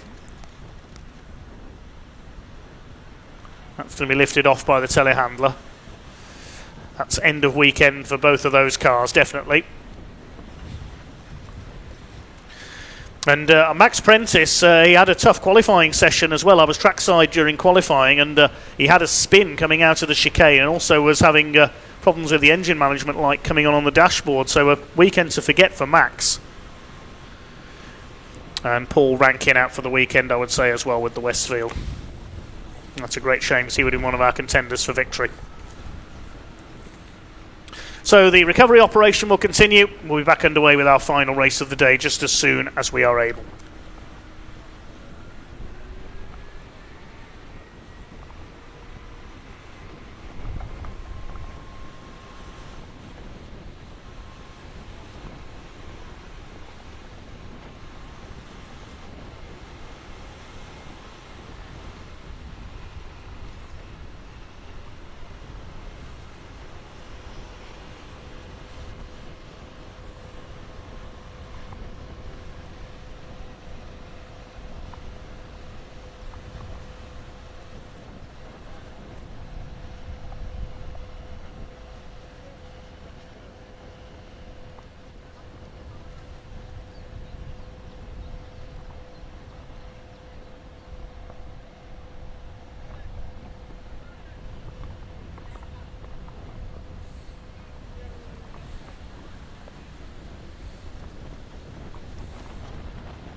Still under the red flags here at Croft Circuit in the Northern Saloons and Sports Car Championship opening race of the weekend following that collision on the grid. But I think cars are now starting to be ushered forward onto the grid, so we should shortly get some news on a restart. So well done to all the marshals, medics and recovery crews there for clearing up that incident very quickly.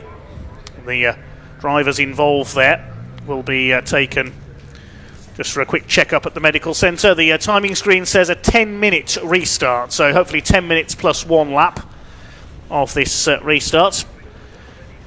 So Paul Collingwood starts alone on the front row. Paul Rankin's car, the one collected in that unfortunate incident off the start line.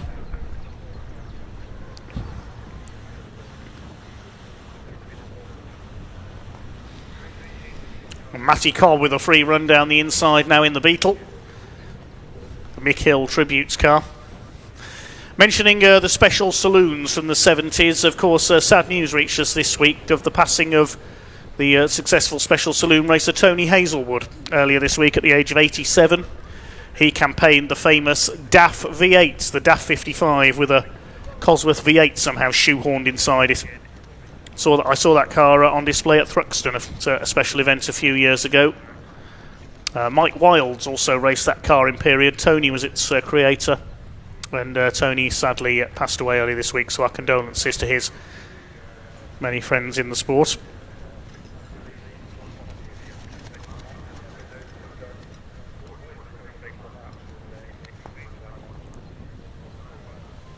There's a wonderful tribute to Tony written on Autosport's website this week by my esteemed colleague Marcus Pye.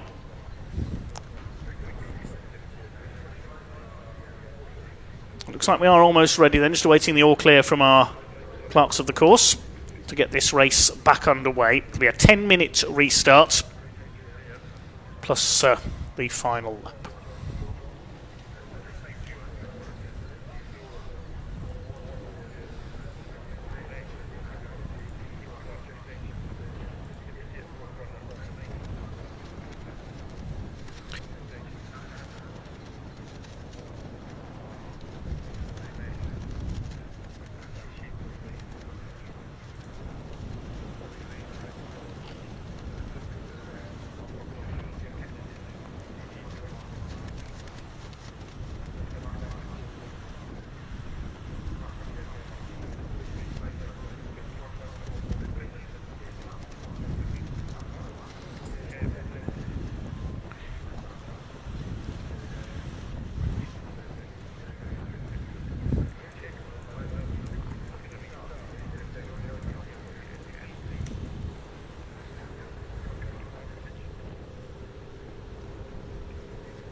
Thanks for your patience, everyone, during this enforced delay.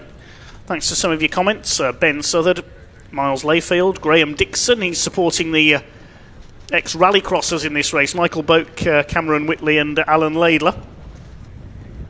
Daniel Walton, who's here at trackside at Croft. Hi to KGK Motorsports. He'll be joining this championship soon in a Clio 172, he tells us.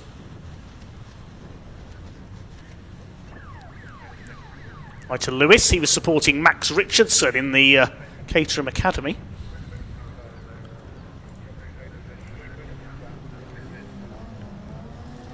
Okay, the green flag waves then. About to get back underway.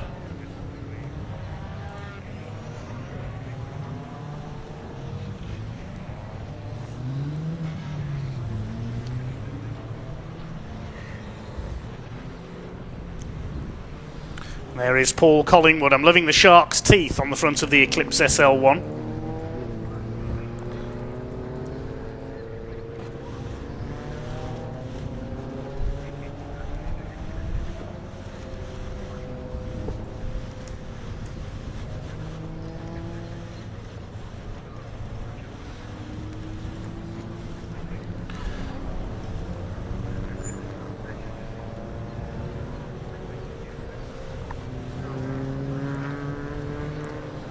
The Eclipse that's on the front row of the grid.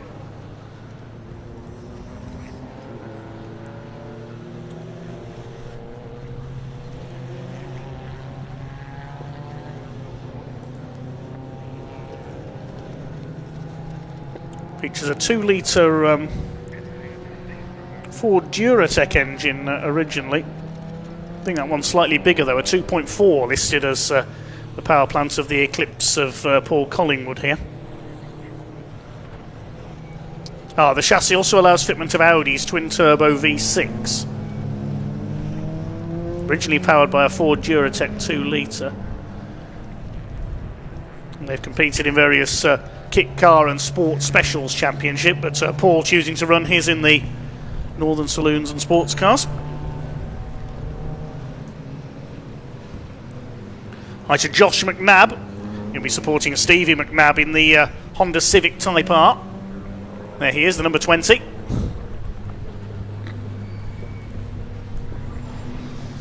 Wonderful variety in this series. Variety certainly the spice of life.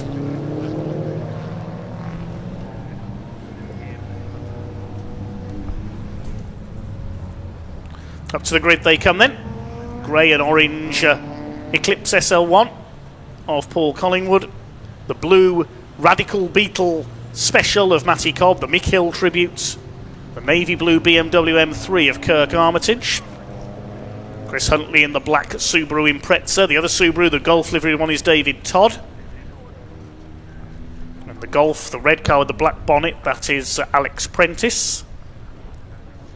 Justin Cox in the Caterham is there. Stephen Kell in the Sierra.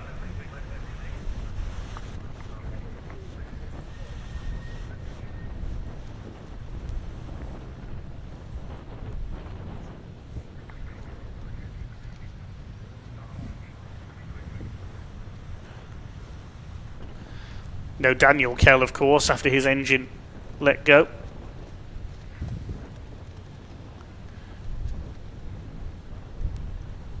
Last few cars into position at the back. So we're missing Paul Rankin, we're missing Max Prentice, number 777, we're missing 53 Stephen Reed. Okay, third time lucky then with the Darlington and District Motor Club Northern Sports and Saloon Car Championship.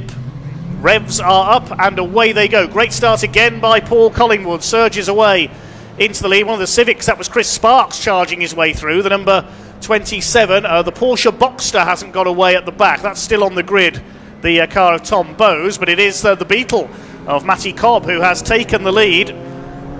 Everybody trying to get through one of the MX-5s. That's the grey MX-5 of Stephen Craggs. Went dirt tracking there on the first corner. The Boxster has now got away at the tail of the field. But it's Matty Cobb who leads from Paul Collingwood. Kirk Armitage in the BMW is in third place. They go up towards Tower for the first time. Certainly bizarre looking machine, isn't it? Matty Cobb's Radical Beetle. Chris Huntley's Impreza. Up the inside, Michael Boak in the Mark III Golf, attacking Justin Cox in the Caterham. The rest of them surge their way through. Cobb leads at the Jim Clark S's. The first two have gone clear. Now these two, I reckon, are going to pull away from the rest of the field, and everybody else. It's going to be a fight for P3 here. The win's going to be between these two. Armitage in third, then a gap back to Huntley's Impreza. There is Alex Prentice in his Golf. A little bit of smoke off one of those cars there in the fourth place battle. Didn't quite see which one it was.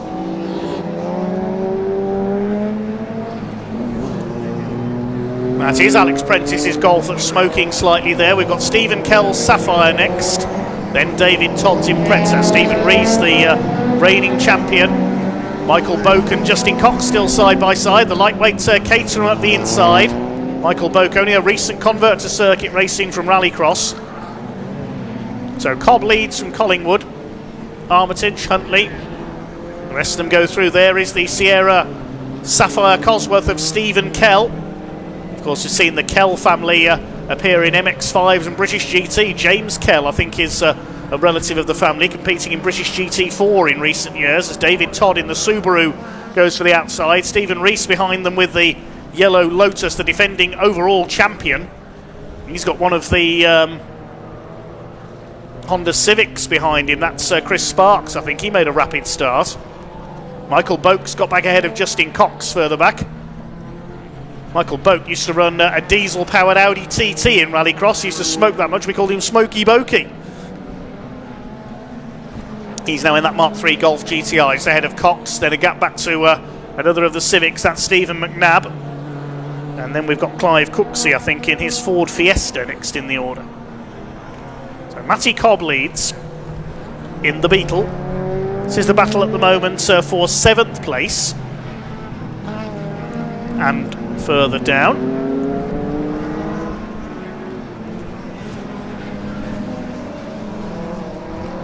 Pick up the class leaders fairly shortly as Kell holds off Todd. It's Reese. Bit of a lock up there from the Civic of Chris Sparks, nearly into the back of Steve Reese's Lotus. Boak staying ahead of Cox, and then we've got Stephen McNabb in his Honda Civic. Fastest lap of the race by Paul Collingwood, who has taken the lead while that was going on. Collingwood leads Cobb now. The Eclipse has taken over. He's done a 1:26.399 on that last lap. That was over 2 seconds quicker than Matty Cobb in the Beetle.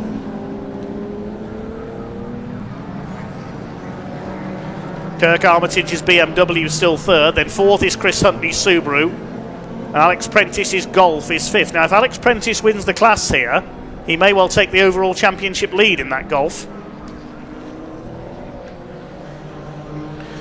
This is the main battle at the moment. It's for P6. A couple of other cars that didn't take the restart. John Armstrong's Porsche did not grid for the restart, the 924S. So we've lost 5 cars so far. Further back in the order as well is number 43, Sam Cowburn's BMW M3. So whether he had a problem at the start, he's further down the order than he should be. Collingwood leads by 0.3 of a second. And in fact, Matty Cobb took a few tenths out of him on that last lap. There are the leaders, Collingwood from Cobb. And they're nearly 10 seconds clear of Kirk Armitage. I thought these two might clear off in front. Just looking at their qualifying times, Collingwood did a 1:26.855. Cobb did a 1:30.977. So Collingwood was about 4 seconds quicker than Matty Cobb in qualifying, but they're closely matched here. It was Cobb that led early on. Reese in the Lotus, closing up on Chris Sparks' Honda Civic. Boak and Cox still together as well.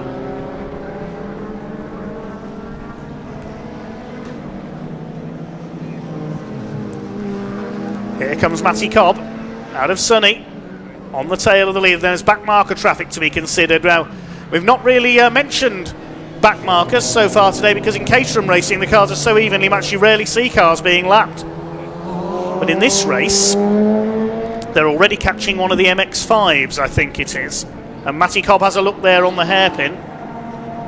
Can't quite get up alongside the Eclipse, little sports racing style kit car.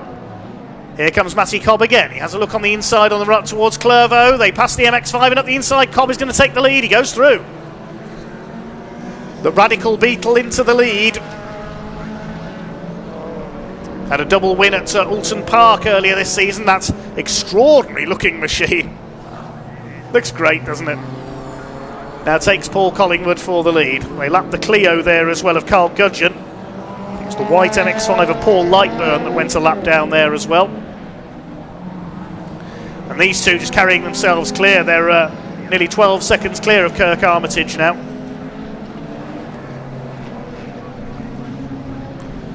Still the Sierra ahead of Chris Sparks.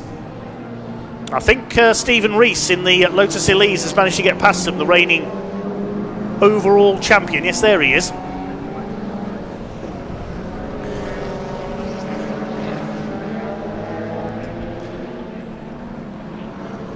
Michael Boak coming under fire from Justin Cox again. So Class A1 is being led by the overall leaders. There's only one car in Class A2, and that's Alan Laidler's BMW Mini. Class B is being led by this man, Alex Prentice, in the Volkswagen Golf GTI. He's 5th overall, and I think if he wins the class here, he will go into the overall lead of the championship, because Damien Mackay in his Westfield, not here today. Not here this weekend.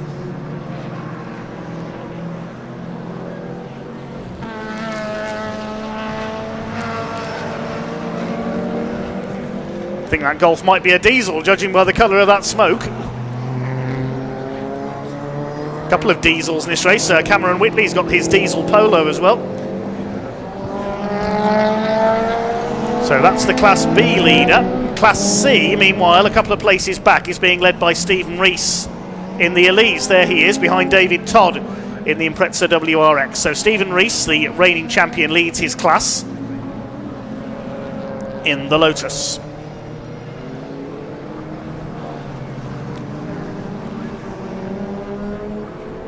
Class D, there are no runners. The only entry in Class D was Max Prentice in the Civic, and we know that car is sadly out with damage.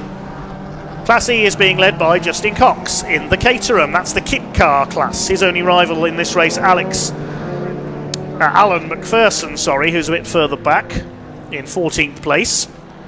Cox is 11th overall. And Class M is for the MX-5s, which is being led by Stephen Craggs in the grey MX-5, I think.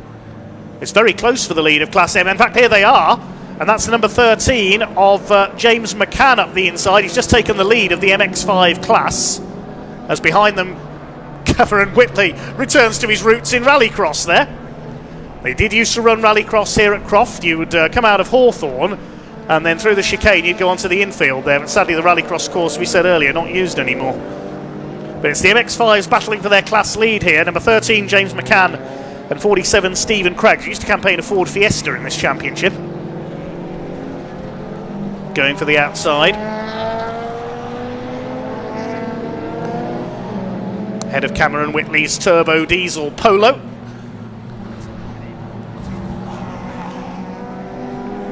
And the other class in this race you mentioned is Class A2. And that's being led by another ex-rallycrosser, which is Alan Laidler in his BMW Mini.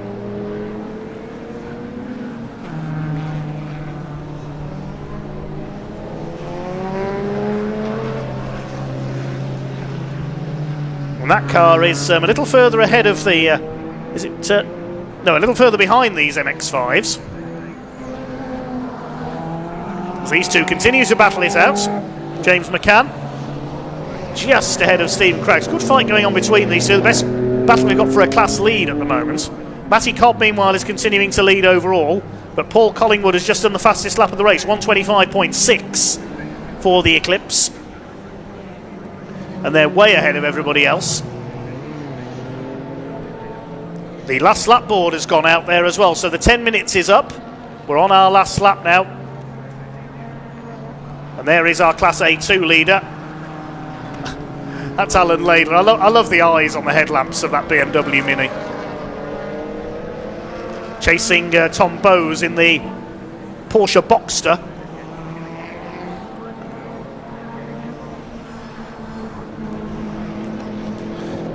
Well, here are our leaders. We're on our final lap now. And Matty Cobb leads Paul Collingwood, who's closing back up again. There's back markers to deal with as well at the complex, so Collingwood could have a stab at taking the lead here. They lap the 68 of Emma Smith in her MX-5. Here they come into the hairpin for the final time. Is Matty Cobb going to hang on? Through the hairpin, is Paul Collingwood going to make a move up the inside? It's going to be close, here he comes. But I think the Radical Beetle is going to hang on. It's Matty Cobb who takes the win. Second for Paul Collingwood, and they're way ahead of the rest. Coming across the line for third, I suspect it's going to be Kirk Armitage's BMW M3. So Cobb takes the win.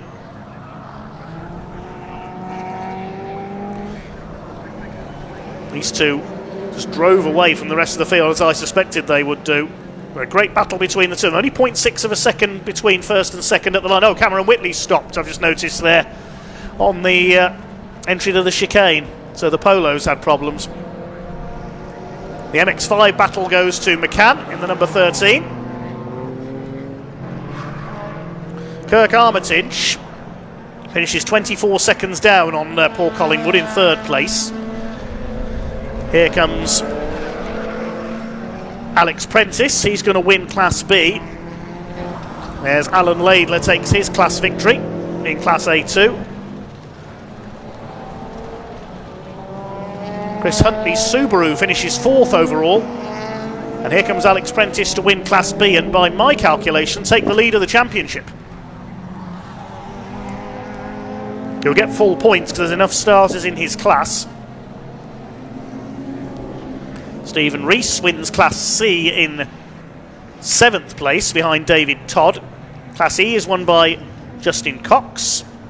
I think that's everybody in.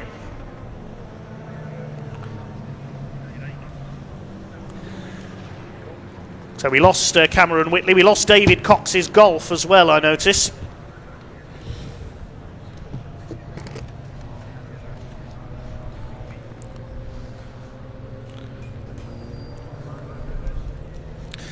We'll check out the provisional results of that race in a moment. Our final race of the day here at the Croft Circuit.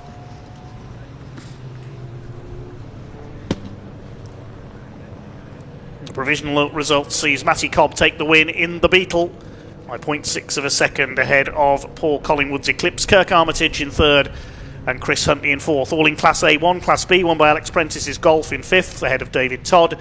Class C won by Stephen Rees in the Lotus in 7th. Justin Cox was 8th, he won Class E in his Caterham. Chris Sparks, Stephen Kell in the Sierra, Michael Boak in his Golf, Stevie McNabb and Stuart Middleton next term, then Alan McPherson. Further back the MX-5 class won by James McCann in car number 13, just ahead of Stephen Craggs by less than a second. Class A2 went to Alan Laidler's BMW Mini. Quite a few non-finishers there as well, but obviously full credit to everyone for quickly clearing up the incident there on the start line, and thankfully everybody appears to be okay. That's the main thing. So we'll head down into Parc Fermé for the final time.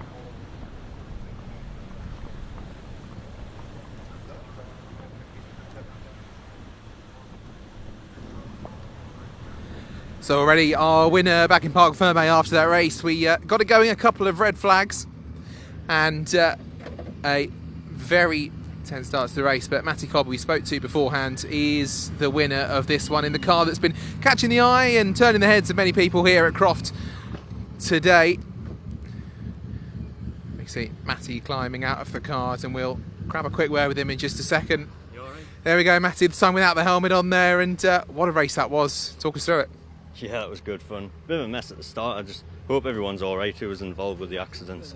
Yeah. But great job. Thanks to the marshals for getting out, being able to do a race where we've been so close to 6 o'clock. But no, good fun. Yeah, it's good fun. Talk us through out there. Obviously, very fast car out on the track, and managed to get it up to the front. Yeah, it was. I managed to get a really good start actually, so that really helped. And then I outbroke myself into the corner, and I just had the legs on air, Paul. Are you looking forward to doing it all again tomorrow? Yes, hopefully. Thank you very much. Fantastic. Well done, Cheers. Matty. Thank you very much. We can head back and come and have a quick word with Paul. As you see, the two of them got a camaraderie in this one. Paul, great performance out there. Talk us through your race. Yeah, so 2 good starts, and then the third one wasn't quite so good, but a good race. I really enjoyed it. Bit short, but he's got too much power for me to keep him in a straight line. So. Yeah, but to be fair, you were giving a good go there and trying to get around him. Trying my best. Yeah. Yeah. And what was the circuit like out there today? Obviously a little bit tricky after the 2 red flags and the wind. A bit of dust on hawthorns and a bit slippy there, but and the wind is a big problem. Yeah. Are you looking forward to coming back and doing it again tomorrow? I am, yes. Pole tomorrow? No, P1? I'm P3 again. But you'll get to the front by the end, surely. Yeah, well, we've lost 2, so I will be pole then. There we go. So, yeah. Fingers crossed. Enjoy that one tomorrow, Paul. Thank you ever so much. And we will try and find our third place. Here is the man over here. We spoke to him at the beginning And look at this, Kirk, we're speaking to you again. I know, excellent. Yeah, you said what did I expect from this race, and I just said just to finish. Didn't think I'd be on the podium, so yeah, really pleased with that. Yeah, I think I'm the first saloon car, so to speak, where there's a space frame thing. So yeah, I'll take that any day. Yeah, very good out there. And obviously you said they qualified, it was 5th, wasn't it? You qualified and started the race. Yeah, that's right. I was qualified 5th. One dropped out after qualifying, and then obviously there was a couple of start line incidents. I hope that chap on pole who stalled, I hope he's all right, because that's no place to stall. On pole you got 36 cars behind you, so yeah, I hope he's all right. So yeah, no, we have heard that he is okay and all good. But moments like that, I mean, I'll get your perspective on that. They must be, you know, difficult for you guys as drivers when you spot things like that on the grid. Well, if I'm honest, yeah, it's in the back of my head, but equally I want to win. So it's one less. So in that respect, to pass. So, but obviously you don't see anyone hurt equally. But no, we're all here to race, and but just hope he's all right. So yeah, he is indeed. Kirk, a true competitor. Well done, 3rd place. Oh, thank you very much. That's brilliant. Thank you. Right. There we go, our fast 3 finishes, and what a race to end this first day of action at Croft as well. I mean, look at all the cars we've got around us, all the different types of classes, all of the different liveries. And these people are going to be racing again tomorrow as well. It's going to be incredibly exciting. We've got 10 races all in all tomorrow here at Croft, and we can't wait for day 2. A big thanks to all the team, not only the team that have been working out and around the track, but also people in the cameras who have been battered by the wind here at Croft today. As you can see, the hairstylist didn't manage to get here and help with that, and all the team behind the scenes as well. A big thank you to them, and of course a big thank you to Dave, who we will pass back to. Well, big thank you to James and Sam down in Parc Ferme and the assembly area today. That does wrap up day 1 here at the Croft Circuit. Don't forget, we do it all again. First race tomorrow, due off at midday. All our Caterham Championship except the Academy back out tomorrow. Hopefully the Academy drivers will be out there marshalling. 2 races for the Vertu Mini Challenge. We welcome back the DDMC Northern Saloon and Sports Car Championship as well. Thanks to all the marshals, recovery crews, medical staff, particularly those involved in that start line incident in our last race. That was cleared up very quickly indeed. Hope all the drivers are okay there and that your cars can be repaired. Thank you to everybody here at Croft here on day 1. Thank you to all the camera crews for bringing us the action, and to Elliot, our director, back at base as well.